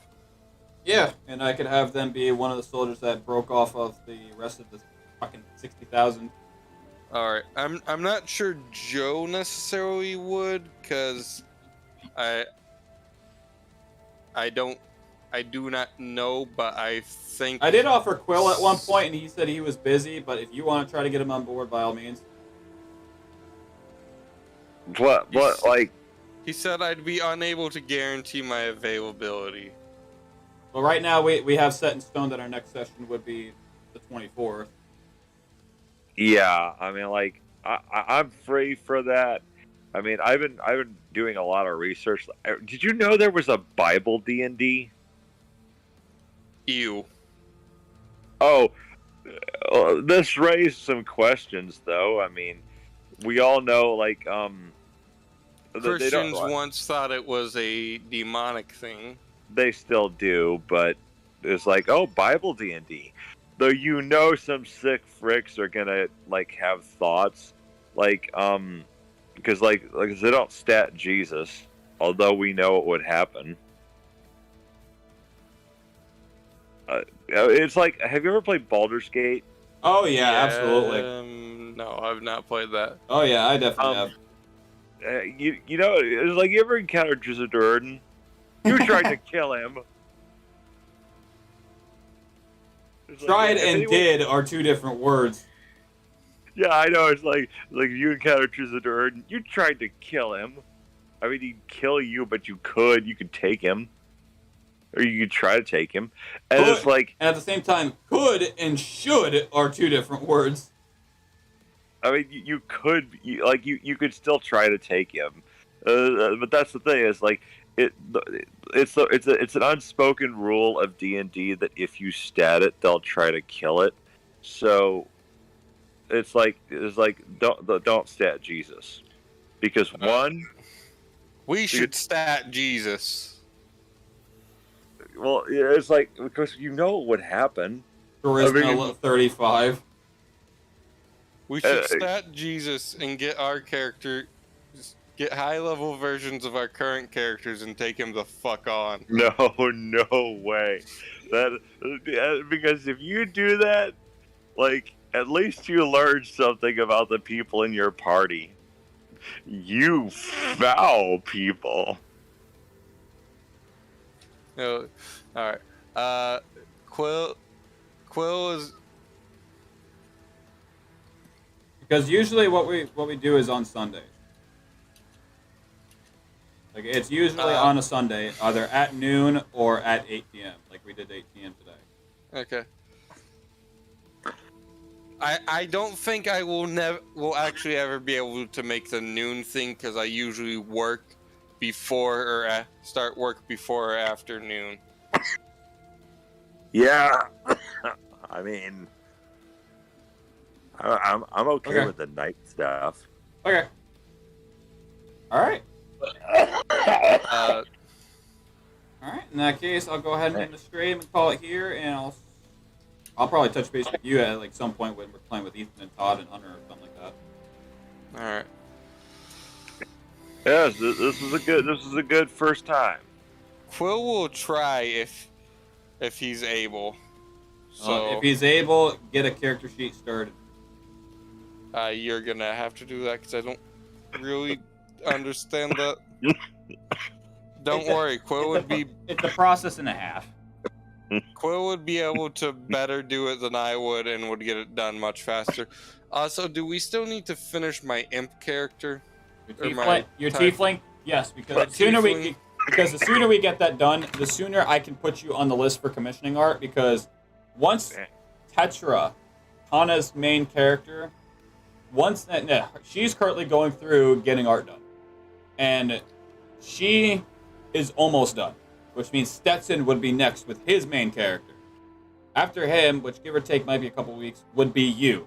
I am literally doing the prologue because originally the prologue is supposed to be what is chapter 1, but I'm doing the prologue like this deliberately to buy our artist time, and we can actually get the campaign started, because I know we've been sitting on our asses waiting for this for like the past 5 months.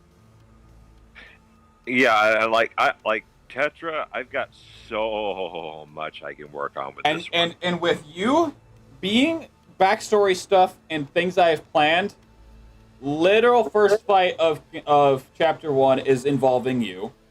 Several fights down the line. No, Tetra. Like backstory stuff leading to Tetra. Like the first fight is going to be involving things to deal with Tetra. Many fights down the road that are to do with important stuff are going to have backstory, breadcrumb trails to Tetra.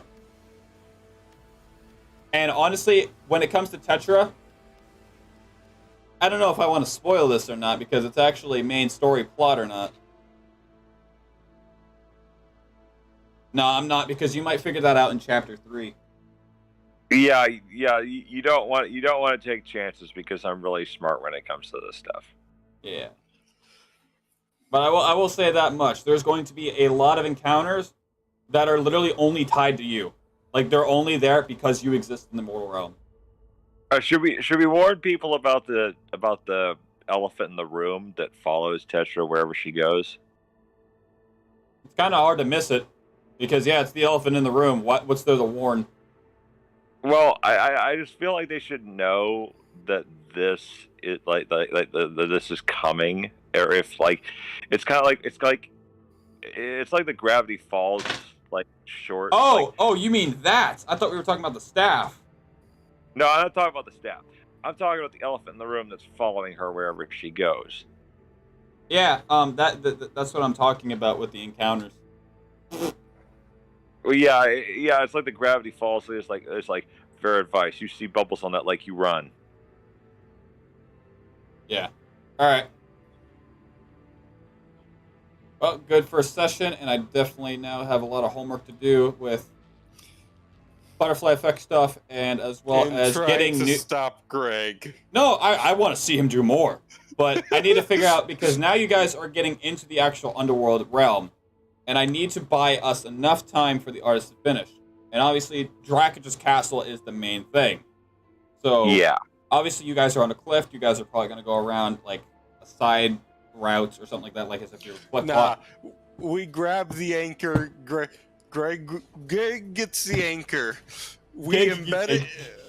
Everyone climbs on Greg. What in the Dragon Ball fuck are you going on about? Jumps down the side, embeds the anchor into the side to slow down. Well, here's the funny thing: you do that, but you have no idea where your destination is.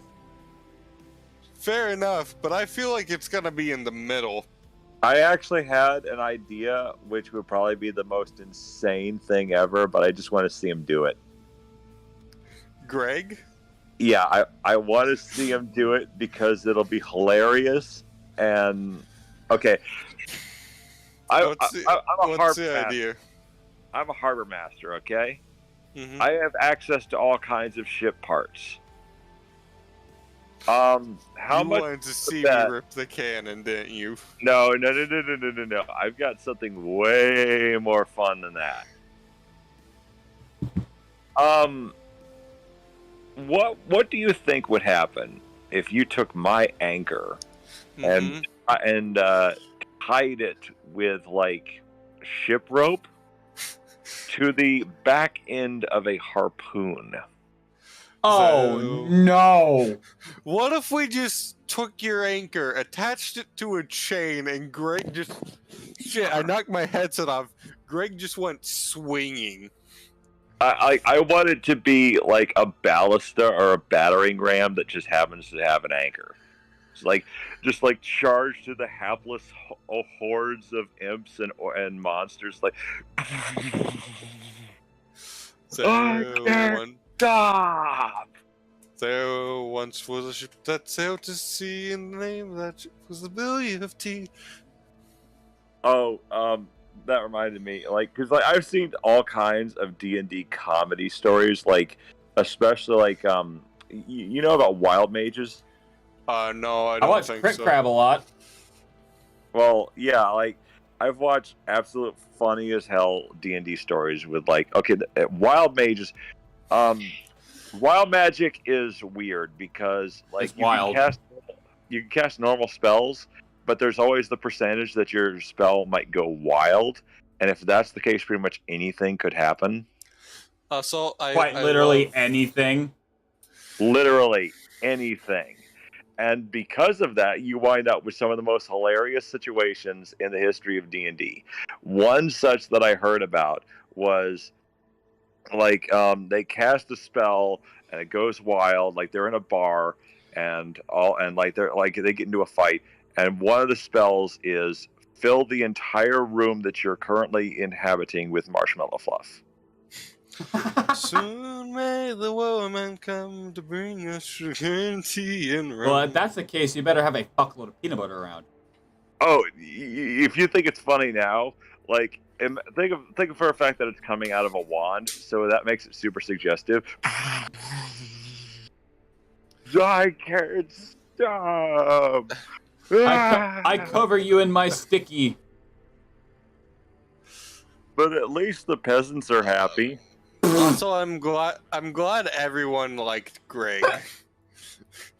I was Yeah. horrified because I'm like, damn, he's gonna do a lot of damage with these modifiers. I see him in action. Yep. I thought I was gonna be forced to remake Greg or have something strong enough appear to kill me, and then make a new character, and then it disappears. Honestly, Also, that Pit Fiend was the strongest thing in that room. Like, how much would it have been able to, if Greg didn't have like 17 RCA, and also other decent stats? Would it have been able to kill Greg? Like in a couple turns. So a Pit Fiend, with its stats, it has a bite attack, a claw attack, a hail swing, and a multi-attack where it makes 4 attacks with, it basically does all at once. And each of them has a plus 10 to hit. Oh, man. All right. So it would have to roll a fucking low-ass number to not hit you. Okay. There is a D&D series that I recommend you watch if you have not already. Mm-hmm. Because it contains one of the funniest stories I've ever heard. Dungeon Land, one of Gygax's modules, character meat grinder, by the way. Don't try it, you will die a lot. The funniest thing was they were going. The first encounter they had was the caterpillar that smokes the hookah because it's like Alice in Wonderland. But they realized the caterpillar was brainwashing them, and like one of them was a bard, so he used a counter song. And so he just starts getting up and singing Iron Maiden at the table. All right, that's fucking amazing. Yeah, and like when they ask us, like, "What are you doing?" It's like he's Your trying mom. to enchant us. He's trying to enchant us. Freaking kill him! What are you doing? was- Your mom! Where was giant ass dudes? Giant ass dudes. Giant ass dudes. Oh no, wait, that's big ass dudes. Where was huge / giant? Because I just wanted to. Something I've been wanting to do the whole game. Compare the size of the dudes in huge / giant to the size of the characters in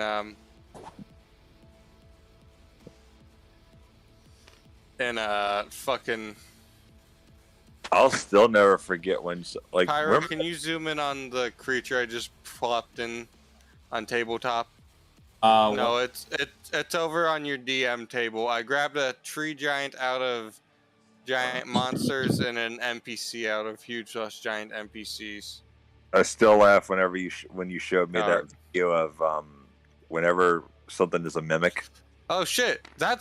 Hey Pyro, click on the hill giant. Like double click. Do the thing to activate it. Huh. For some reason, the one creature activated, but not.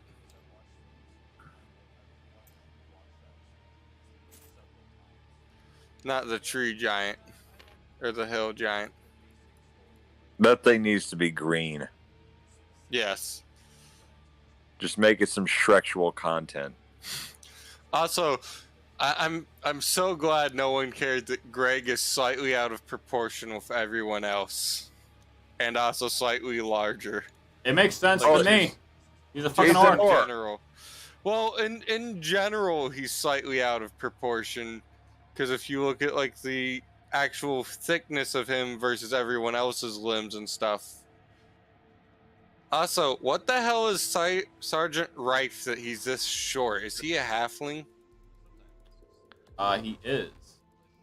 Okay, I was gonna say Okay. if he's an elf, I think you've accidentally made him too small because I saw the That- elf ears. That is hilarious because of what I was talking about, like with Hackmaster earlier, where you can actually specialize in throwing halflings. I have a question. Is there such thing as a giant potion, and would we be able to obtain one? Cause imagine we just have Greg become Hey, giant. Yeah. Look through here.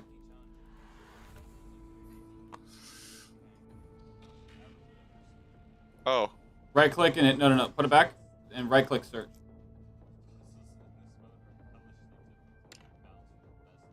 Right click and hit search.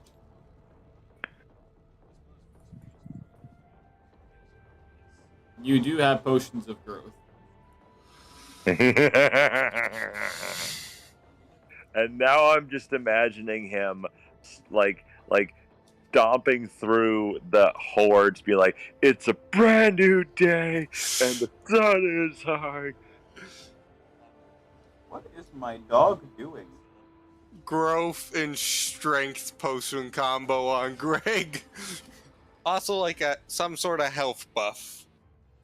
That'd be something that'd be like more of a spell done by either our wizard here or a paladin that would give you temporary hit points.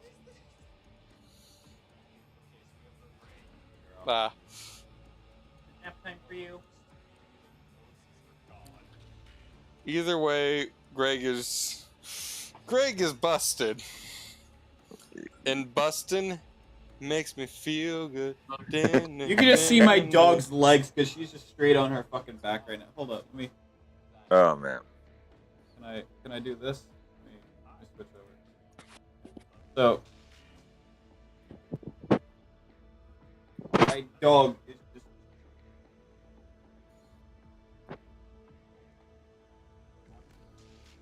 Girl. What you doing?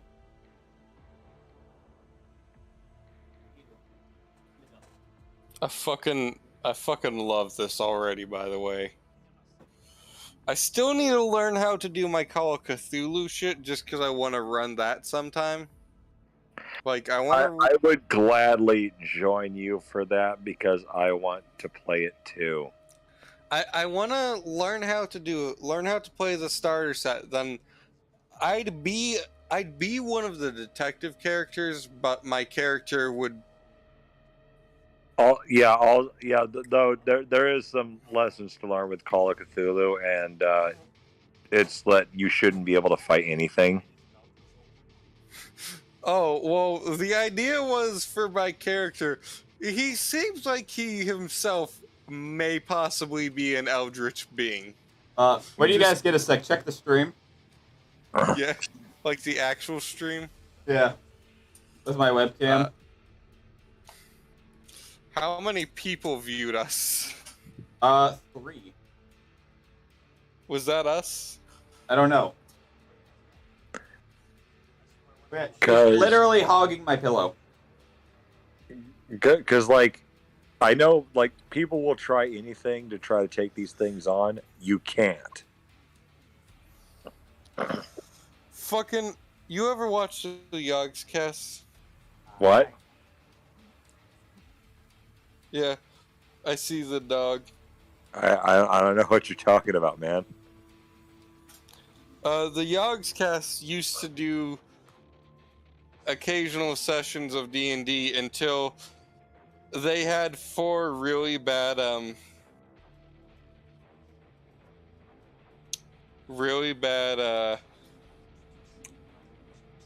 fucking a really bad time. Oh shit, we actually had someone in the chat say you got one watching right now. Hello and welcome. This is the end. I hope you saw it and enjoyed it. But There will be more madness to come. yeah. But they ran sessions of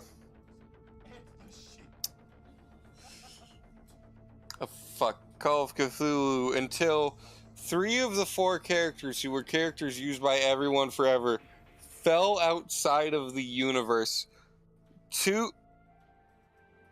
One was grabbed and pulled in, one fell in by accident, and the other charged in to fight a bad guy to stop him from achieving whatever his goal was. And because his friends were dead, even though his little brother was there, he's like, I'll sacrifice myself to save my character's brother. And fuck this guy. He killed my friends are now dead because of him. I was very saddened by this episode. Yeah, that's the thing with Call of Cthulhu is that there is no winning, there is just surviving. I have learned that, and honestly, like, people will try to use any weapon they want, even though it's not going to help, because at this point with Call of Cthulhu, having a gun is like having a nightlight. Might make you feel better having it, but it ain't going to keep the ghosts away. All right.